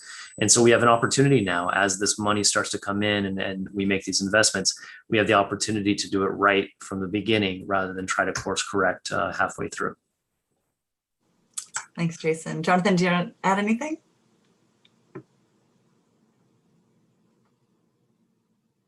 You're on mute. I always do that. Okay, the good news is I think we're 80% there. Let's say the 10 billion in private capital needed, including us, is here at LA's doorstep to make this happen quick. The challenging on the 20% is I do think that the state needs to mandate that we do use C&I roofs, right, to really encourage the industry. That's the first thing. I do think that C&I needs to be better understood. It's not residential solar and it's not utility solar. And I think a tax credit to stimulate that to go from megawatts to gigawatts is probably in order to really get it taken seriously. And especially if we're going to get the V to G included in there. The capital's here, but I think we just got to take the edge off. So that's my input. That's really helpful. Well, great timing, because I want to end with a lightning round, hear from everybody. So we've talked a lot about innovation. We've talked about scale. We've talked about finance, jobs and workforce, and equity and inclusion. we've talked about the acceleration of our goal to 2035 and some of what needs to happen between now and 2035 to achieve that 100% zero carbon grid. So from each of you down the line, what do you think is sort of an immediate need that we need to start working on right now? And I'm going to go backwards on the order here. So Meg, why don't we start with you? I didn't know what backwards meant. Sorry, I'm going to go in the in the opposite order. Got it. No worries. So I'm gonna see your request for one item in terms of immediate investments and not comply with that request because it is, it's a multivariable equation that we are needing to solve. And I was not very good at those in high school, and hopefully I'm trying to help to get better as I'm not in high school anymore.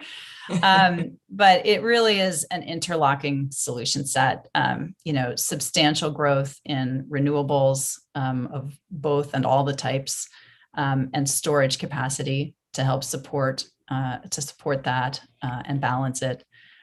Certainly the transmission piece, and given where I have my day job, I think across all of those items, a resolute focus on both innovation and on workforce development and advancement as we take these strides forward together.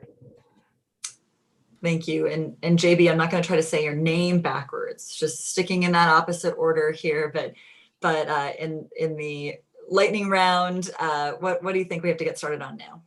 Yeah, I think more investment. When I say more investment, I think we've taken a leadership role, and I'm not saying it to be self-serving, but I invested in a company when nobody would. And I won't tell you the list of investors who are there, but these are like the, kind of the white shoe investors who will follow this, but somebody to take a little bit more risk. I would then say affordability is key.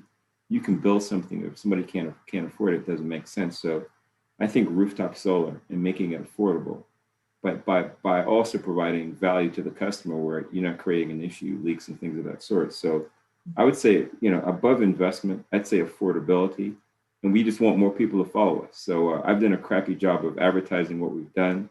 Maybe I should hire a PR firm, but we need more firms to take opportunistic investments, and they realize that it's going to work well, investing in the lower to moderate income community as it relates to solar. Thank you. Okay, continuing down the line, Jonathan, how about you? I think we need to make a special investment into interconnect automation and controls, because if we're going to roll this out fast, let's make it easy on everyone and let's make it predictable. Awesome. Thanks, Mike. Yeah, I was going to start with investments in the grid, and the first comment was going to be what Jonathan just said, which was the C&I interconnection. But so I'll go to the big scale, which is more what we're known for. Is I think we need investment in modeling right away and identification of things that can be upgraded and built. Honestly, if that gets identified and gets built out, then the rest of it will fall into place. There's plenty of us out there that can supply the power, whether it's solar on top of roofs or C&I to large scale. So it's really building out a robust grid is the most important, and there's a lot of things that can be done very quickly in that regard. Thank you. And Jason, Jason Rondeau, I hope that you're taking notes on all of these to-dos, but what would you say is top of mind for you? I think electrification. So with electrification, you can decarbonize multiple sectors. You can bring the cost down. You can make it more affordable. And you have the opportunity to make it replicable. What we are doing here, we're leading the way. We want it to be scalable. And if it can be affordable, if it can be equitable, then it's scalable. So I would say electrification. Thank you. Good. It's doing multiple things at once. And just want to thank everybody for their really insightful comments and participation, and for your partnership and dedication to helping LA achieve these really historic visionary goals that are only made possible, only give us collectively confidence because of everyone here who's represented. I would say for me, hearing all of this, ensuring that we're all moving together as a Los Angeles community, ensuring that we are reaching the hardest to reach communities in these solutions to, show that they are accessible, show that there's an economic opportunity, show that there is, an opportunity out of, a lack of investment that they may have experienced to date. And that's what this is really this work is really intended to achieve. It's really about the future of the city overall. And so thank you, everyone. Thank you to LABC, and have a great rest of your day. Thanks, Lauren. Joining us now is Brian Lehman, Head of Green Economy at JP Morgan Chase Commercial Banking, to introduce our congressional keynote, Congressman Stephen Horsford of Nevada.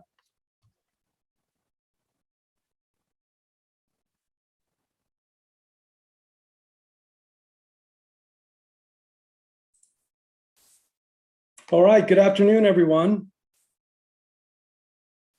And thank you for joining LABC's 15th Annual Sustainability Summit. My name is Brian Lehman. I'm the head of Green Economy coverage for JP Morgan Chase Commercial Banking. It's my privilege to introduce our congressional keynote, Congressman Stephen Horsford.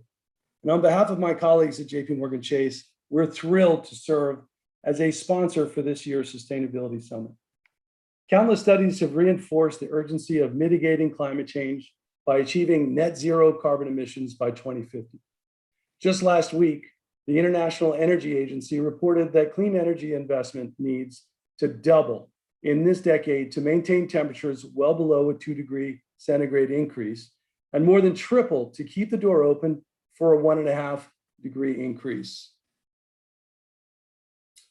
To achieve these aggressive carbon neutrality goals, as the US largest financial institution at JP Morgan, we've got the responsibility to use our capabilities to address climate change head on. And in order to do this, we need collective commitment from the public, private, and political sectors. We need to find common ground between business goals and political priorities. We must create economic opportunity that is not only more sustainable, but also more inclusive. And we must dedicate the right expertise, leadership, and capital to bring these visions to life.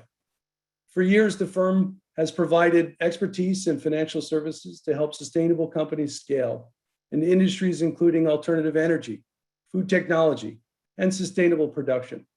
And our recent commitments illustrate how serious we are about making market conditions even more favorable for sustainable development. In the past year, we've launched a strategy to align our financing portfolio with the goals of the Paris Agreement and implemented our Carbon Compass methodology to measure our progress. We pledged $2.5 trillion to finance activities that address climate change directly. We've announced a plan to help our oil and gas, electric power, and auto manufacturing clients transition their businesses to sustainable models. And in April, we launched Commercial Banking's Green Economy team, which I have the honor of leading. Specifically, the Green Economy team is focused on serving the unique banking needs of renewable energy, sustainable finance, agriculture and food technology, and efficiency technology clients. Of course, creating market-based solutions to reduce emissions also requires cooperation across the public and private sectors. As part of our support for pricing carbon, JP Morgan Chase is a member of the Climate Leadership Council, a think tank that is promoting a bipartisan roadmap for a revenue-neutral carbon fee and dividend framework for the US. The firm also participates in several forums to understand and mitigate the risk that climate change poses to financial institutions and markets. In our ongoing conversations with government partners, officials like Congressman Horsford are vital to helping drive sustainable development forward. For those of you who have not had the pleasure of meeting Congressman Horsford, he is a proven champion for working families across the country. In the 117th Congress, he is committed to beating the coronavirus, getting Nevada's economy back on track, and restoring public faith in American institutions. He's made history as Nevada's first African-American state Senate majority leader. He's worked across party lines to solve the worst budget crisis in state history, when Nevada's economy was devastated during the recession. He sits on the House Ways and Means Committee, the oldest and most powerful committee of the US Congress, and co-leads its racial equity initiative. And he's a champion for green economic recovery, passing the Clean Energy Jobs Initiative and positioning Nevada as a leader in renewable energy. Representative Horsford is the type of leader that understands the power of public and private partnership and the critical role that it will play in helping us to achieve sustainability goals and carbon neutrality by 2050, if not sooner. Please give a warm welcome to Congressman Stephen Horsford. Well, thank you so much, Brian, for that overly generous introduction. And I want to thank the Los Angeles Business Council for bringing us together for these important conversations about sustainability and climate leadership and what each of us can do in this regard. Already today, we've heard from some of the most effective leaders in the fight on climate change. I'm grateful to Mayor Garcetti, who's been a good friend and supporter, Los Angeles Business Council President Mary Leslie, and Chairwoman Nadine Watt for partnering with the LA Business Council to host this important forum. And I want to recognize my colleague, Senator Alex Padilla, who spoke about climate change from a federal lens earlier today. Over the last 6 months, Americans have witnessed a much needed turnaround in US climate policy. I'm really honored that just yesterday I had Secretary Jennifer Granholm, the Secretary of the Department of Energy, here in my district, along with our governor and other leaders, talking about the work that we're doing at the state level, but also the work that's being done under the Biden-Harris administration around creating a clean, green economy.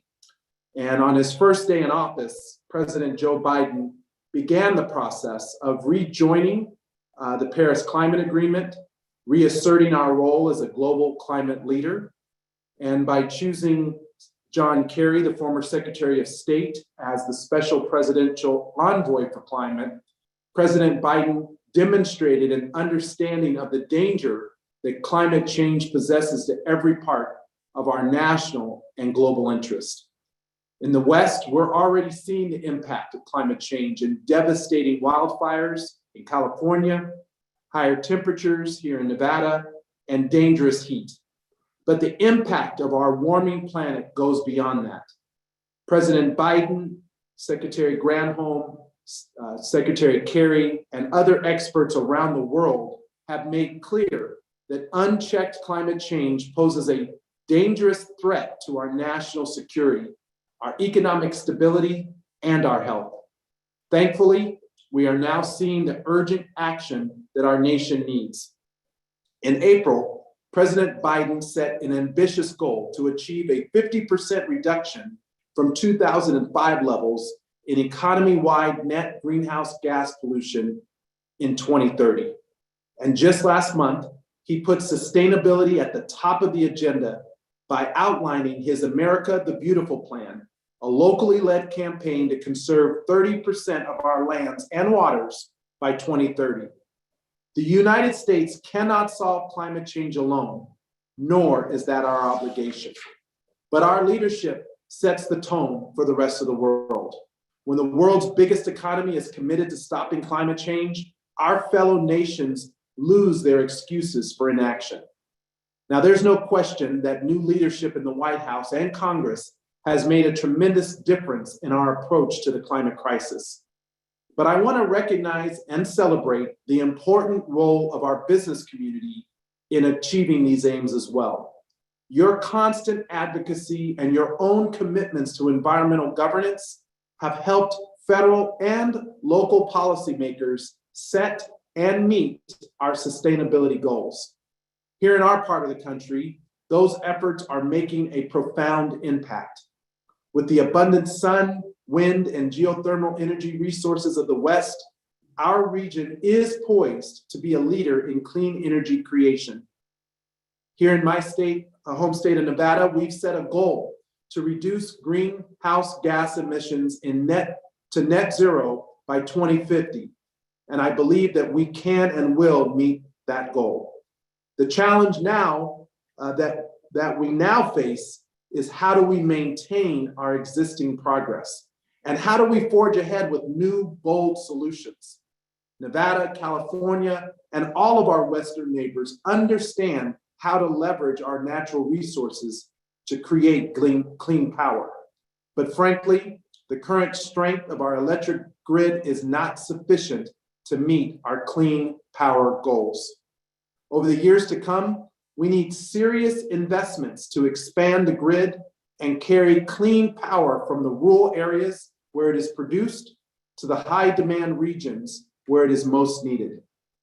Now, I know that we have a whole panel that will discuss the importance of overhauling our grid, so I'll let them go more in depth on that topic. But over the last few months alone, we've seen clear examples that demonstrate the consequences of underinvestment in our power infrastructure. In February, more than 4.8 million Texans' homes and businesses were left without power after a devastating winter storm. I'm never going to be able to forget the heartbreaking images of families huddled around barbecues and car heaters in order to stay home, in order to stay warm. That grid failure killed hundreds of people, with the most vulnerable families suffering the most.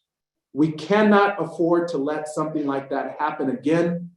In Texas, there were systemic issues with grid management, but without major investments in our electric grid, we could see that tragedy repeated in other places in the country.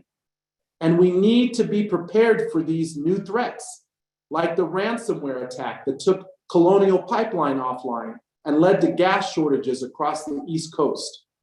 These catastrophes are preventable, but we need proactive investments and a nationwide commitment to building transmission lines that will transport clean power and increase our energy supply. That's where legislative action comes in. Earlier this year, I introduced the Electric Power Infrastructure Act with Senator Martin Heinrich and my fellow colleague, Congresswoman Susie Lee here in Nevada, two other Sun Belt lawmakers who understand the potential that sustainable power can unlock for our region. Recently, a study from Americans for a Clean Energy Grid identified 22 shovel-worthy high-voltage transmission projects that would increase America's wind and solar generation by nearly 50%. Our bill would create a tax credit for these projects and would give private industry the boost needed to get them off the ground. Each of the 22 projects will bring substantial benefits. I want to highlight one of them, the Trans-West Line, which would have substantial benefits for California and Nevada specifically. Just a few states away in Wyoming, vast wind energy resources can produce huge amounts of power. But as things stand now, there are few opportunities for Sun Belt states to use that power. The Trans-West Line would transport power across our region, delivering power benefits to cities like Los Angeles, Phoenix, San Diego, and my home city of Las Vegas. The energy potential of this project is truly stunning. The wind power produced in Wyoming is roughly equivalent to 3/4 of the electric power used in Los Angeles alone. Power from the Trans-West Line would complement the solar energy that is produced in California and Nevada and accelerate our transition from non-renewable fuels. And in times of solar abundance, the Trans-West Line can transport our energy surplus across the West. The Trans-West Line and projects like it would transform our access to clean, renewable power to meet our sustainability goals. But even more importantly, they would create good family-supporting jobs across our region. And those jobs cannot come at a more important time. The COVID-19 pandemic led to extraordinary job losses in my state of Nevada and across the country. So as we reflect on the past year and we begin to rebuild and to build back better, as President Biden says, two things are very clear. First, the erosion of worker power over the past decades has left millions of American workers vulnerable and one step away from a crisis. Second, we have a crisis of low-wage jobs. In my district and across the country, countless families are forced to cobble together multiple full-time jobs in order to make ends meet. Thankfully, investments in electric power offer the opportunity to make progress on both of these fronts. Estimates from the American Council on Renewable Energy show that my bill, the Electric Power Infrastructure Improvement Act, would support more than 500,000 jobs, most in the skilled union trades. These jobs would strengthen our long-term economic recovery from COVID-19 and create a labor demand for trained, unionized workforces that will be available far beyond one transmission project. I'm thrilled about the job creation potential of these investments, but it's just one way that expanding transmission will help our working families. During the pandemic, nearly 1/3 of American households struggled to pay their energy bills, with Black and Hispanic families suffering disproportionately. According to an ACOR analysis, expanding the power supply by investing in transmission will provide $2.3 billion in cost savings for the lower 80% of income brackets. This is huge, and it means the money that we invest in clean energy will go straight into the pockets of middle and working class consumers. Outside of halls like these, I know that sustainability can often feel like a secondary priority to big issues like healthcare and jobs. But they're really one in the same. When we talk about investing in electric transmission, we're talking about real benefits that will lift up American families. As our planet warms, we know that low-income communities struggle the most with dangerous pollution, rising sea levels, and changing temperatures. By investing in clean energy transmission, we can make our communities healthier, safer, and more prosperous places for America's children to grow up. So I hope that these undeniable benefits are something that all of us, regardless of party affiliation, can get behind and support. President Biden has prioritized transmission in his American Jobs Plan, which reflects the real urgency in Washington around this issue. And I look forward to partnering with many of you as we work to pass a transmission investment tax credit into law. With sustainability investments and infrastructure, we have the ability to build back better in a more equitable and inclusive way with lower energy prices and a reliable grid that will provide clean power for a clean future. So I want to thank you again for allowing me to be here today. I want to thank everyone for being here for this important work on our sustainability journey. And now I'm excited to turn this over to our panel for an in-depth conversation about our electric grid. Thank you all very much.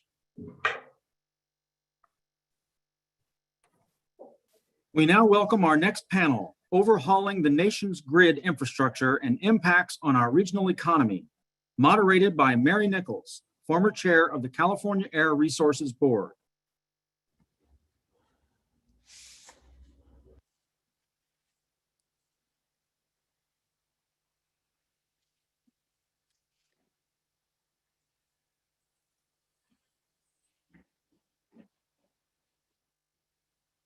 Good afternoon and welcome. I had the opportunity to listen to the speech, and it couldn't have been a better introduction to the topic that this panel has been assigned. Congressman made it very clear that meeting our federal and state clean energy goals requires a major investment to build a 21st century electric grid that increases capacity for distributed energy resources and enables smart technology. The federal government has made it a key priority to invest in the expansion and modernization of America's electric grid as a means to deliver clean energy in a reliable way and create good paying jobs.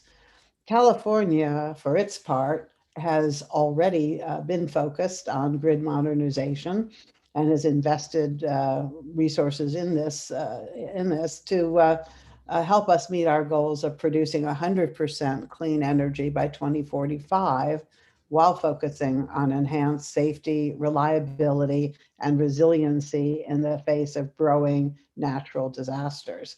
This panel is intended to go into more depth on what investments actually need to be made to modernize the grid, what kinds of investments, and how we can actually make sure that we do spur job creation and increase reliability and resiliency, as well as to call out barriers that might slow this transition. So I'm going to start off right away with going to the members of the panel. I am not going to introduce them other than to just call out their name and positions. So you can look them up if you want to know more about who they are. But I'd like to start with Jennifer Kropke, and there she is. So Jennifer was appointed very early on in the Biden administration to, I believe, a newly created position, an Office of Energy Jobs. And I'm hoping you can start off, this is Under Secretary Granholm, of course, who is one of the key cabinet officials leading the entire climate effort in this administration. And Jennifer comes from Los Angeles, so I know her from her former life, and I'm excited to welcome her back. So Jennifer, tell us about this new office and what your role is with respect to the environmental and job goals that we've just outlined. Well, thank you so much. And thank you to LABC. And that was a tough act to follow, but I will attempt to follow it. I'm very excited to be here and tell you a little bit about the Office of Energy Jobs. The Office of Energy Jobs is a newly created position within the Department of Energy. And quite simply, what this office is intended to do is demonstrate the importance of taking labor into consideration in all of our energy planning and to develop policies around energy that consider our workforce as much as our renewable energy goals. So I'm very, very excited to be here and talk a little bit about that and to tell you that the focus of our office is really looking around how the Department of Energy, in connection with all of our federal sister agencies, can create jobs that are careers, create careers that have family sustaining wages, and create careers that build back better by having intentionality in terms of who is on our job sites, how they get onto our job sites, and how we can create more worker equity in everything that we do at the Department of Energy. So it sounds like you have a sort of an oversight role of many activities that are going on within the department, but I'm wondering if you can say a little bit more about how you see expansion and modernization of the power grid as a priority here for the jobs that we're trying to create, and what tools the department can apply to get this done. Well, we know to achieve all of our ambitious clean energy goals, we know we need more transmission and distribution. We know that, and we've known that for a little bit. So a couple of things that we're working on here at the Department of Energy is, number one, labor standards around transmission and distribution. And a lot of it is done in coordination with our great utilities. We've got some amazing utilities. I'm spoiled, I come from California. So I feel like I've had the pleasure and privilege of working with some of the best in the country, but a lot of those contain a highly unionized workforce who are already receiving family sustaining wages. So it's kind of like, gosh, guys, this is low hanging fruit. We can continue creating great jobs in the space. So one of them is around labor standards, but the second one is what can the DOE do to help this along? So I think maybe some of you have seen this, or maybe some of you have not seen this, but we announced recently an offering of $8.25 billion in loans for transmission and distribution. So part of it is this recognition that we need more capacity to be able to achieve all of our clean energy and distributed energy resources goal. We know that, and we've already seen that in states like California, because I'm just going to be honest, we lead the nation in all of this great stuff. So we've had a lot of lessons that have been learned in California, but as well, we know that we've got to start moving there. We've got to start moving faster, and we have to do it with a greater sense of urgency, much more so than we've had knowledge of and the ability to in the past. Right. Well, that leads me next to one of the people who's had responsibility for crafting the state's integrated resource plan and many other activities here. And that would be my former colleague, Cliff Rechtschaffen. Cliff, I'd like to ask you, given this new emphasis on new transmission investments, how is California positioned to compete for some of the funds that we're hoping are going to be flowing for this activity and to use those to help us meet our goals of 100% renewable energy by 2045? Well, the main thing we did is we have people like Jennifer in the Department of Energy who sing the praises of California and tell us how advanced we are and how great our utilities are. So that's terrific. And it's so nice to hear about the role that you're playing and the incredible leadership that we're seeing from Secretary Granholm so far. And Jennifer is exactly right. We have very ambitious decarbonization goals.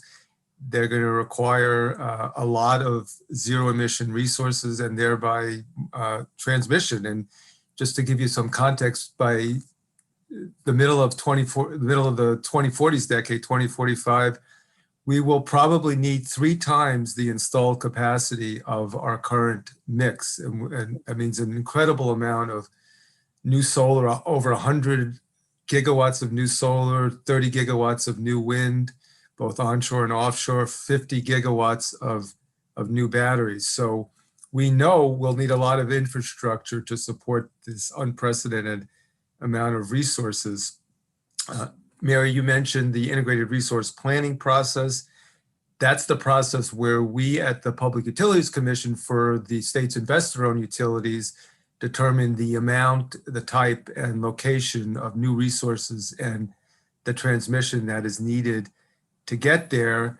We plan for how to meet these deep decarbonization goals. Every year, we develop a scenario of the different resources that need to be developed to meet these targets. We send them over to the grid operator, the California Independent System Operator, which studies the transmission upgrades needed to bring those resources online and the costs. And that's the process. We know we're going to have to rely to some considerable extent on utility scale solar and wind projects that are long distances from the load we serve. And some of that's in the desert, some of that's out of state, some of that's off the California coast. And we're delighted that we have an administration that is so interested in partnering with us on developing offshore resources. So just to give you an example, a concrete example, in February, this past February, we submitted to the CAISO a portfolio of resources that meet a greenhouse gas target that's consistent with our 2030 goals. We're likely going to make that target more stringent in the next year or so. And that included having the ISO study transmission that would be needed to serve various out-of-state wind and solar projects, as well as 8,000 megawatts potentially of offshore wind resources at various locations. So that's our process. And of course, we're always interested in bringing those transmission projects to bear at the least cost possible, which I'm sure we'll talk about as this panel goes forward. Sure.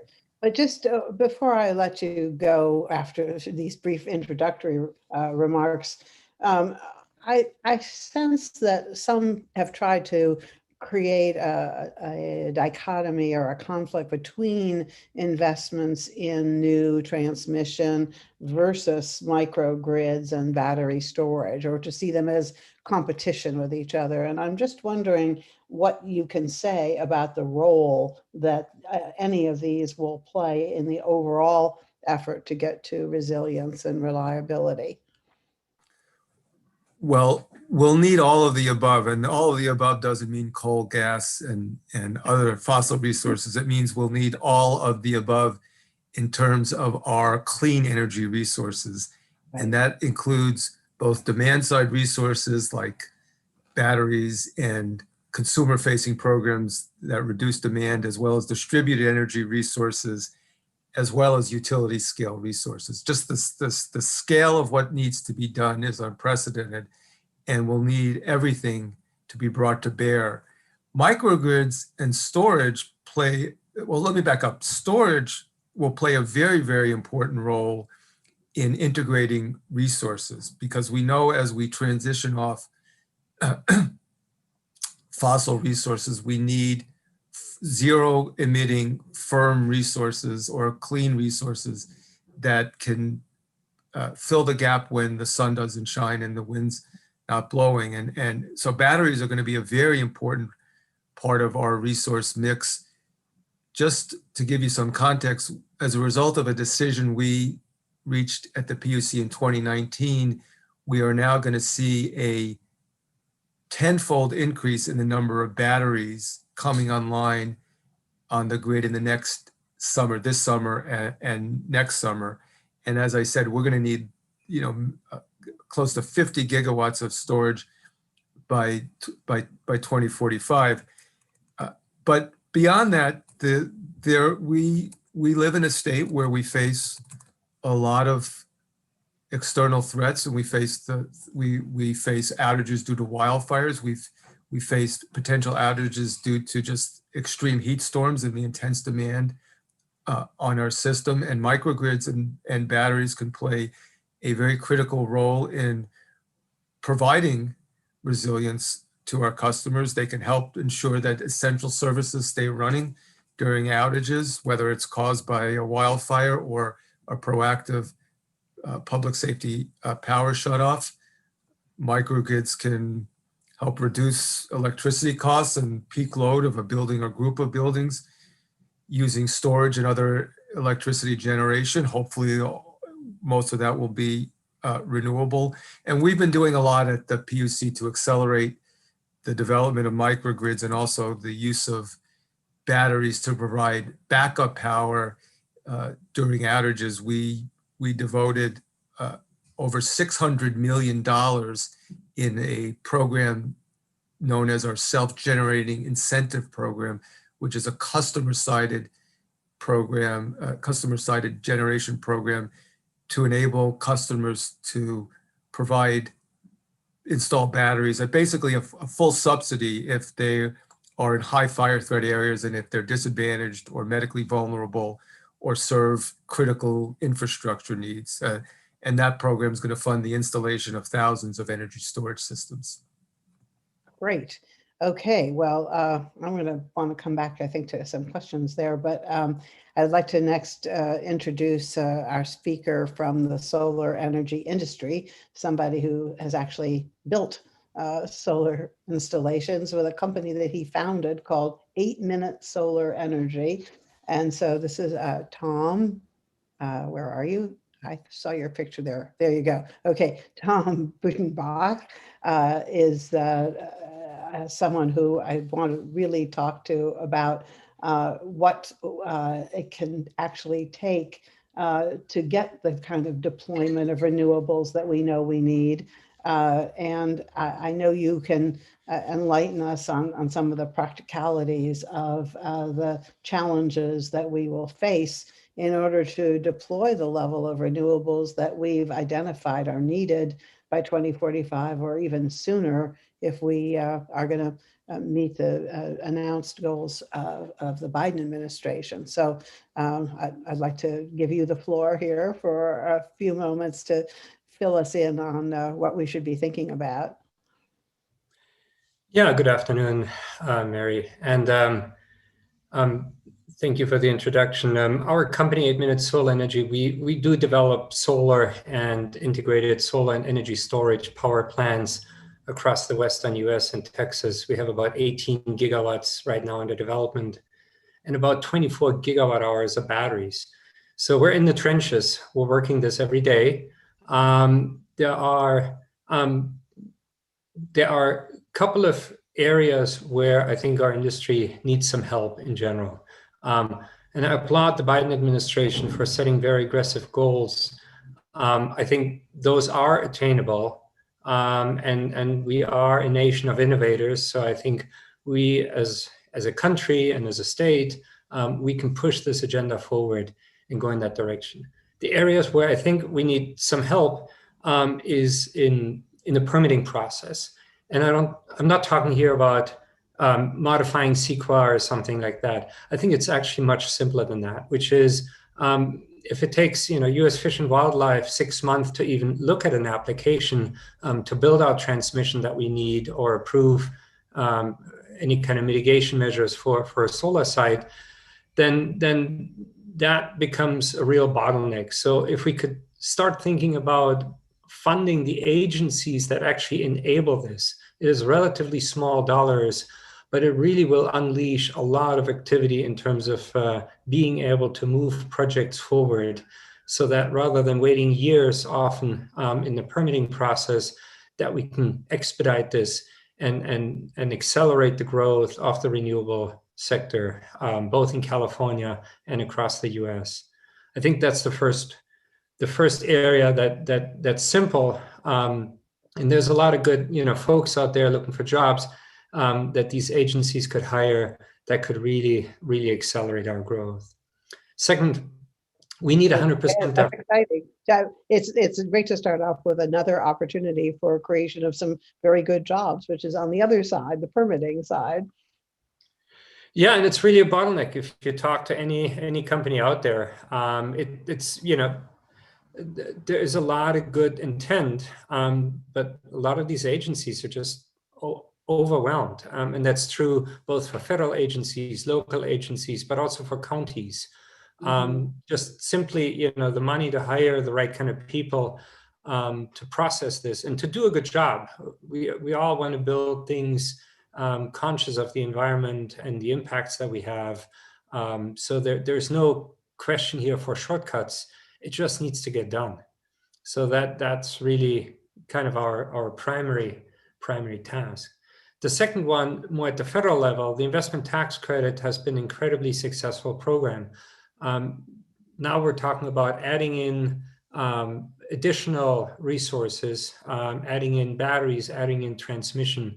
The tax equity markets that's funding all of this is simply constrained right now with the economic woes that we've gone through and the uncertainty about income levels for the tax equity investment community. We need a direct pay program. I know it's part of the Biden administration package, but I can't emphasize enough how important it is. Literally in places like California, Nevada, Texas, we could have started construction on gigawatts of projects if it wasn't for the fact that the tax equity markets are constrained. And without a direct pay program, our growth is severely hampered. So I can't emphasize enough how important it is to really unleash that. And the beauty of this, it doesn't come at any extra cost to the taxpayer. This is just simplifying the process right now of getting the money that has already been allocated into the tax equity markets, getting that to projects much faster. Is that again a bottleneck in personnel, or is there some specific policy that's the problem there?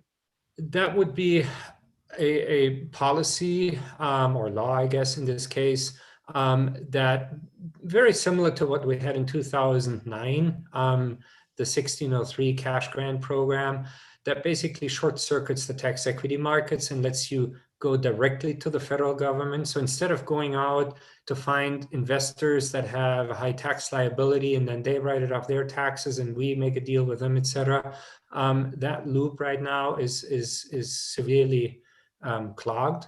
You can go directly to the Treasury and get a tax equity check from the Treasury. It's called direct pay.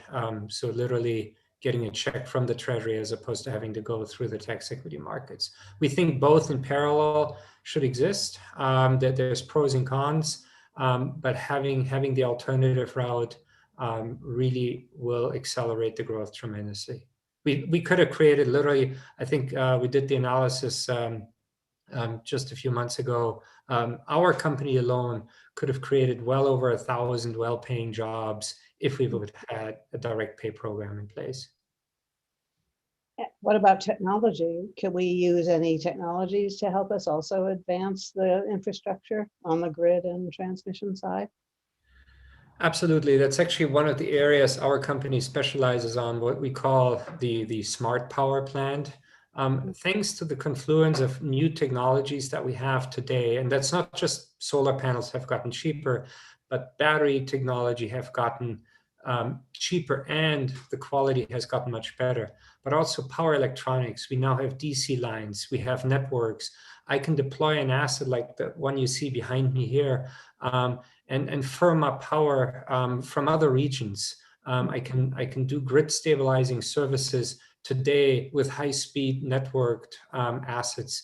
I can charge this power plant at night, something that a fossil fuel plant can't do, and I can deploy these resources in milliseconds rather than in minutes or hours like old fossil fuel plants.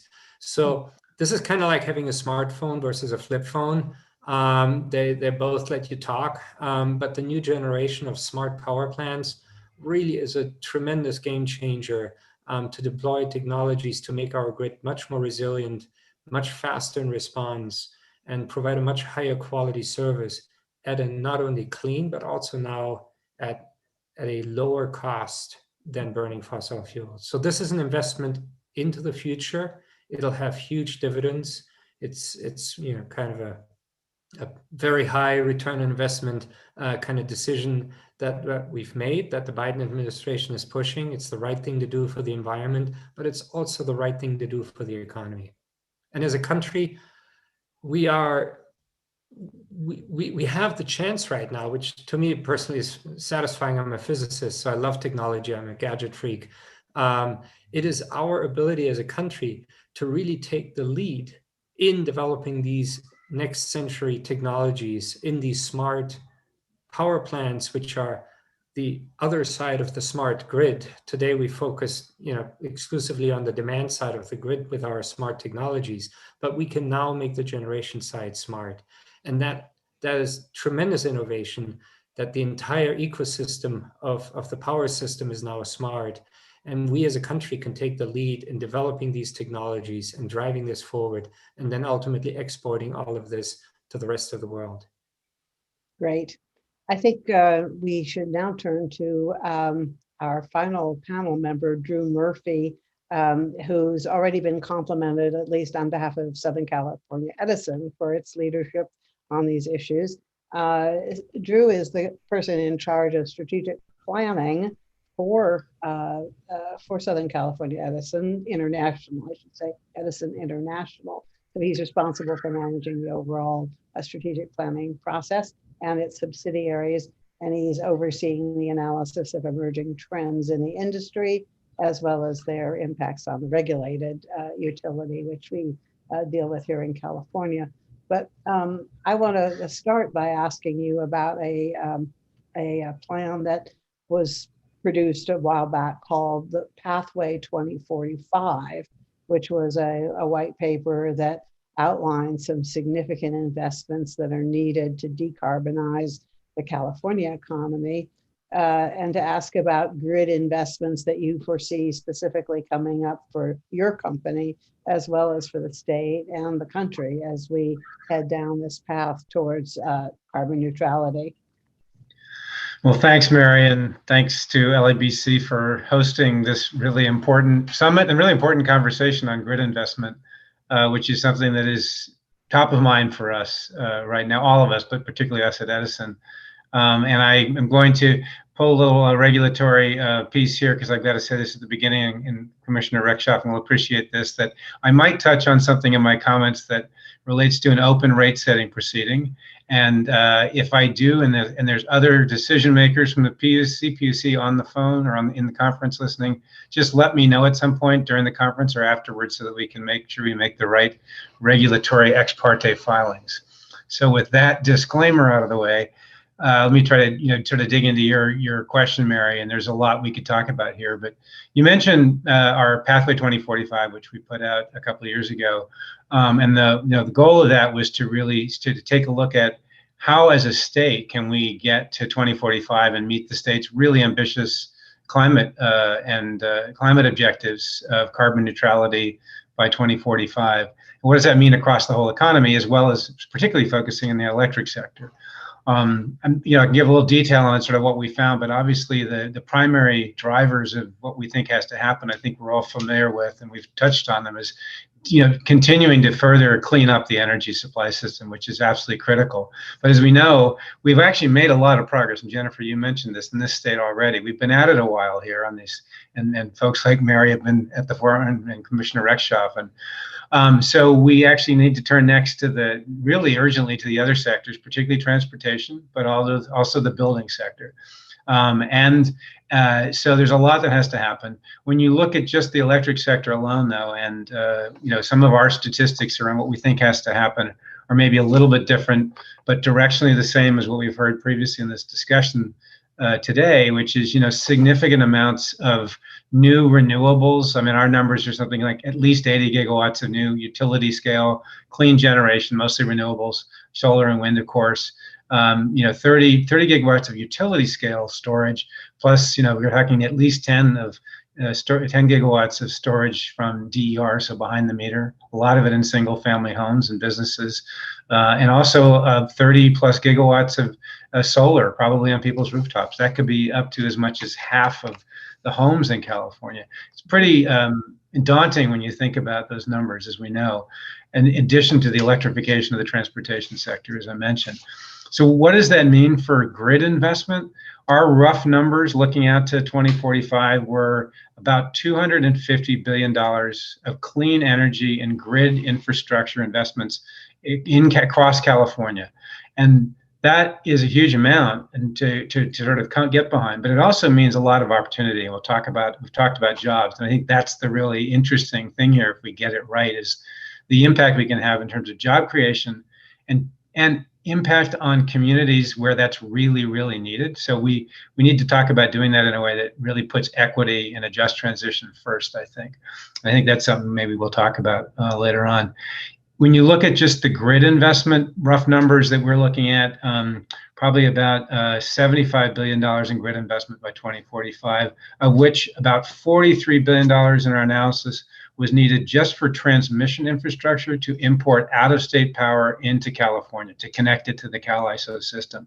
About $14 billion, roughly, could be more, additional would be needed just to upgrade the local grid, so distribution and local transmission systems. So that in itself is a significant amount, as you can imagine. So we had this pathway paper out there, and a lot of folks have come up with very similar analysis in California and across the country. You hear very similar sorts of directional things. What we did last year, and some of you probably heard about it, is we said, okay, how are we going to actually make sure that the grid is going to work? What is the grid going to have to look like? Because it's going to have to be transformed. We've all talked about grid modernization for a while, but we think this is an even deeper dive into what it looks like to meet those 2045 goals. So we put out another white paper. You love to write white papers when you're in the strategy group, right? And it's called Reimagining the Grid. And we look just at the SCE system, really, in our territory, to try to figure out what kinds of changes we need to make in the grid to actually make this happen. And while we haven't put sort of hard numbers on it yet, we're working on that now, another iteration in terms of actual dollars and categories. And a lot of this will depend on how things develop. It's clear that we're going to need to continue our grid modernization focus and double down on it, with particular emphasis on things like IT and OT. So, internet technology and control technologies that are going to be powered by high-speed communications. So connecting the grid with communication systems is going to be very important, and not just the grid, but all of the assets that connect to the grid. So both the utility scale generation, Tom was talking about smarter generation, absolutely. And then all of the distributed resources are going to be connected as well. So we've got to have sensors and communication and computing that ties that together, because what we're going to need to do is really figure out how we can optimize the grid in much more real time than we do now on a much more granular basis. One of the findings from this paper for us is that we will likely have grid in different parts of the grid. We'll have architectures that look different depending on the sort of the local conditions. So high density areas with lots of transportation, electrification assets, and lots of DERs will look different than our less dense, more rural areas where it may be that it's more important to have either microgrids or macrogrids and different types of connections because we have different needs for the grids. And we'll obviously have to harden the grid that is out in areas that are high fire risk. We'll need to do different things in urban areas. So the architecture of the grid will start to actually look different in different places. And that's something that we're really digging into now to figure out, what does that mean? What does it mean for grid investment? And how are we going to make that happen?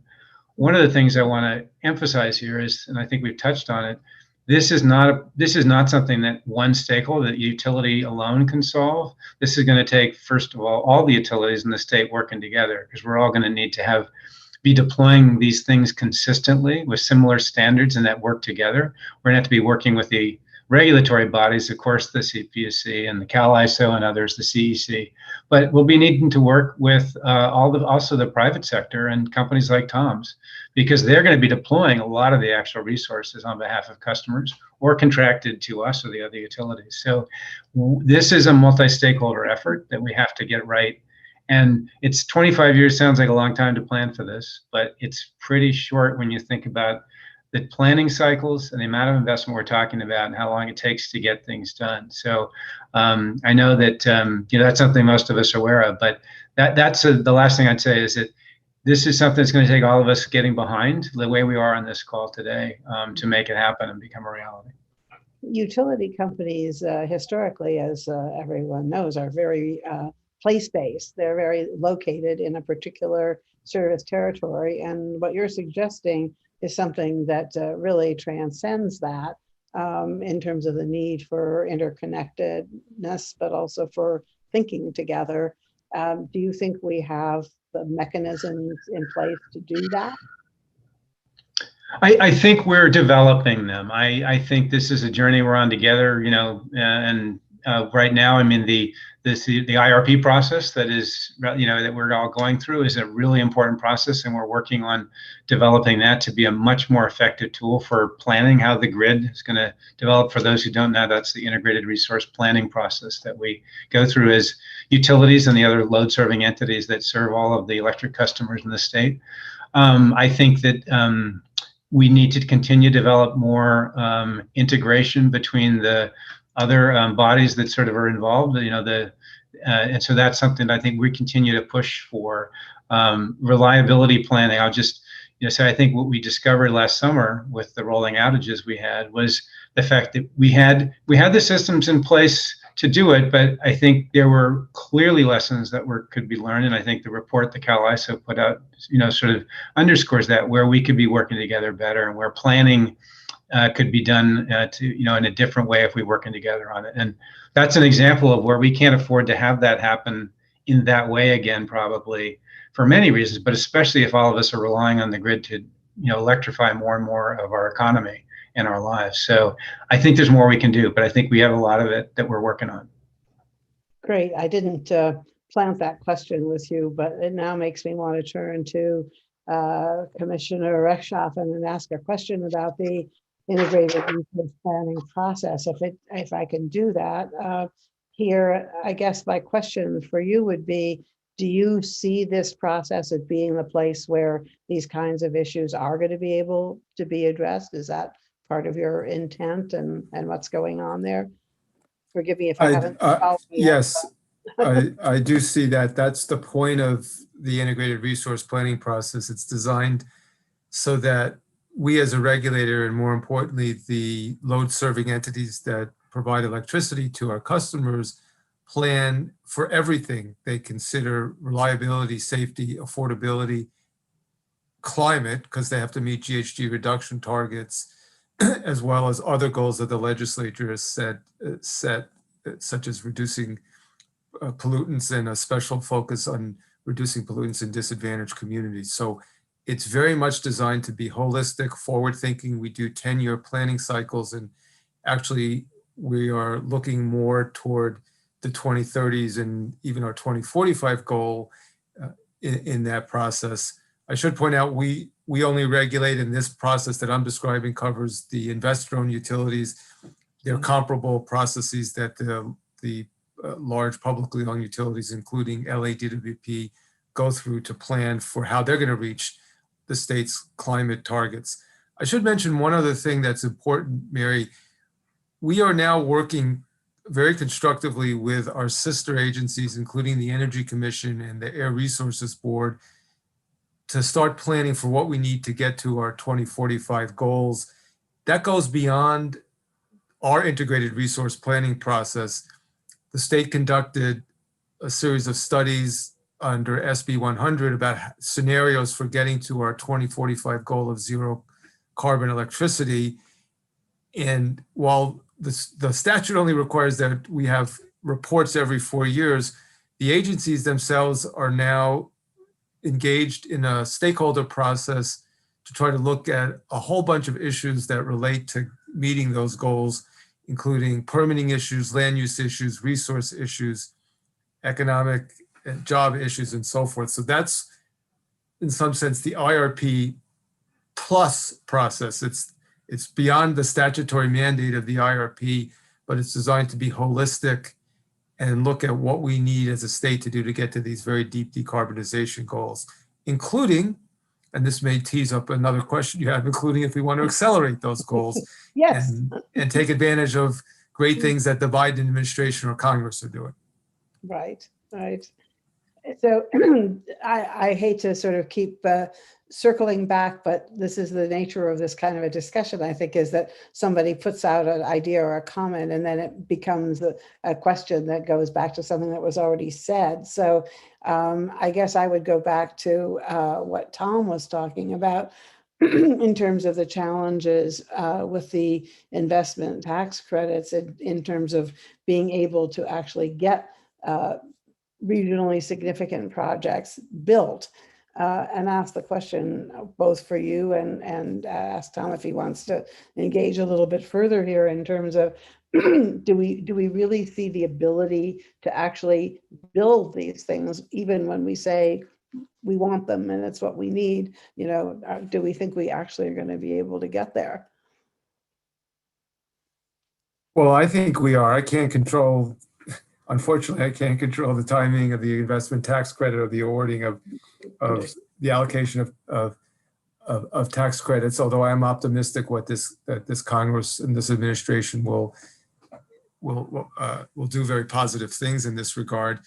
We faced a similar situation 10 years ago when we had to build a lot to take advantage of opportunities under the stimulus bill in 2009, 2010, and we built an unprecedented amount of renewable energy in California.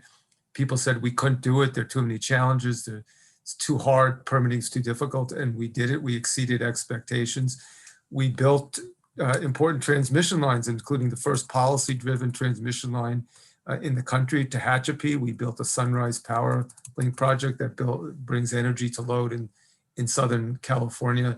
So I think we can do it. I think there's a lot of resolve in this interagency collaboration that I'm talking about. It gives me a lot of optimism, along with the cooperation that we know we're going to get from the Biden administration. We had a very successful partnership between the state and federal government and the resource agencies and the land management agencies to bring to bear in the 2010s that helped with the installation of a lot of those renewable energy resources that I'm talking about. I should point out one minor thing in response to one of the first things Tom said, which is concerns about the ability of agencies and the length of time for them to do environmental analysis and the lack of resources for them to do that. There is money that was proposed by Governor Newsom in the May revision. I hope it's still there. I know the legislature is considering final changes to the budget in this week and next week, but there's money there to front load and pay for environmental analysis by the state's coastal resource agencies to start analysis of some of the resource impacts associated with offshore wind development. So that's an example where we're saying we know we need to do it, even though we don't have specific projects in front of us. Let's provide staffing and money so that we can get that analysis started sooner rather than later. I should just say, Tom, were you going to say something there? Yeah. Yeah, I was going to chime in. I couldn't agree more. I think we can do this. I think as long as panels like us talk about the real topics and address them, and create the awareness. And I think it's a huge team effort, right?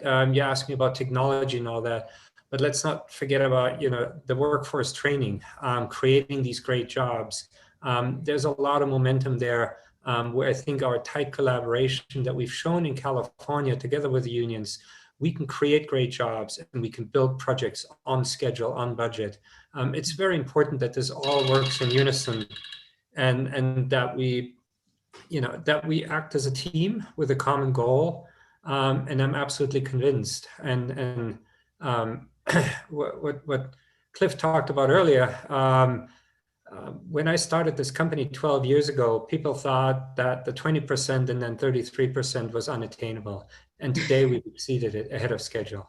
It is doable. We just have to go out there and push and get the policies in place. And I hope that Washington gets its act together and passes the legislature that we do need. But if not, we'll figure it out. This train cannot be stopped. The economics of renewables are incredible now. 10 years ago was a trade-off, clean power that was expensive versus dirty power that was cheap. And the argument was, you don't want to kill the economy. That argument is dead. It is now an investment in the future that will provide us with clean and cheaper and more reliable. Think about this number. Our power plant that you see behind us, we're guaranteeing an uptime of over 99%. A gas-fired power plant, according to NERC data, is between 80 and 85% in terms of availability. That's a massive difference. If you think about, the time when it's not available, from less than 1% to somewhere around, 15 to 20%. That's an order of magnitude. So this is coming. There is no stopping this. The question is, how do we accelerate that? And I think that's a fun question to have. It's great. It's like, making an investment in a new piece of equipment earlier. It has huge payoff.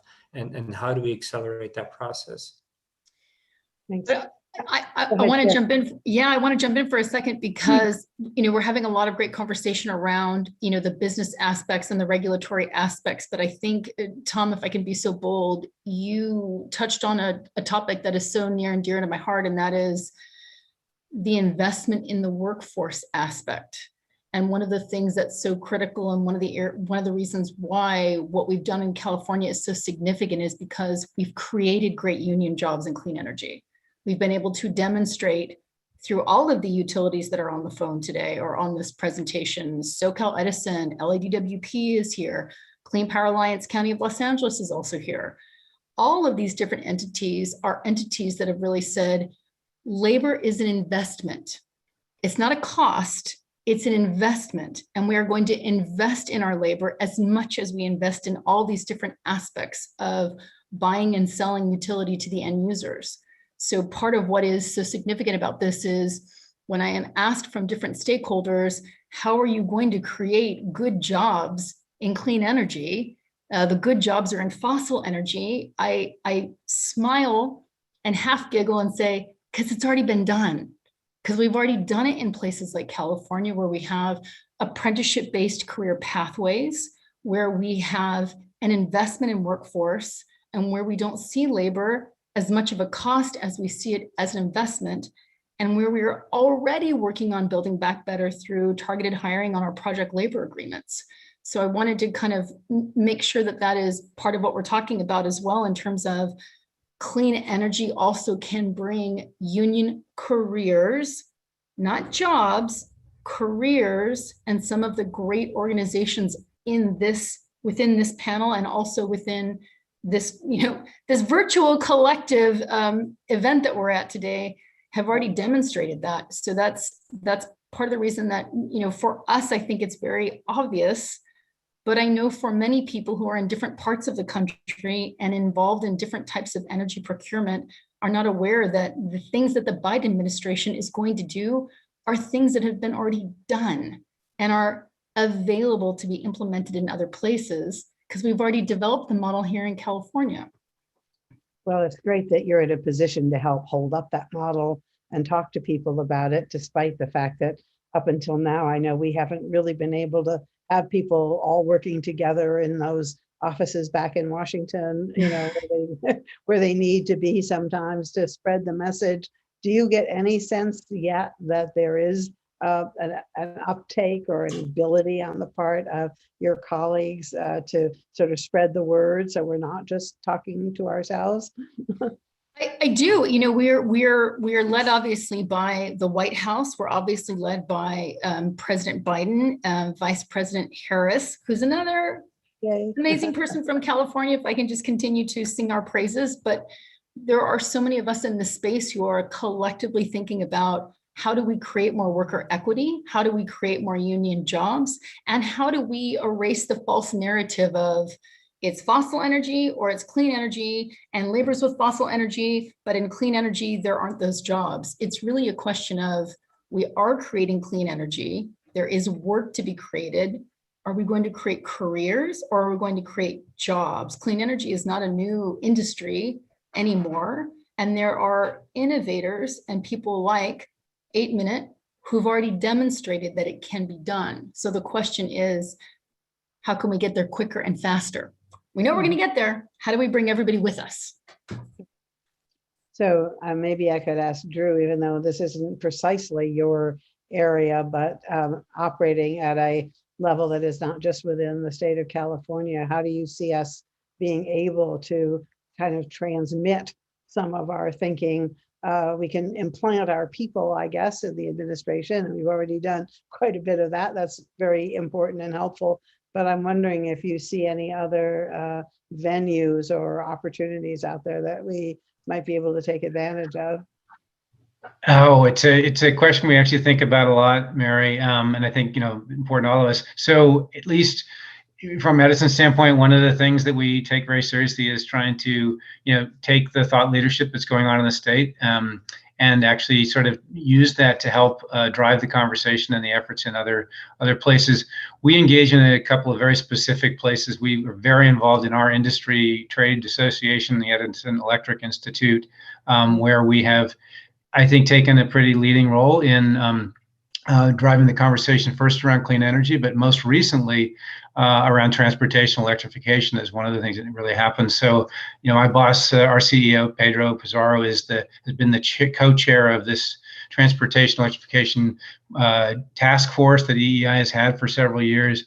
And we've, I think, together with the other members, had really good engaging conversations that have led to the utilities there who aren't as far along in their states actually looking at us and other places where we're doing things like our Charge Ready program, which is something I can talk about, where we've showed that as a model. And now they can take that to their commissioners and the folks in their states and say, hey, it works here, like in California, it's working like this. Can we do something similar? So we've tried to have conversations like that at the trade associations. There's a company called the Electric Power Research Institute, which is the industry's research arm that we all collectively help fund and drive. We're very engaged there on the technology side. We do engage in Washington and a lot of the other groups. Mary, you're familiar with some of them on the electric vehicle side that we've been involved in. So it's something that all of us, certainly in the management team, take seriously. And I think it makes a difference because, to Jennifer's point, you can demonstrate that we've actually done it. To Tom's point, that it works even if you think it may not be possible, and you can do it on the timeframes that have been set. So engaging in Washington with the administration and on the Hill is important, but there are a lot of other venues, I think, that we can engage in, that we try to do. Trade associations, all of the groups that we talk to the auto manufacturers continuously about what their plans are and try to work with them, the truck manufacturers. So one of the things the utility did recently was put all of its electrification team together into one team that's very outward facing for customers and for the automakers and the folks who are trying to actually put projects in place, so that we can have a team that's not, they don't have to go to many places, different places in the utility if they want to figure out how do I put chargers in or how do I electrify. It's a one-stop shop approach. You know, lots of organizations have that, but that's something we've tried to do organizationally to actually make this better. And we've tried to export that model where others are interested in hearing what we're doing. And it's been well received. So that's some of the ideas that we have. Well, one of the things that I constantly am being made aware of now that I am no longer responsible day to day for an agency and actually get to read some of the things that come across my desk is the big disconnect between what those of us who are working in the field understand is being done and can be done, and a lot of the kind of secondhand journalism that we read, articles, even op-ed type pieces, which tend to sort of take a very, gosh, this is so hard, can we possibly do it? You know, it's going to be more than the system can bear. And this issue about the grid and the need to modernize it is kind of in that category, because I mean, we're all agreeing that massive investments are needed, work needs to be done, but you know, our attitude is, well, okay, let's do it. Let's figure out the best way to do it and let's go get it done. And an awful lot of the information that I think filters out to the public is, gee, this is going to be really hard and maybe we shouldn't try because we won't get there. You know, I find it very, and I hear a lot of this as I go around and, you know, talk to different groups of more like regular people as well, that the message is just not quite getting through. That, you know, we're already doing this stuff. We just need to do it more and better and faster than what we're doing right now. That's just a kind of a general lament, I guess, on my part. But I'm wondering if you feel, if any of you agree with me about that, and if you do, whether you have any suggestions for how we could be engaging sort of opinion leaders that aren't directly involved with us as the practitioners in getting kind of a more realistic overall sense that this can be done. I believe that the president is out there trying to actually make my point and probably doing it better than I am. I'm sure he is, but I'm just curious if you see any other ways that we could be educating folks about this.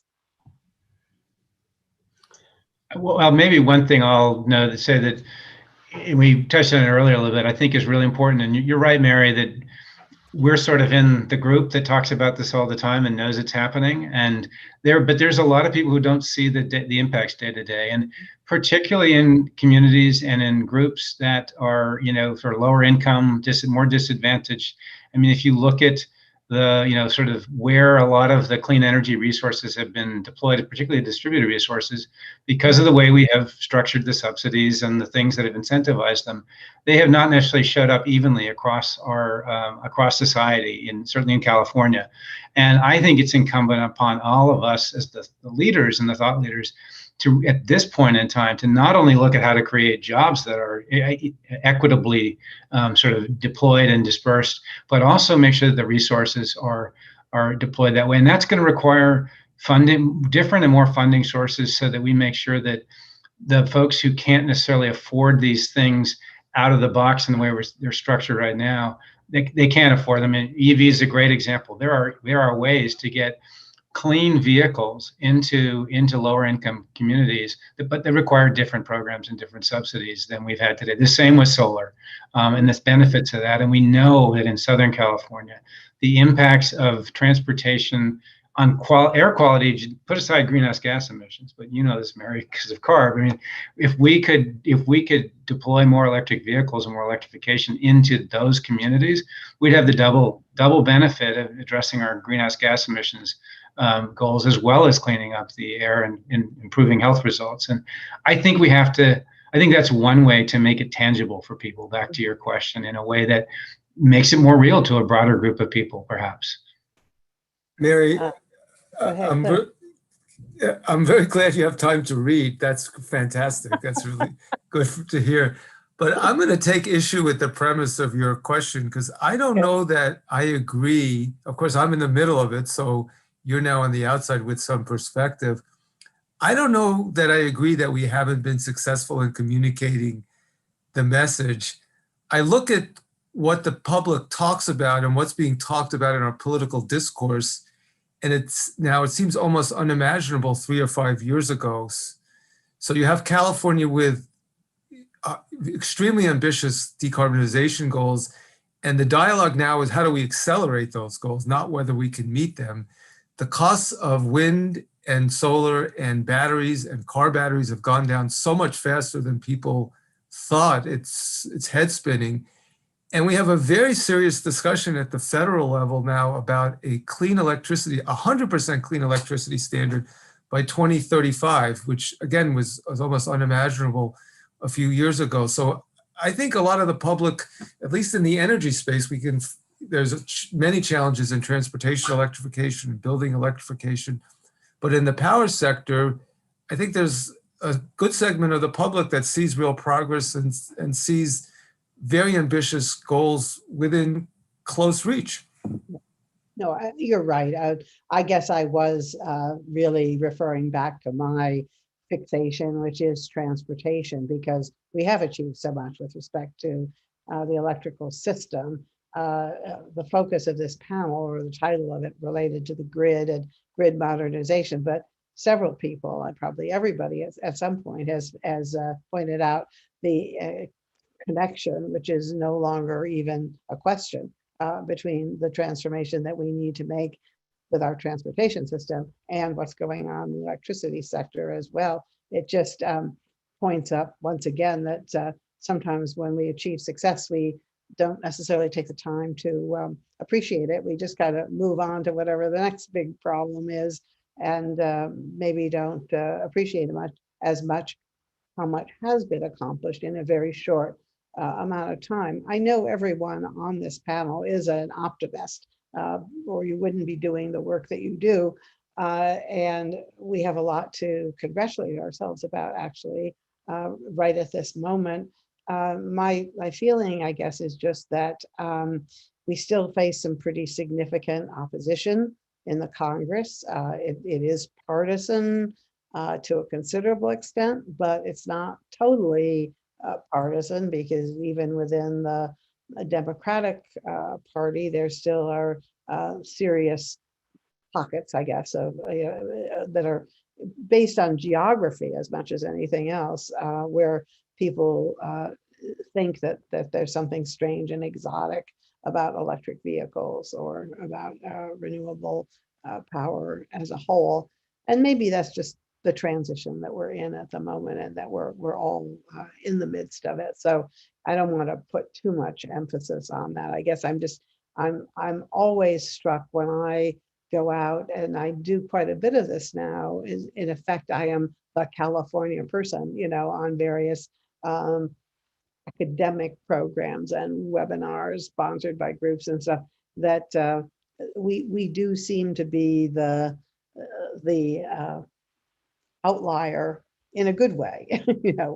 It's the other side of being a model, I guess, is that you get treated as though you're doing something very strange and exotic. Maybe that isn't even true anymore. I guess, Tom, your business isn't just California based. You're working around in the West as well. Do you encounter similar kinds of enthusiasm when you go into other states? Yeah, I think it varies. And I do think you have a fair point, which is, I think we could probably do a better job of telling the narrative. I think one of the topics is when you talk about California taking the lead, the rest of the country looks at California probably a little differently than we look at it from the inside. They see that our retail energy prices are high. We don't tell the story that our wholesale energy prices in California are actually lower than in Texas. Mm-hmm. That's a story that's not being told. And quite frankly, I don't think 99% of the population would even dream of that. So I think there's a lot that can be said. And one thing that personally excites me a lot, and I think this is a little bit of a vision that I'm pushing for Southern California. I think we are in a very unique position here in Southern California to do what Northern California, the San Francisco Bay Area, Silicon Valley did 40, 50 years ago, of becoming the global leader in computing.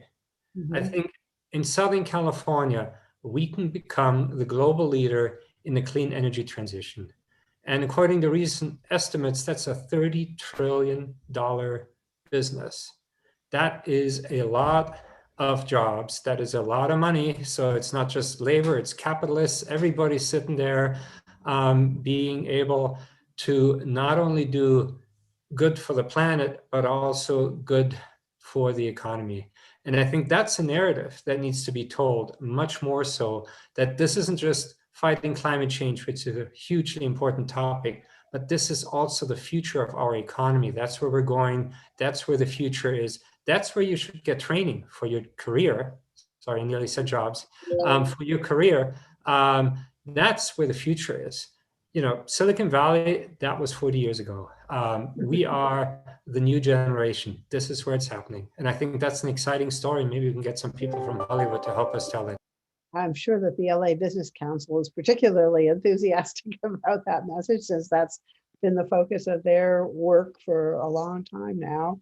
And yeah, it is definitely beginning to take hold.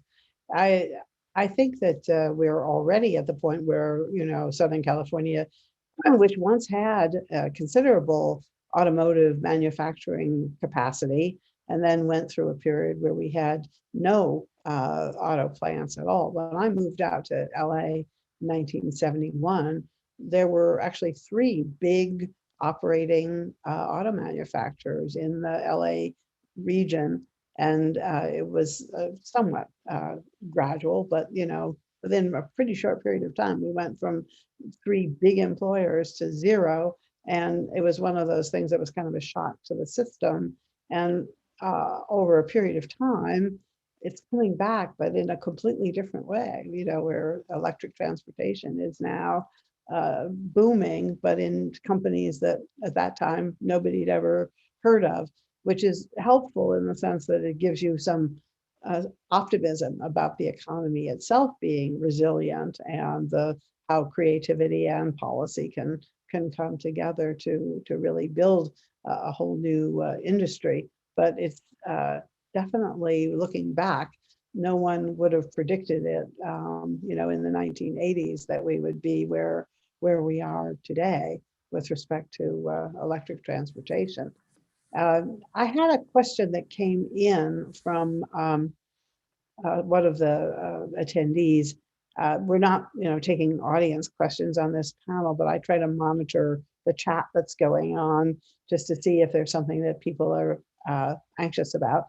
And there was a question that was raised about the Biden administration's recent announcement about major investments in green hydrogen, renewable hydrogen, which I, for years, have tried to constantly remind people that electric transportation isn't only battery powered electric transportation, that a fuel cell is also a form of electric drivetrain, and that even though doesn't look exactly the same and you get your fuel from a different place, that we should at least be considering it on an ongoing basis as an option, and one that we shouldn't just write off, given that we don't, we're on a good path, but we're not where we need to get.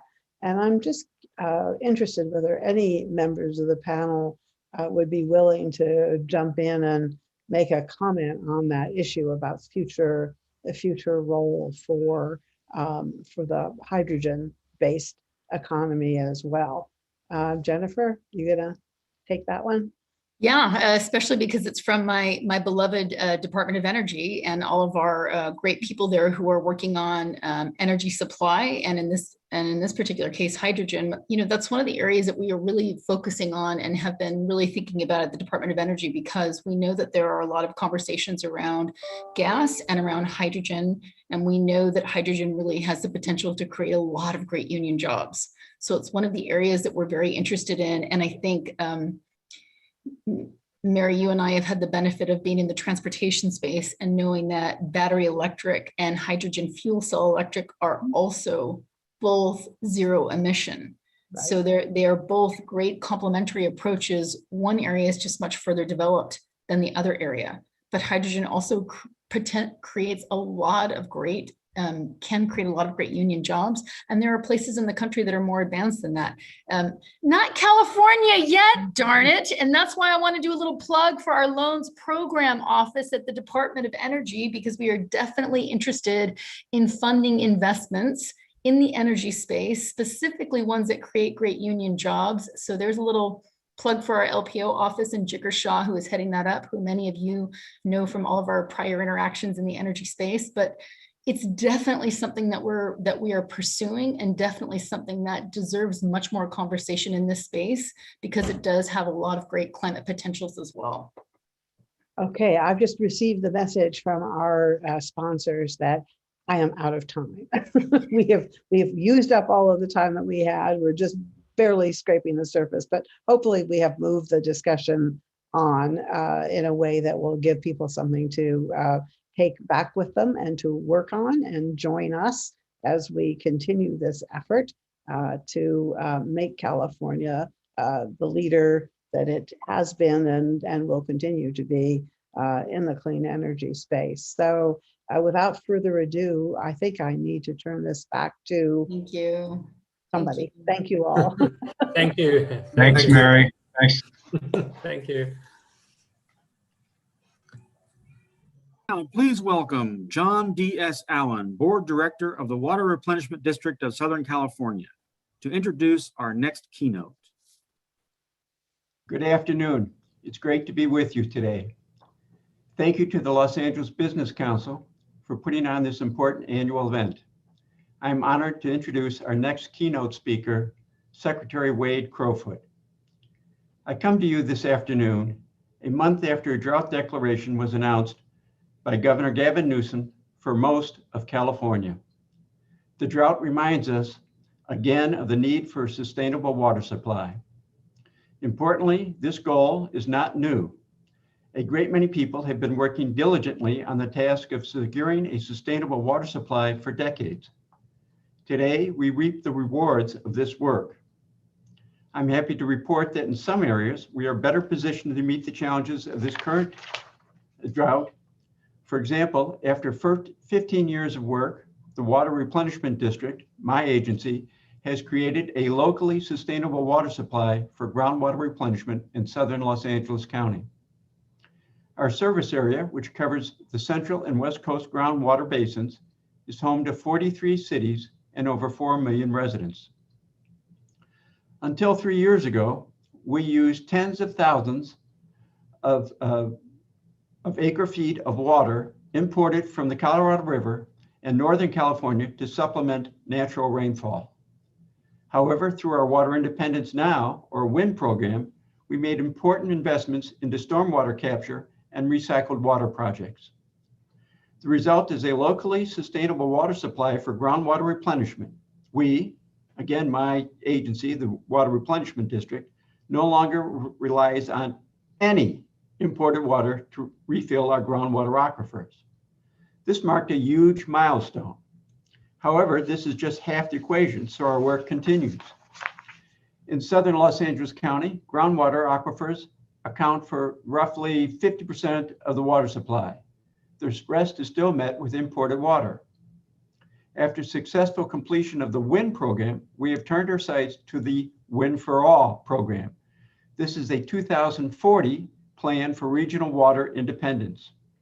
We have partnered with the City of Los Angeles, Department of Water and Power, Torrance, West Basin, and other regional stakeholders to implement forward-thinking projects that will increase the use of groundwater in the region. The program will also usher in new groundwater storage projects. The highlight of the program includes a groundwater desalter facility that will treat about 18 million gallons of brackish water a day. The water will then be used as potable water for residents while leaving behind new available space for groundwater storage.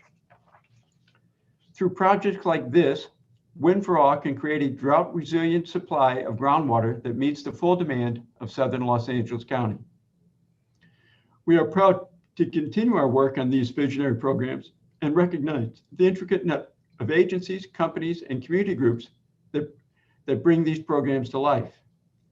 Institutions like the California Natural Resources Agency is one such example. It oversees and supports more than 26 distinct departments, conservancies, and commissions. With over 19,000 staff, it is a robust group of dedicated people working to steward California's natural environment. It is my honor to introduce the person who leads this important agency, California's Natural Resources Secretary, Wade Crowfoot. Appointed in 2019 as a member of Governor Gavin Newsom's cabinet, Secretary Crowfoot advises the governor on natural resources and environmental issues. This includes the state's forest and natural lands, rivers and waterways, coast and ocean, fish and wildlife, and energy development. Prior to working in the Newsom administration, Mr. Crowfoot served as Chief Executive Officer of the Water Foundation, a nonprofit that builds shared water solutions across the American West. He served as Deputy Cabinet Secretary and Senior Advisor to Governor Jerry Brown, leading the administration's drought response efforts and spearheading several of that Governor Brown's priority initiatives to build California's resiliency to climate change. He also previously served as West Coast Regional Director of the Environmental Defense Fund and a Senior Environmental Advisor to then San Francisco Mayor Gavin Newsom. We look forward to hearing Secretary Crowfoot discuss California's continued investment in climate resilience and adaptation, and what the state aims to prioritize as the need for even greater investment grows. And with that, I will leave you with our esteemed keynote speaker, Secretary Wade Crowfoot. We welcome him and thank you. Well, thanks so much, John, for that introduction, and thanks for all of the work of the Water Replenishment District. I've said it before that Southern California is such a leader on water reuse and efficiency, and it's so important now more than ever. So I'm actually here in Sacramento, standing in front of our new headquarters building at the Natural Resources Agency. And to me, this is emblematic of the moment that we're in, which is actually quite exciting. Clearly, after 15 very challenging months for us all, we are returning toward normal. Vaccinations are up across the state. Over 70% of California adults have at least one vaccination. COVID transmission is to historic lows. And as Governor Newsom predicted, our economy is roaring back in California. This means an unprecedented amount of one-time funding for us to invest in key priorities across the state, whether that's small business support and economic development, improved and equitable health care, education, and of course, building our climate resilience and being an international leader on climate change. Because of this economic recovery as well as federal stimulus, Governor Newsom and the legislature in real time are discussing where and how to make these investments in a stronger California. We're very excited that part of those proposed investments will focus on building our climate resilience, which means, of course, protecting our communities and our natural places from the impacts of climate change. So this, of course, includes worsening wildfires, drought, flooding, sea level rise, and extreme heat. And thanks to this strong economic recovery, we are able to propose historic investments in climate resilience. There's a lot of work that's happening on building our wildfire resilience. Now, clearly the governor and legislature have worked together to provide more resources to CAL FIRE in recent years to strengthen our ability to respond to wildfires. And we will continue to strengthen our response capacity. But the fact is, we are not going to respond our way out of the wildfire crisis in California. Rising temperatures in the summer and the winter mean worsening wildfire conditions. And given a second dry winter just a few months ago, we're looking at really challenging wildfire conditions this summer and fall. Now, the good news is there is being made a historic investment in upfront proactive actions to protect communities from wildfire. That means upwards of $1 billion of unprecedented investment within communities on projects like home hardening and defensible space, around communities with examples such as emergency fuel breaks that slow fire coming into communities, and then across landscapes, whether that's the conifer forests of Northern California or the chaparral environment in greater Los Angeles. The governor, the legislature, both political parties, there's strong consensus around the fact that we need to do much more in proactive wildfire resilience. And I think in greater Los Angeles, you'll see this materialize as more investments in priority projects to keep Angelenos safe. Likewise, there are unprecedented investments in drought resilience. And this is important, of course, because of the drought conditions that the entire American West is facing. We've just come out of our second concurrent dry winter and are experiencing exceedingly dry conditions, particularly in the Sierra Nevada mountains, which provide a lot of water supply into reservoirs and eventually to most of California. Very high spring temperatures meant that the below normal snowpack that did fall, much of it was absorbed into the soil or evaporated into the air. So as the spring wore on, we realized there was even less water supply to use in our reservoirs than we had even anticipated. Now, the good news is that many regions of California, including Southern California, have made important investments in building local reliability for water supplies. And so heading into this year, Southern California had a record amount of regional water supplies. And that will be important. And that will largely mean that your communities in Southern California, while focused on conservation in the second dry year, won't have to take as aggressive measures as other regions in Southern California. This is a situation that's changing week to week. Governor Newsom has declared an emergency proclamation for 41 counties across the state, where actually we need those emergency powers to take specific actions to protect water supplies. So we'll continue to manage through this drought, but at the same time, with the theme of investment, is make important investments across the state to build regional drought resilience. Governor Newsom proposed $5 billion of investment in the May revision toward these ends. And we're excited to be in very constructive discussion with the legislature to finalize those investments. While we address the impacts of climate change and protecting ourselves from those impacts, we continue to lead the world on reducing carbon pollution and demonstrating that we can grow our economy and reduce greenhouse gas emissions. And this includes what we propose of over $1 billion of clean energy investments to diversify our renewable energy through technologies as offshore wind, geothermal, long duration energy storage. And at the same time, continue to double down on investments towards electrifying transportation, including electric vehicle infrastructure. I'm really confident and thankful for all of the leadership, both in Sacramento and in places like Los Angeles through the Business Council, really recognizing that California can continue to be a first mover on the transition to clean energy. And doing so not only will help the planet environmentally, but build our economy. Now, two more priorities that I want to highlight in my time with you. And the first is ensuring equitable access for all Californians to the outdoors. You know, for so many of us, what makes being a Californian special is just this incredible nature that we can access, whether that's Southern California beaches or the San Gabriel or Santa Monica Mountains, or even the beautiful Mojave Desert, a drive away from Los Angeles. Well, the fact remains that not enough Californians actually can access this nature, and certainly not enough young Californians. 6 in 10 Californians live in park-poor communities, and communities of color are more likely to be park-poor, not to have open space, than other communities.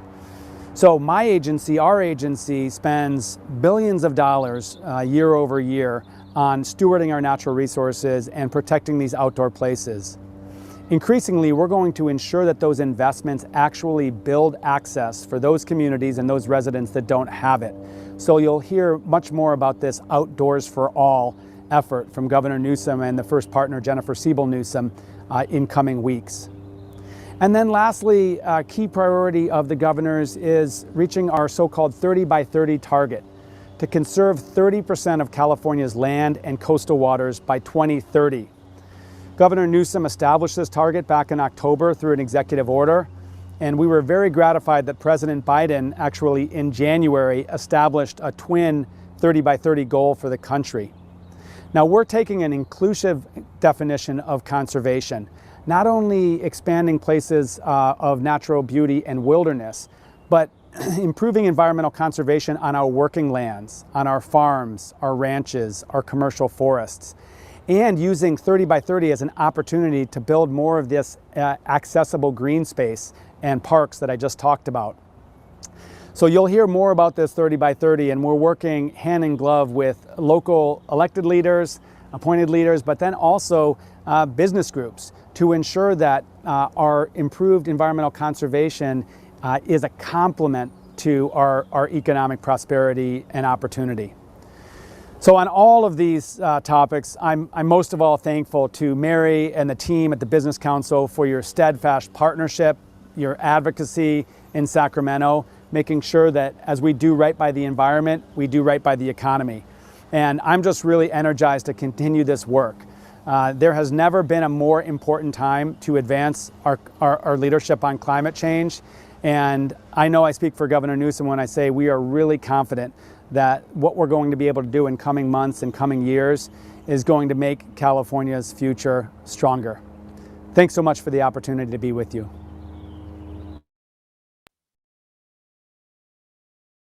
We now welcome our final panel of the summit, California Back in a Drought, moderated by David Nahai, president of David Nahai Companies.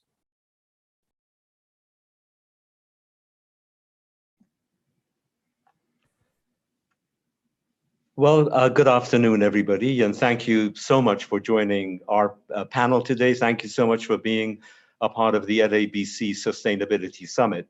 I'd like to start first by thanking Mary Leslie, our chairs, Nadine Watt and Brad Cox, and the LABC team, Adam, Rachel, Dina, Harris, for the just incredible work that they do every time putting on the Sustainability Summit, especially when this is done remotely. It's quite challenging, and they manage to pull it off each time. So our thanks and compliments to all of them. We've got a truly splendid panel for you today, and I'll introduce them in just a second.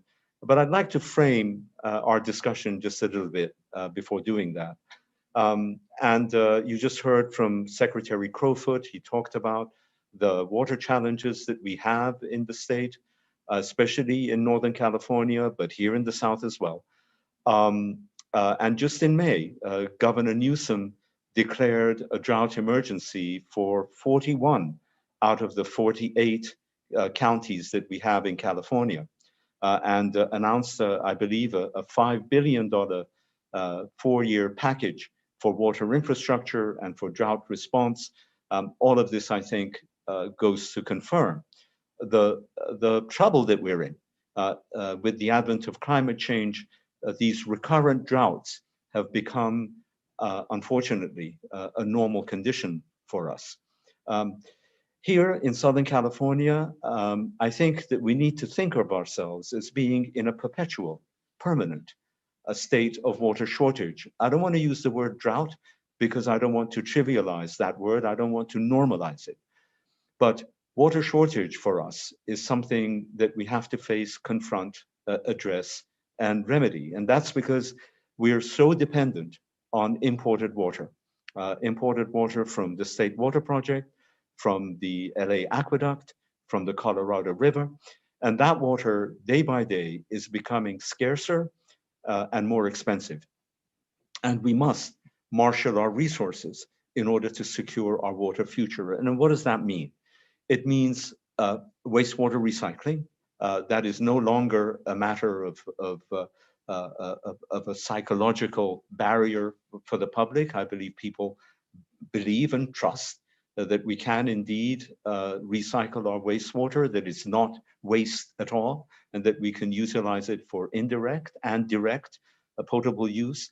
It means capturing more of our rainfall, stormwater capture. It means more conservation. It means perhaps mandates for new building standards. It means dealing with emerging contaminants and making sure that our water is pure and clean for drinking. And we're going to be covering all of these subjects today. And I'll introduce our panel in just a second. The format that we're going to follow is I will pose a question to each of them, the first question.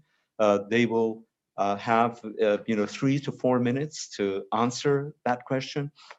Then we will have a second round of questions, and then there will be some questions that I would put to the panel as a group and ask for them to comment on.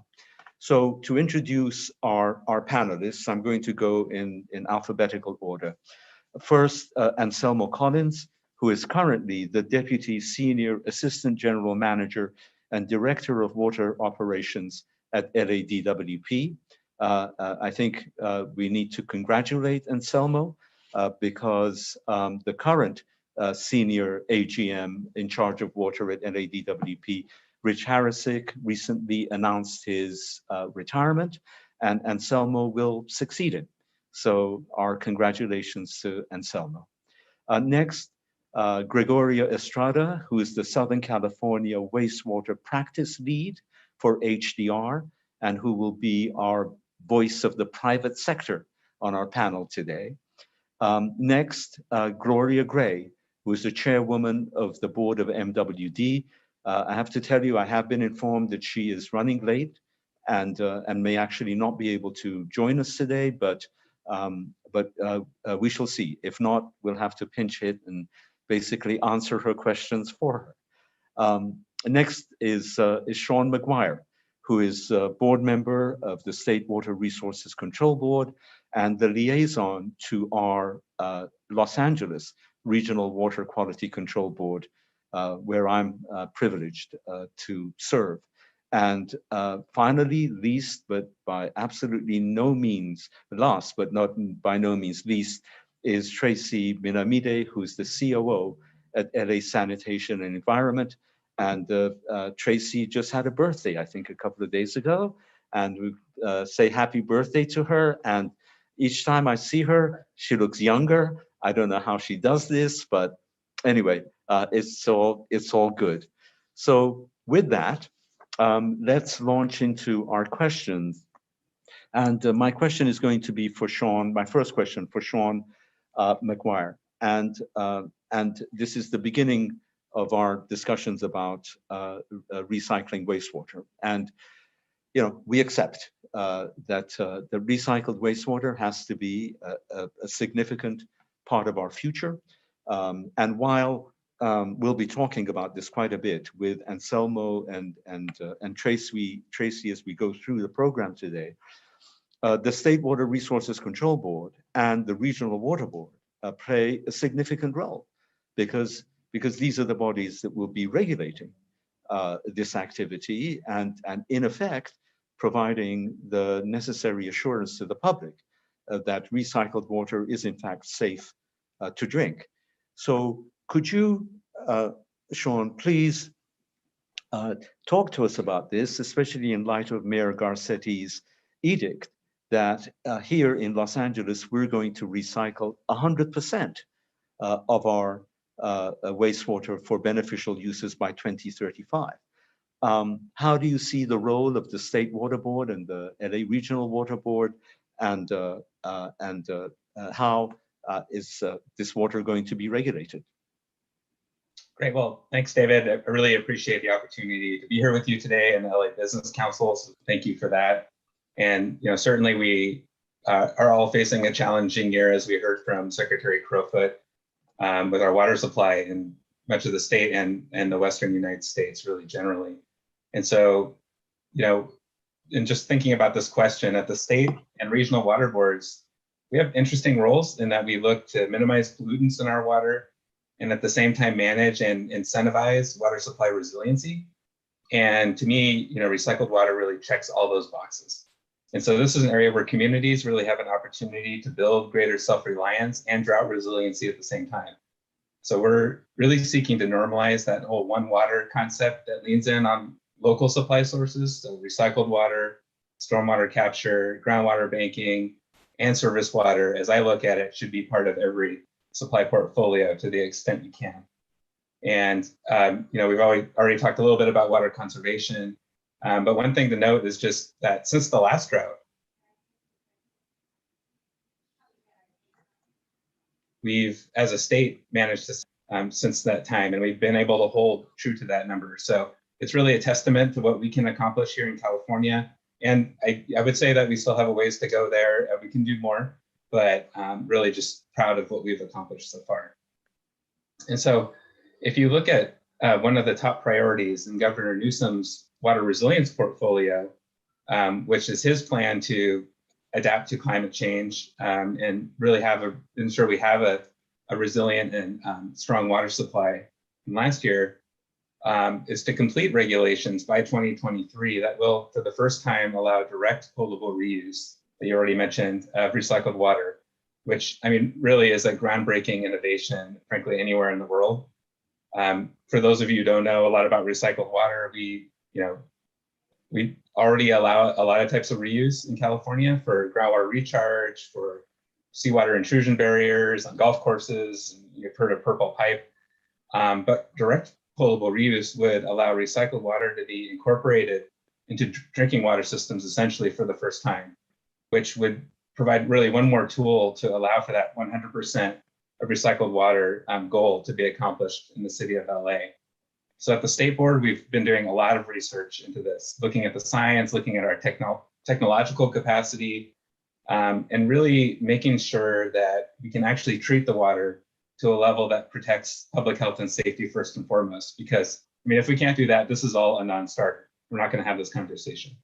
And a lot of the research has been completed this year and is really encouraging with what we can do.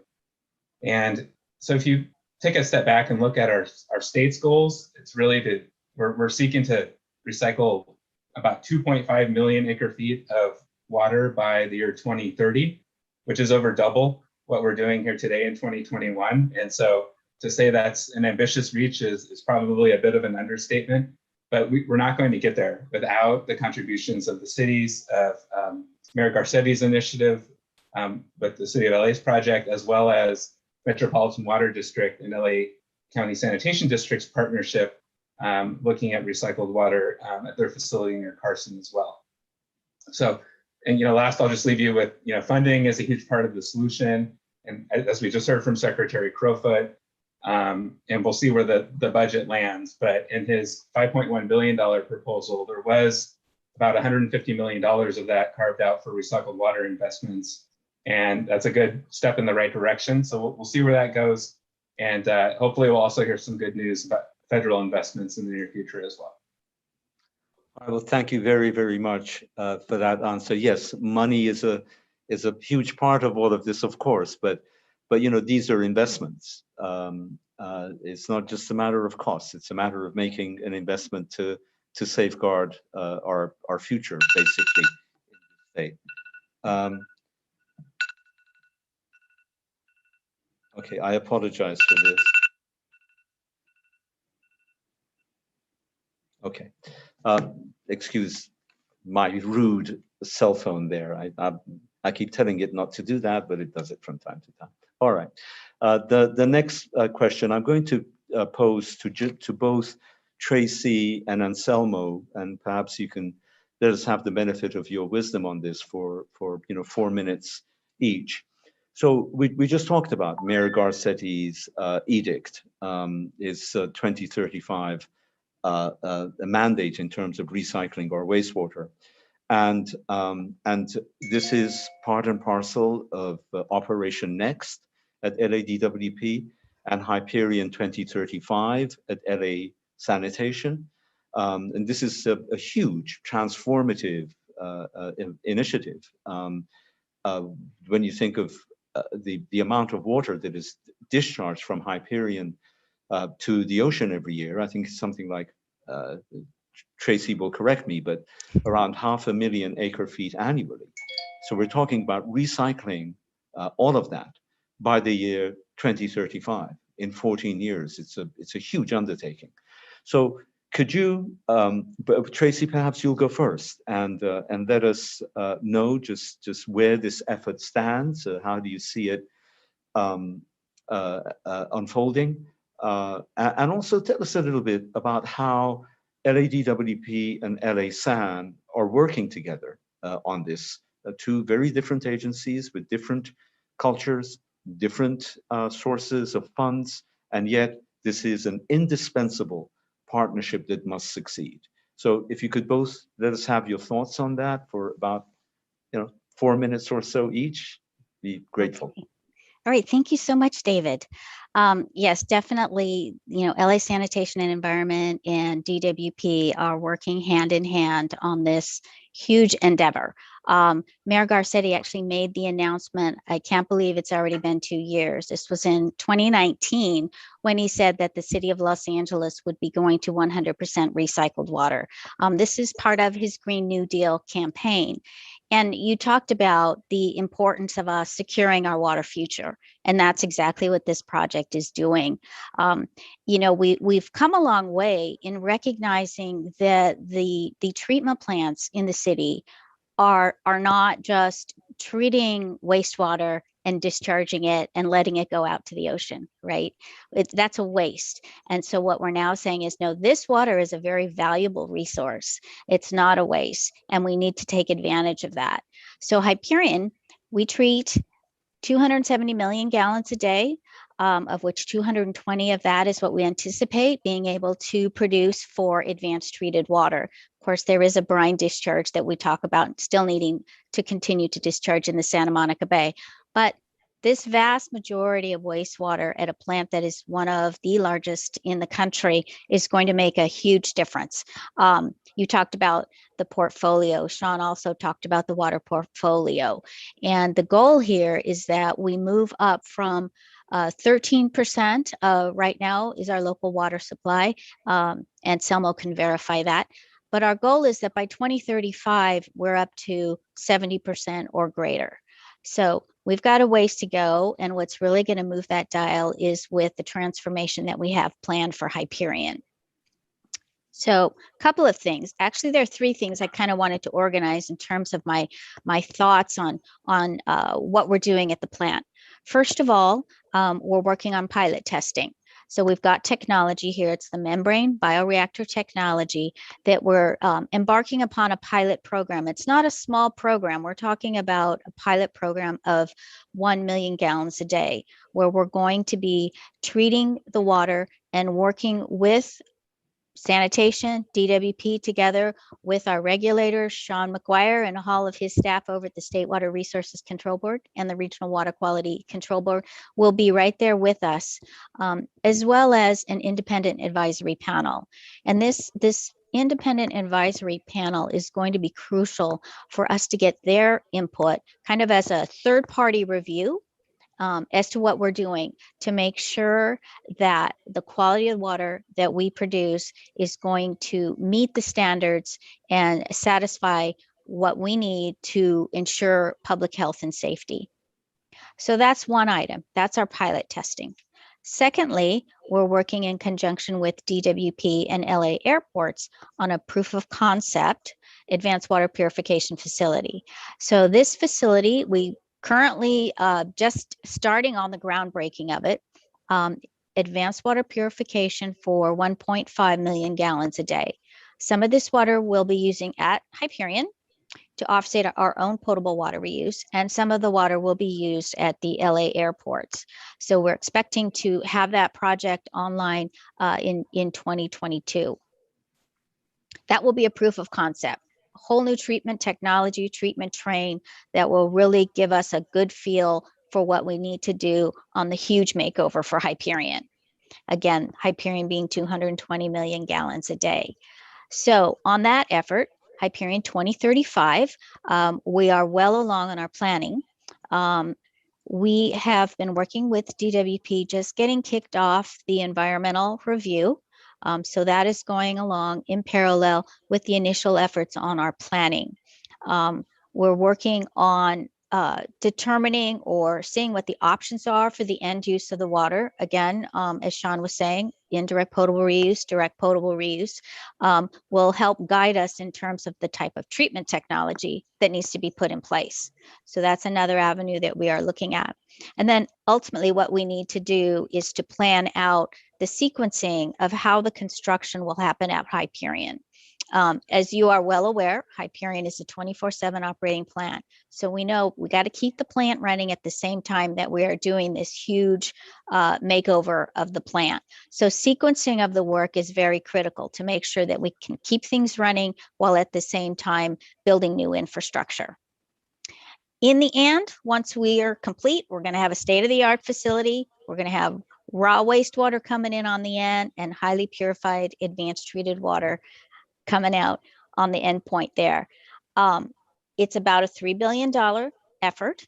We calculate to be about 10,000 green jobs over the life of the project. So we'll certainly be soliciting the support from engineering consultants, outreach folks, environmental specialists, the contractors on construction, and as well as our own city jobs. Very exciting project, and we're excited to be this far along with it. Thank you, Tracy. And I think those are points worth emphasizing, is that this effort is not only will it secure our water future, but also in the bargain will produce jobs, will attract capital, will provide an economic stimulus. It'll do all of those things and it's necessary to safeguard ourselves and our kids. So, Anselma, let me turn this over to you, and could you please just pick up on where Tracy said and follow the thread of this conversation from DWP's point of view? Absolutely, David. And first of all, it's nice seeing you again, and thank you to the LA Business Council. So, like Tracy said, the idea is that we will be getting advanced purified water from the Hyperion treatment plant. But what's going to happen then is once that water is produced, LA Water and Power is going to embark on it's approximately $8 billion program. And by the way, I see the two programs as being two sides of the same coin. We're working hand in hand with sanitation on working on these two programs. The idea is that we'll take this water, and I'm going to switch it a little bit. Instead of millions of gallons per day, I'm going to talk about acre feet per year. So the idea is that we'll be able to receive up to 243,000 acre feet of advanced purified water a year. So what are we going to do with it? Well, a couple of things. One, we want to be able to recharge the local groundwater basins. And two, we want to be able to also do direct potable reuse. And I'm going to explain those in a little more detail. But to give you context, we're talking about building a network of trunk lines with pump stations, with wells, spreading facilities, storage, and treatment to be able to receive all this water. We'll be able to recharge the San Fernando, the Central, and the West Coast basins, which, by the way, they have a total capacity around a million acre feet. So that's quite a bit of water. But really what we're trying to do is get that water all the way up to the headwaters of the LA Aqueduct filtration plant, where we'll be able to mix that water with water and treat it at our filtration plant. And that's more a direct potable reuse. So that's really what we're trying to achieve here. To give you a little context, 243,000 acre feet of water is almost half of the amount of water that we consume in the lake currently. So today we consume almost 500,000 acre feet. So you can see that this particular program has the potential to completely change the water supply for Los Angeles. Here locally, what we say is that it's like a third aqueduct. So it is a very, very important project and program, not just for LA, but also for the region. We're looking at a couple of options too, which I think are very interesting. It was mentioned before about Metropolitan Water District's Regional Recycle Water Program, which is similar to what we're doing, where we're looking at options of potentially tying into their program as well. And perhaps even sending water to their filtration plant, the Joseph Jensen filtration plant, which is right next door to our own filtration plant. So that really creates a regional solution for the LA area and the Southern California area that we think is invaluable to everybody. I also wanted to mention that we talked about job creation. Tracy mentioned Hyperion 2035. Well, we're estimating that Operation Next has the potential to create around 30,000 direct jobs. That's a pretty huge, significant influx of jobs in the LA area. So not only are we providing a water supply program, but also an opportunity to create jobs. And when I think of the benefits that Operation Next are going to bring, obviously we have earthquake resilience, because as you know, many of our aqueducts cross the San Andreas Fault. So if we can have the water stored locally, that's a benefit to all of us. It's drought resilience, because we'll be able to tap into water that now is in the ground that we can pull up and use during drought season or during dry years, as we like to call them, but also the economy. This will support the continued growth of the city of LA, not just the residents, but also the businesses. And we believe that that's a huge benefit that this program is going to bring to the entire region. Great. Yes, thank you very much. And also, again, and those jobs are local jobs. Absolutely. These are not jobs that can be exported. You know, with water projects, the work has to be done right here. Thank you very much for that, Anselmo. Gregorio, let me turn to you next. And you know, as we were talking about this panel previously, you talked about you know, chemicals of emerging concern and how the threat that they pose, but even more importantly, the technical solutions that we have available to us in order to deal with you know, with contaminants in the water, PFAS, other chemicals of concern, and so on. Can you you know, for about 4 minutes or so, take us through that and talk about that, and then we're gonna pick up on this theme a little later on as well. Absolutely. Thank you, David. And this is an important topic, one that touches on what Sean discussed about assessing the effectiveness of treatment as a critical part of establishing a direct water reuse program. And chemicals of emerging concern are an important consideration as we seek to expand our potable water supplies. And the first thing I'll say is a sort of clarification on what CECs are. The term emerging concern is important to understand. It is often confused to mean that the chemicals are new or just discovered, which is really not the case. Rather, as we improve our ability to detect them at lower and lower levels, we can better assess their impact to human health and to the environment. And this is ultimately what we're trying to do, protect human health and improve the water quality we produce. And initially, our focus was on addressing pathogens, right? Crypto, Giardia, et cetera. And we have established reliable approaches to address those concerns. But CECs are harder. They have increasingly lower detection limits, and new chemicals are being introduced all the time to meet consumer demand. So we need to continue to advance our ability to detect and to treat for these constituents. And treatment is evolving. For PFAS, for example, we have several options for removing them from water. RO is the most effective, but it carries a lot of issues: cost, high energy use, and brine disposal. The RO process concentrates the PFAS in the brine, so now we need to address that waste stream. But there are other treatment options available that are less expensive, such as ion exchange, but ultimately we have to look at this from a holistic viewpoint. And the advancement of science and technology is allowing us to better identify and treat for these chemicals, which only serves to improve our ability to provide safe drinking water supplies. They're an important concern, but the good news is that we are improving our understanding of these chemicals and structuring our treatment and a regulatory framework to address them. The potable reuse regulatory frameworks in particular are geared toward a safe and reliable potable water supply. It's an important consideration, one that Sean touched on earlier, and it's based on good science. It's based on proven treatment technologies and approaches. And I'm excited for the establishment of these regulations. And to that end, we're active in providing comments to the regional boards so that these regulations are drafted in a meaningful and common sense way. Correct. Thank you for that. Yeah, this is an initiative, especially with direct potable use. We cannot afford to fail at this. Absolutely. Failure is not an option, and therefore having regulations that are well understood, robust, and that above all the public can trust becomes, I think, indispensable to the entire effort. But thanks for that explanation. Sean, if I may, let me come back to you, and I wanted you to just explain to our audience a little bit about the MS4 permit. We're about to start, I think, in-depth consideration on the Los Angeles Regional Water Board for the next iteration of the MS4 permit.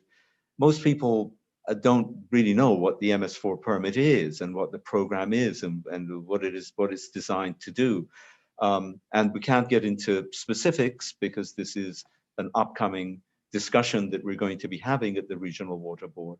But I think it would be very helpful if you would give a high level, explanation for the next, 4 minutes or so about the MS4 permit here in the Los Angeles region. Sure. Yeah, something I really do get excited about is the opportunity stormwater management provides. So glad we can chat about that as well. I don't want recycled water to steal all the thunder in terms of our long-term solutions, because I think stormwater is an important piece of the future of Los Angeles and building resiliency. And so, you asked about our permitting process. And so, for those who aren't very familiar with the regional water boards or what we do at the State Water Board, I'll just say that our fundamental mission is to provide reasonable protection of all beneficial uses of water. And so that means whether you like to fish, swim at beaches or in the rivers, drink water, or you care about our environment, the work at the water boards and what we do is incredibly impactful. And so now we get to MS4. And what is MS4? That stands for Municipal Separate Storm Sewer System. And it's lingo for the permits that the Regional Water Board issues to all the stormwater collection systems in urban areas that are usually cities or the county or other jurisdictions. And so there's a long history of challenges with stormwater pollutants in urban areas like Los Angeles and many others, with things like bacteria, trash, and particulate metals that run off of streets and wind up in our waterways. And it's not an easy path to manage. It's very complex. But I think we can all agree that we want clean rivers and creeks and beaches for all. And so, the strategy over the decades has been to kind of iteratively make progress to achieving the stormwater related requirements, knowing that it takes time and huge investments, community, financial capital, you name it, to clean up all the discharges in the region. So there's still a ways to go there. And so that's where the Los Angeles Regional Board comes in, of their permit that they reissue and update every few years. And so, my role, I'm a State Water Board member. And so I ultimately have oversight responsibility over the 9 regional water quality control boards in the state. And so I'm not really familiar actually with the current details of this new permit and what, David, you mentioned you're going to be considering here, I think in July. But what I do know is that historically, the water boards have embraced approaches that emphasize multi-benefit projects, low impact development, green infrastructure, where projects not only remove pollutants that we're trying to get out of the water, but also retain and capture that water and infiltrate it into the ground for water supply. And at the same time, provide urban greening and shade for our communities that have been starved of green assets for so long. So, the way I see it, green infrastructure and these types of projects are a real win-win for communities and for the environment. And of course, all these investments have been a real challenge, and I just really commend LA for leading the way in stormwater funding with your Measure W that you passed a couple of years ago, which do provide that stable funding source to help accelerate and incentivize and move a lot of these types of projects forward. So I think I'll leave it at that. Thanks very much. Yeah, we'll talk about Measure W in a couple of minutes, because I want to get everybody's kind of views on how well Measure W has performed for us. But yeah, I mean, the Los Angeles Regional Water Quality Control Board has in its jurisdiction all of Los Angeles County, parts of Ventura County. There are 88 cities in Los Angeles County and another 10, I think, in Ventura County. So 98 cities that are subject to this regime called the MS4 permit. And so it's a very, very complicated process to undergo. And we will be we'll be starting it in July, and I think it'll be open to participation and observation. So anybody who's interested in it, stay tuned and become tuned to what's going on. Thank you. Thanks very much, Sean. Let me pose the next question to Anselmo, and really it's we've heard that we have the Nextratus here already, and for 41 out of 48 California counties, it's been an emergency has been declared. And I think the question is, if we're going to accept, as we have to, that these droughts are going to happen again and again with climate change.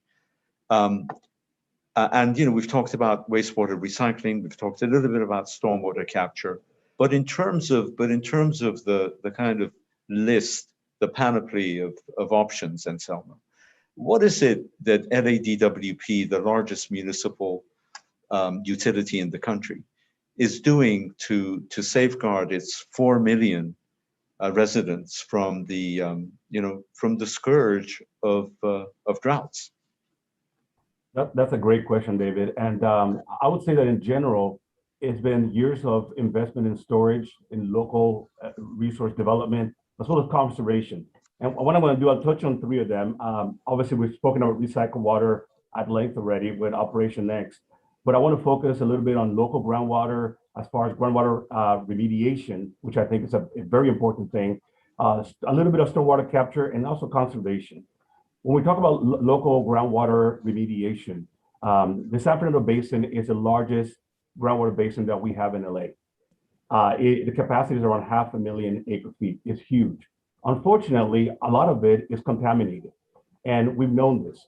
So LADWP for the last several years has been working really hard in cleaning up the groundwater basin. And actually, we have 3 projects that are already in the works, that are in construction, to be able to extract the contaminated groundwater, treat it, clean it, and be able to inject it into our potable system. So the benefit is not just the new water supply that you have, but also the fact that it's good for the environment. So we realized that the future for LA was going to be in groundwater, but for us to be able to recharge the groundwater basin, we wanted to start with remediating it. So that's one action that we've taken. We've been working on this for quite a while, and I think we're pretty successful. One of the projects should be completed later this year. And I think that's going to be the first of many great accomplishments we're going to have when it comes to groundwater remediation. The next area is stormwater capture. And we touched on some stormwater capture a little bit already. I can tell you that we have done master plans on stormwater capture. Currently, we can capture around 75,000 acre-feet. Well, we have a goal. Our goal is that by 2035, we'll be able to capture 150,000 acre-feet. And the way that we're going to do this is by partnering with multiple agencies. For example, the LA County Flood Control District. We're working with them hand in hand in a couple of things. For example, improving our spreading basins so we can improve the capacity. We're also working with them on certain reservoirs where The storage capacity has been reduced because of seismic issues. We're improving that so that they can restore the full capacity. So these are the kind of projects that we're working on that will put us on the way to accomplishing our goal of 150,000 acre feet of stored water capture capacity. And then the last part I want to talk about is about conservation. Conservation in Los Angeles is a way of life. We lead the state when it comes to conservation. I'm very proud of that as well. Angelenos have done a great job when it comes to conserving water. You may have heard this before, but we use less water today in Los Angeles than we did 40 years ago, despite the fact that we have 1 million more people in the city. And that's because of water conservation. We have done a great job in conserving water. Obviously, we can always do more. And our goal is to be able to get all the way up to 140,000 acre feet of conservation by 2035. Our GPCD has gone down significantly, and that is gallons per capita per person. And we're talking about per day, sorry. We're talking about 110 is our GPCD right now.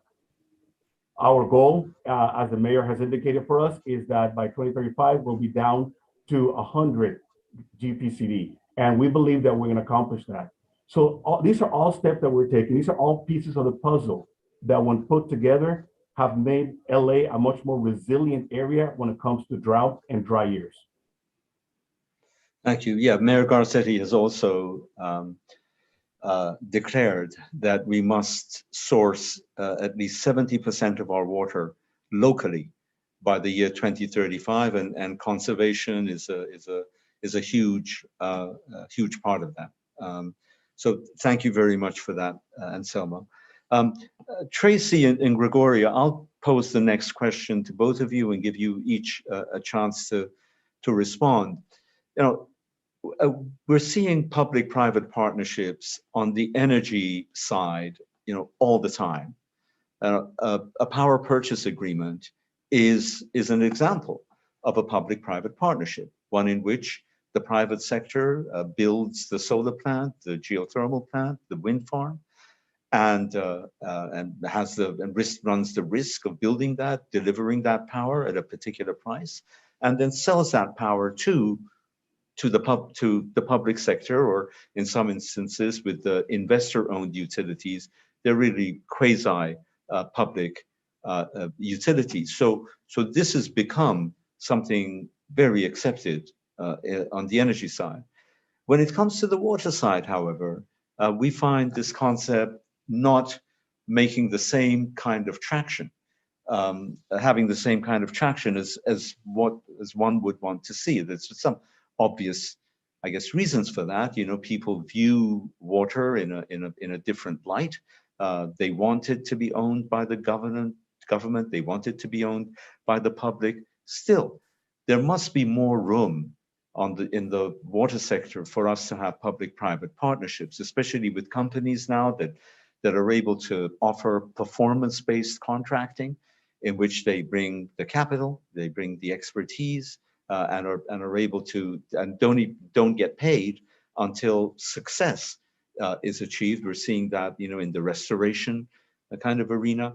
What do you think? How can we better utilize the public sector to accomplish our goals without in any way, you know, jeopardizing the sacredness of water and the public's desire, especially here, I think, in Los Angeles, to have water be publicly, you know, owned and managed? I don't know who wants to. Tracy, would you like to go first? I think Gregorio was going to go first on this one, and I'll follow Gregorio him. can go first. All right, very good. Thank you, Tracy.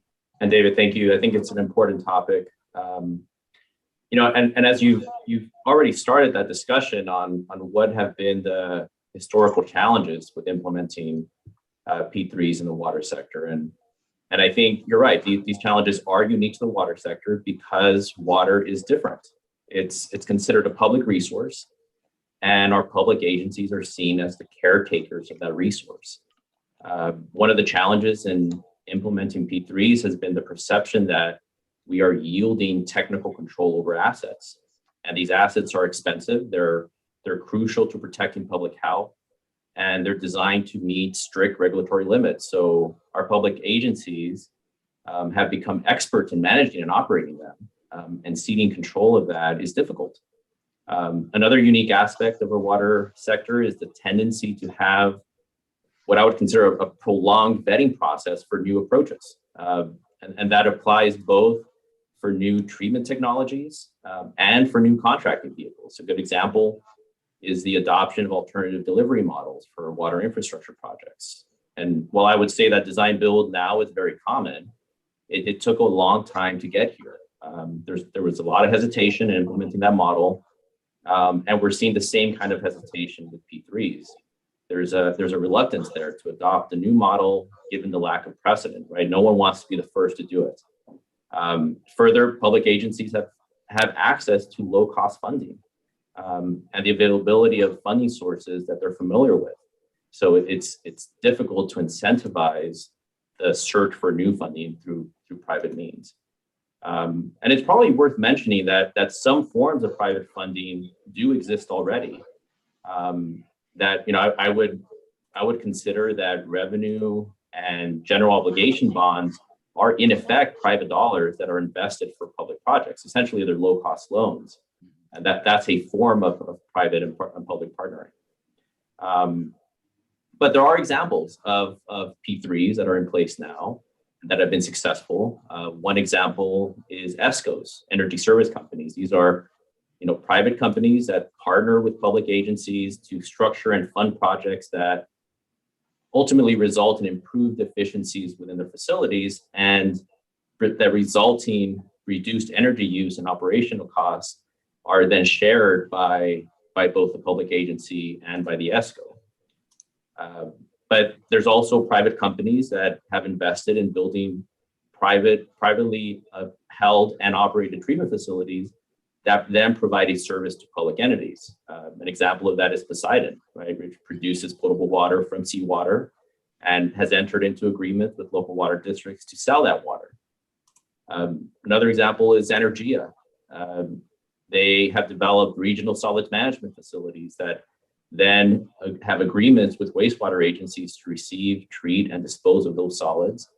And they do this by producing energy from those solids. It's a beneficial use of that resource. And they do it much more efficiently because they can consolidate that solid stream regionally. And I think that the heart of the question here is what can we do to enhance that partnership really goes to how do we break down the barriers that exist, right? And the barriers, as I mentioned, is part of it is getting used to this concept of a private entity involvement with public funds, and some comfort from public agencies that establishing those assets as still public doesn't mean that you're ceding control of them. You're simply contracting for the operation of those assets. So I think it's a shift in mindset that's needed. Yeah, thank you for that. But I think that some of it is also the private sector companies need to better understand how the public sector thinks, how it works. I mean, when I was GM, companies would come to me and say, we're going to do this, and we will assume all of the risk. If it fails, the risk will be on the private company. But when you're dealing with public money and public trust, the fact that somebody else is willing to take the risk isn't necessarily the answer. You want to make sure that there is no risk. Or if a company comes along and says, well, this is a great idea, and guess what, you'll be able to cut your workforce if you just do this. That is not music to the ears of a general manager. You do not want to fire people.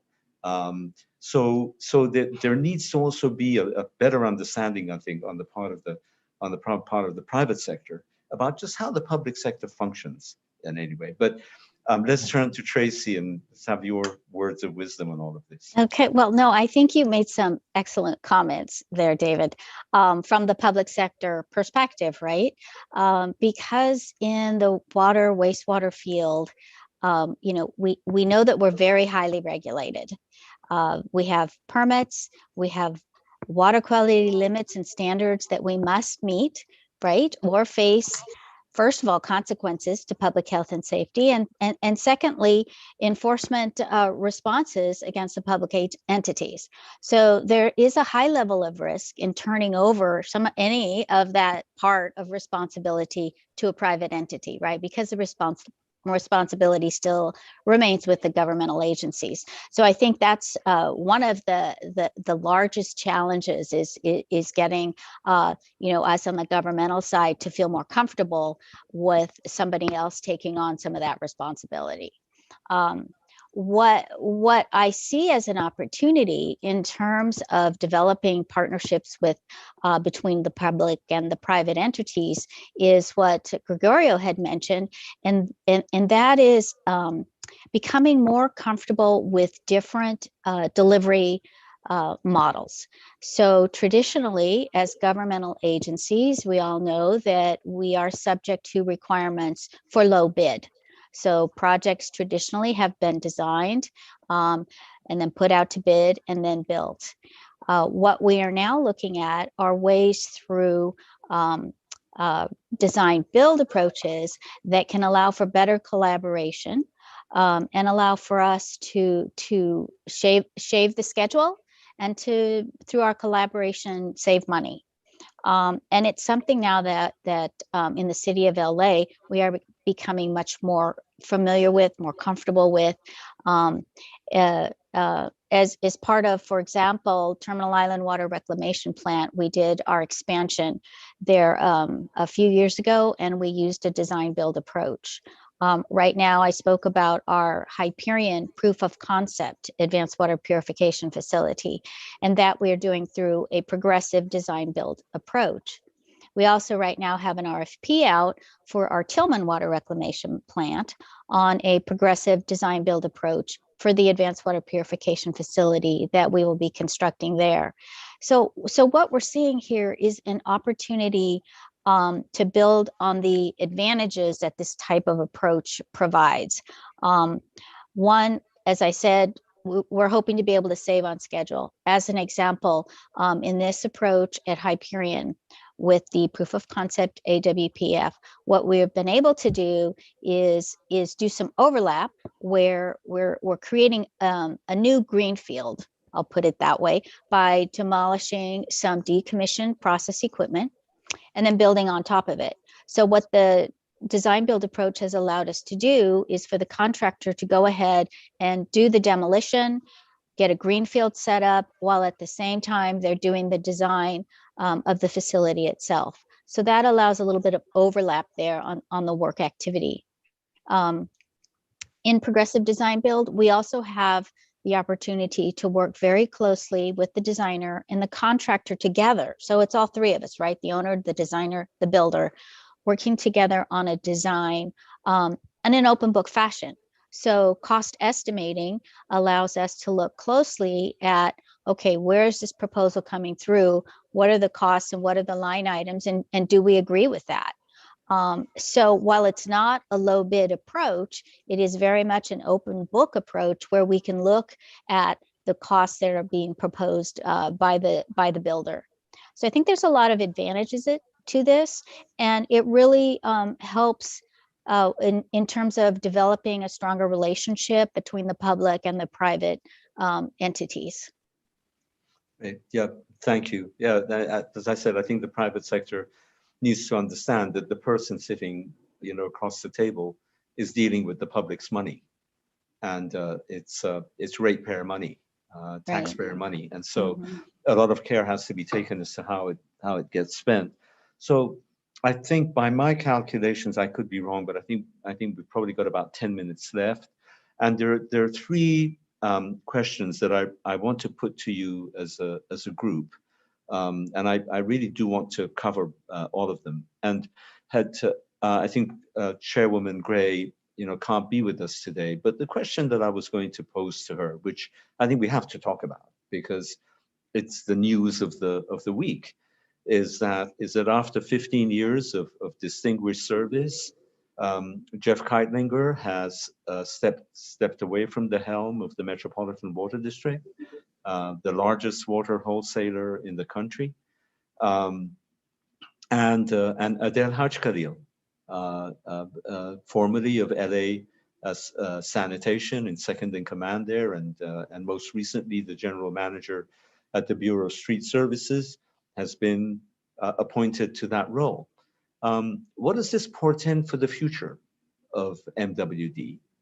What kind of changes can we expect to see under this new leadership, or do we anticipate that the same programs as was there previously will continue? I mean, I don't want to put anybody on the spot, but to not talk about this at all, I think, would be a dereliction of duty on my part, given the importance of this news.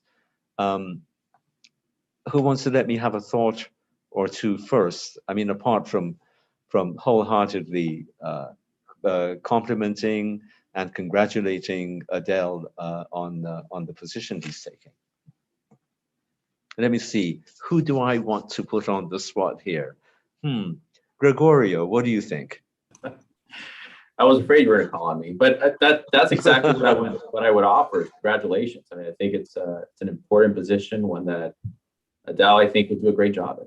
So I think it's great news. It's welcome news this week. Okay. And anybody else care to give me a comment on this?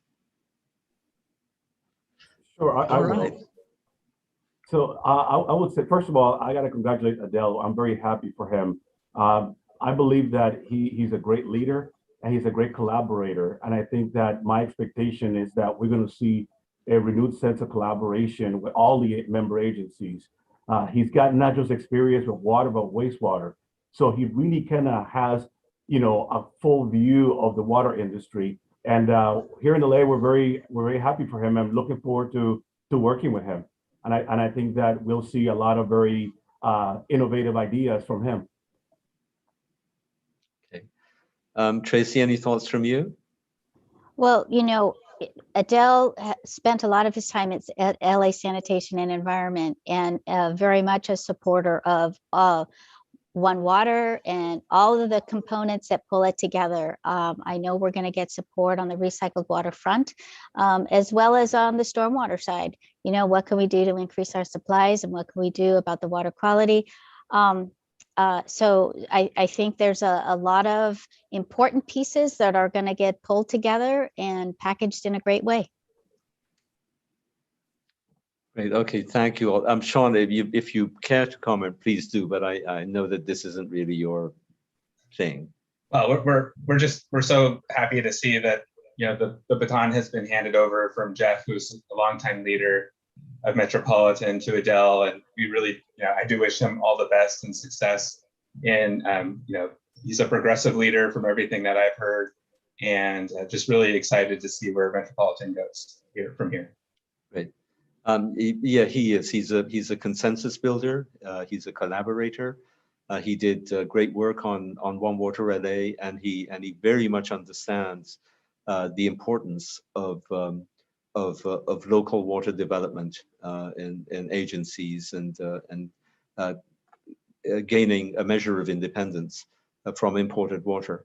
I think that means, to a certain extent, re-examining the business model of MWD in some ways, but my impression of him is that he will be looking at all of that. I think it's a very, very good choice. Okay, next question I wanted to ask you is regarding your respective agencies and companies. How are you going about impacting social and environmental justice, racial equity, both internally and externally? Could each of you tell me what it is that you're doing on that front? It's of tremendous importance. Who wants to go first? I'll chime in. Okay. So a lot of what we're doing, I could talk about in terms of the Safe Clean Water program. There's a big part of that in evaluating projects that are selected through the whole selection process that includes what is the benefit provided to the disadvantaged community? So that's certainly an aspect that we keep in mind and do address for every project that we submit on a regional basis, as well as for the projects that we submit or embark upon on the municipal level. Community-based input on each of the projects is very important. So for those projects, we get out there and we have a good understanding of who is going to be benefiting from the projects that we propose and what is it that they're looking for. So that's become an important part of how we bring in that external input. On the internal side, we have a lot of programs going on within the city of Los Angeles, such as targeted local hire, bridge to jobs, and workforce equity demonstration projects. And these are programs that are aimed at recruiting from the underrepresented population. City jobs are great jobs. And so really we want to get out there and make that connection in the underrepresented communities and give them opportunities that in the past they may not have had, or at least not been aware have even existed, right? So through each of those programs, we're really doing a targeted recruitment effort to bring in those underrepresented groups. Great, thank you. Thank you, Tracy. Who'll go next? I'll go next. Okay. So I think from an external perspective, one of the things that DWP has done is developed an equity metric data initiative. And the idea is to track, measure, and report on how our programs are provided to all customers and residents. Also, every time that we have a project, we look for opportunities to provide multi-benefits. And an example of that, for example, with Operation Next, where a fair amount of the pipeline that we're going to have to install, the trunk line, will be tunneled. We're looking at locations we have launching and receiving pits. And the idea would be to potentially create those into parks for the community. So that is a way for us to make sure that we are equitably benefiting all the communities that we serve. Internally speaking, our vision is really to have a diverse workforce and that everybody feels value, and that's reflected in every aspect of our operations. We've developed a racial equity action plan. We actually did a survey not too long ago, as well as a series of interviews. And the interesting thing for our employees when it comes to racial equity is that 70% of them said that racial equity and diversity and inclusion had to be priorities for the department. So we embarked on a search for a chief diversity, equity, and inclusion officer. Any day now, we should be making that announcement. That individual will be reporting directly to our general manager, and that person will have a responsibility for employment services to make sure that we are being diverse in the folks that we hire and we recruit, supply diversity, making sure that all those dollars that we're spending on behalf of ratepayers are being spread across all the communities, and that all the small businesses have an opportunity to also benefit from the work that we do. We also economic and community engagement, as well as being responsible for the equity metric and the data initiative.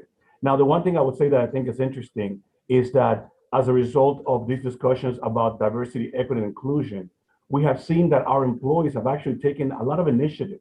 At LADWP, recently we had 3 professional groups that were formed, and it was spearheaded by our employees. We actually have the LADWP chapter for the National Society of Black Engineers, one for the Society of Women Engineers, and one for the Society of Hispanic Professional Engineers.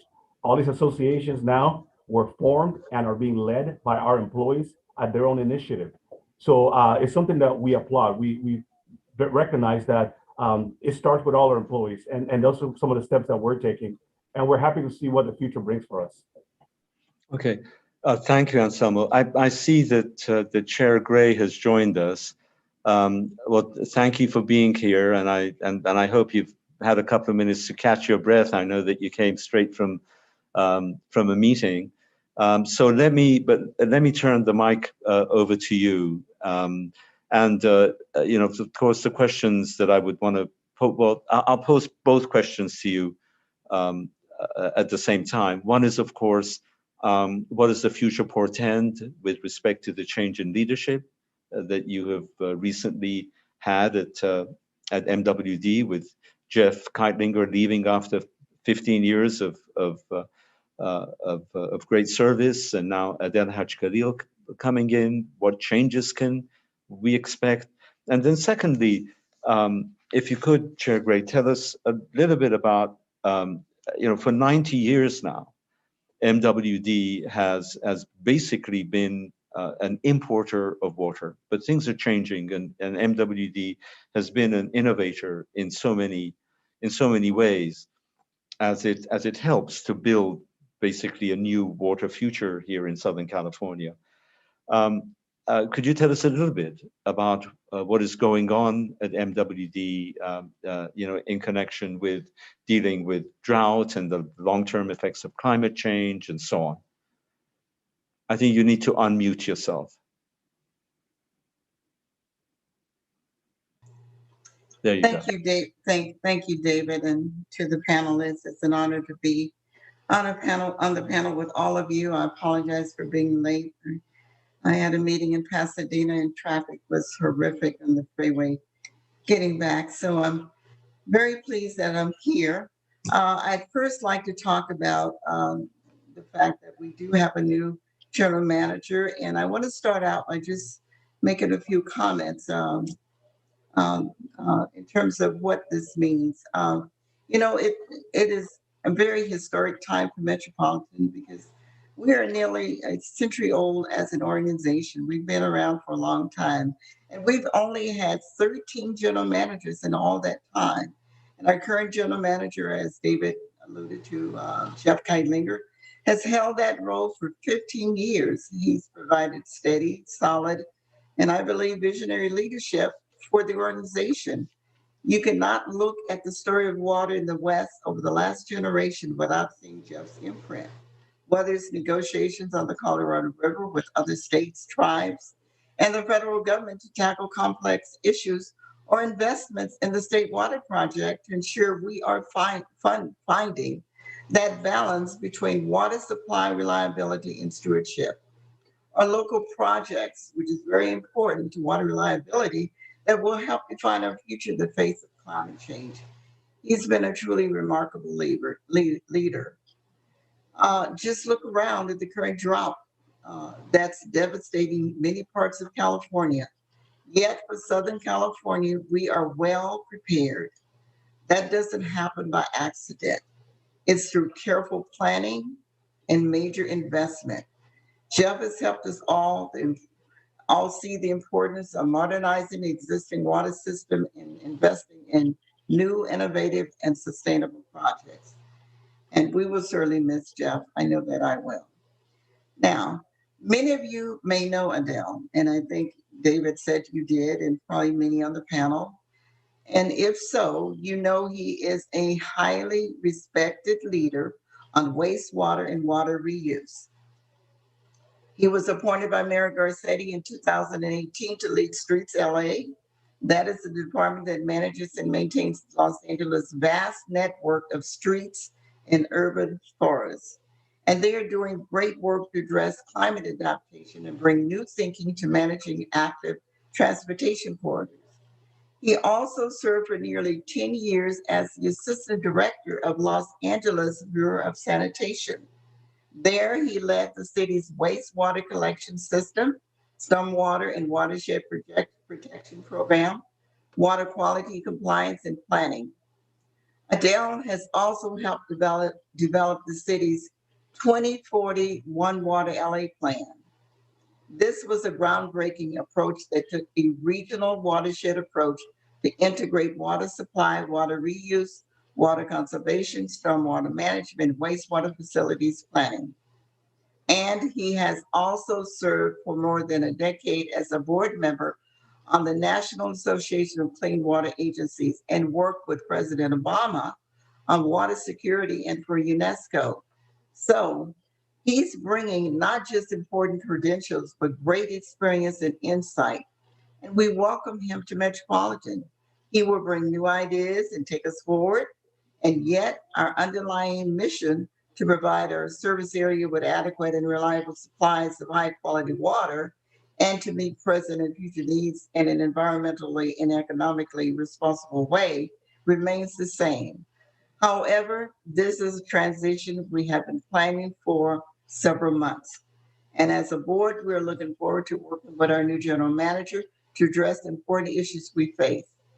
While specific approaches are likely to shift under new leadership, Metropolitan has always adapted, bringing new ideas, innovation, and focus to the work we do. The board, the new general manager, and the staff are fully committed to our collective mission.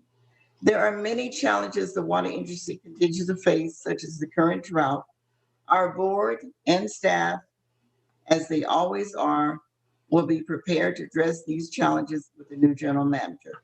And Metropolitan stands ready to work together with all of you to ensure our communities have access to clean, safe, and reliable water.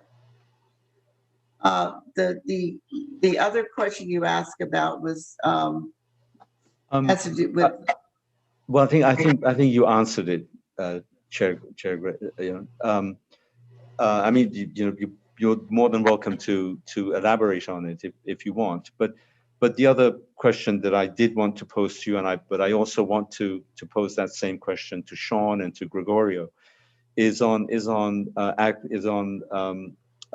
activities within the agency, both internally and externally, to promote racial equity, environmental justice.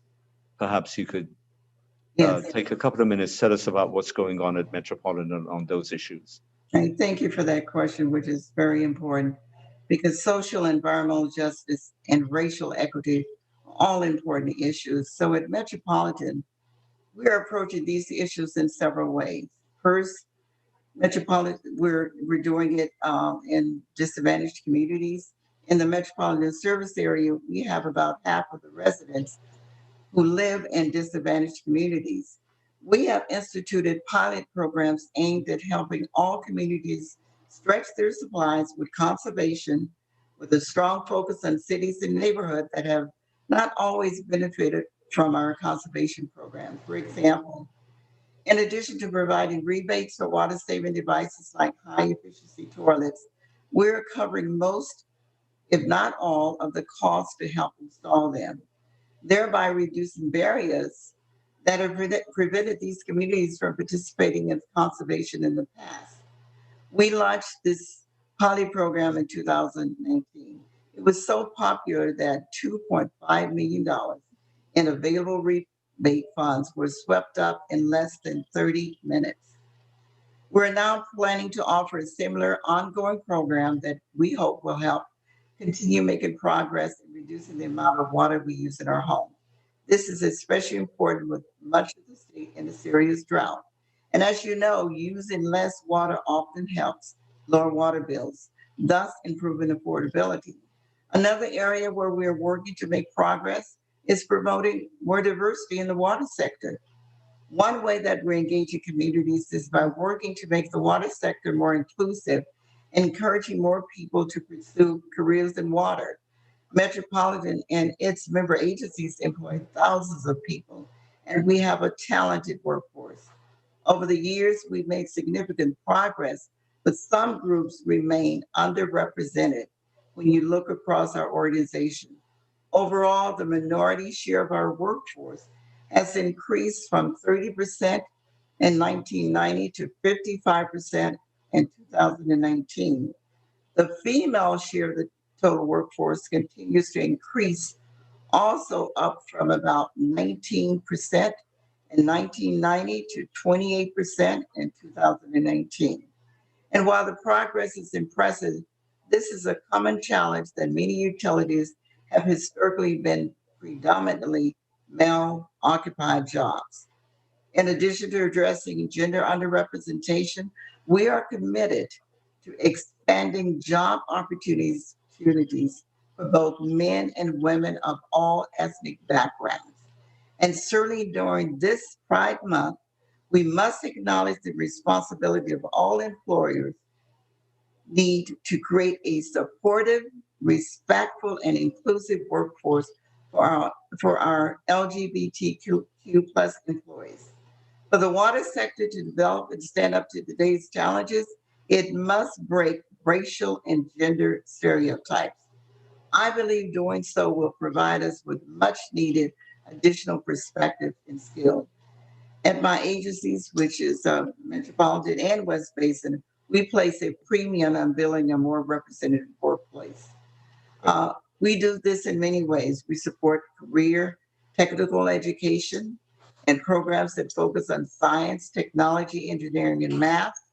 And this is one way we can encourage more girls to pursue these fields and reduce the gender gap in science and engineering jobs. We also have training and apprenticeship programs. And finally, we're working to affect change from within our organization with Metropolitan's Diversity, Equity, and Inclusion Council. I am proud that Metropolitan has a Diversity, Equity, and Inclusion Council. It is a forum we created 1 year ago that has expanded my own initiatives as chairwoman to embrace diversity and ensure equal access opportunities for all. The changes we're seeing at Metropolitan in many ways reflect the changes happening in society. We are taking an honest look at our policies and our culture with a desire to build a more equitable and inclusive workforce to provide more opportunities for all our employees. Thank you. Thank you. Thank you very much. And your leadership is critical in this regard, as in so many other ways. I've received all kinds of warnings here about time. I do want to give 1 minute each to Sean and to Gregorio to answer this question, because I know that you would want to. Sean, why don't you go first, if you could, very quickly on what the State Water Resources Board is doing on environmental justice, social and racial equity. Yeah, and thank you, and thank you to the other panelists. I think I'm really encouraged to hear that I think a lot of what we're doing echoes the types of work you're doing in addressing racial equity, systemic racism issues, both within the workplace, but also externally. And we're certainly doing the same at the State Water Board. We've formed a racial equity work group this past year and have been doing both internal and external listening sessions. We really have wanted to hear from the community members that are impacted by our permitting and other regulatory actions to make sure that we're addressing underserved communities, that we're not missing people of color who have been marginalized in the past. And so, one testament to the fact that we have made baby steps in that direction is our safe and affordable drinking water program, which was made possible by the legislature through SB 200, which provides an annual funding source of $130 million for us to address the 1 million Californians who today currently don't have access to safe, clean, and affordable drinking water. So I think programs like that, plus our new racial equity program and all the new measures that's going to include when we consider our resolution here in August of this year, will I think really build our investment in addressing and racial equity that has gone on for far too long in our state. Thanks very much. Gregorio, to you as the last one, and then after this we're gonna wrap it up. Go ahead. Thank you, David. And I think HDR has mirrored a lot of the discussion points that the panelists bring up. We are an engineering and architecture consulting firm, and so our greatest asset is our people. And as such, when we think about how to affect social and environmental justice and racial equity, we naturally begin with our staff. So internally, we have a strong inclusion, diversity, and equity program as well. One of our internal mantras for the company is making great things possible. And we can do that when we value and respect diverse perspectives. And we recognize that diversity already exists in our organization and should be promoted and increased because it's a good thing, because it cultivates creativity, it cultivates innovation. Most importantly, in my opinion, is equity, because both inclusion and diversity are built on the notion of equity and access, equity and opportunity, and advancement. It's how we break barriers. It's how we promote our culture of collaboration. It's how we build trust. It's how we connect with our clients and our communities. It's central to everything we do. As part of that effort, we formed We've also formed employee-led networking groups with a focus on issues that are related to the specific underrepresented groups. These groups serve to promote support and enhance career advancement, create a sense of belonging. We want our employees to feel like they can bring their true selves to work. And externally, we encourage our staff to be active in the community. We reinforce that by funding organizations and projects that matter to our employees and have a beneficial impact to the communities we call home. And we do this through our HDR Foundation. HDR is employee owned, and as such, our foundation is driven by our employees, and that's important to us. And we align our areas of internal technical focus around our key competencies. So the focus for the foundation is education, healthy communities, and environmental stewardship. Annually for the last 4 years, we've been able to raise over $1 million. And this year we are on pace to have a record year. And we encourage our employees to apply for grants to the foundation on behalf of organizations and projects that they believe in and they participate in and that have a benefit to the communities that we serve. Okay. All right. Well, thank you all very, very much. I have to close the program at this point if I ever want to be allowed to moderate another panel for LABC. So this has just been great. I mean, there is so much more. We didn't even get to Measure W. There was so much more to talk about, but you've just been absolutely excellent, all of you. Thanks so much for joining. And for those of you who are still with us listening to the panel, I hope you found it interesting and informative, as I certainly have. And thanks very, very much for being a part of the LABC Sustainability Summit again. And we'll see you next time, hopefully in person. Okay, take care, everybody. Bye for now. Thank you. Bye-bye. Bye.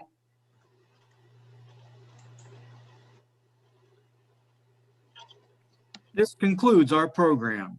We thank you for joining us today for the 15th Annual Sustainability Summit.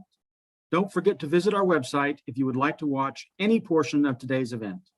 We hope to see you in person next year.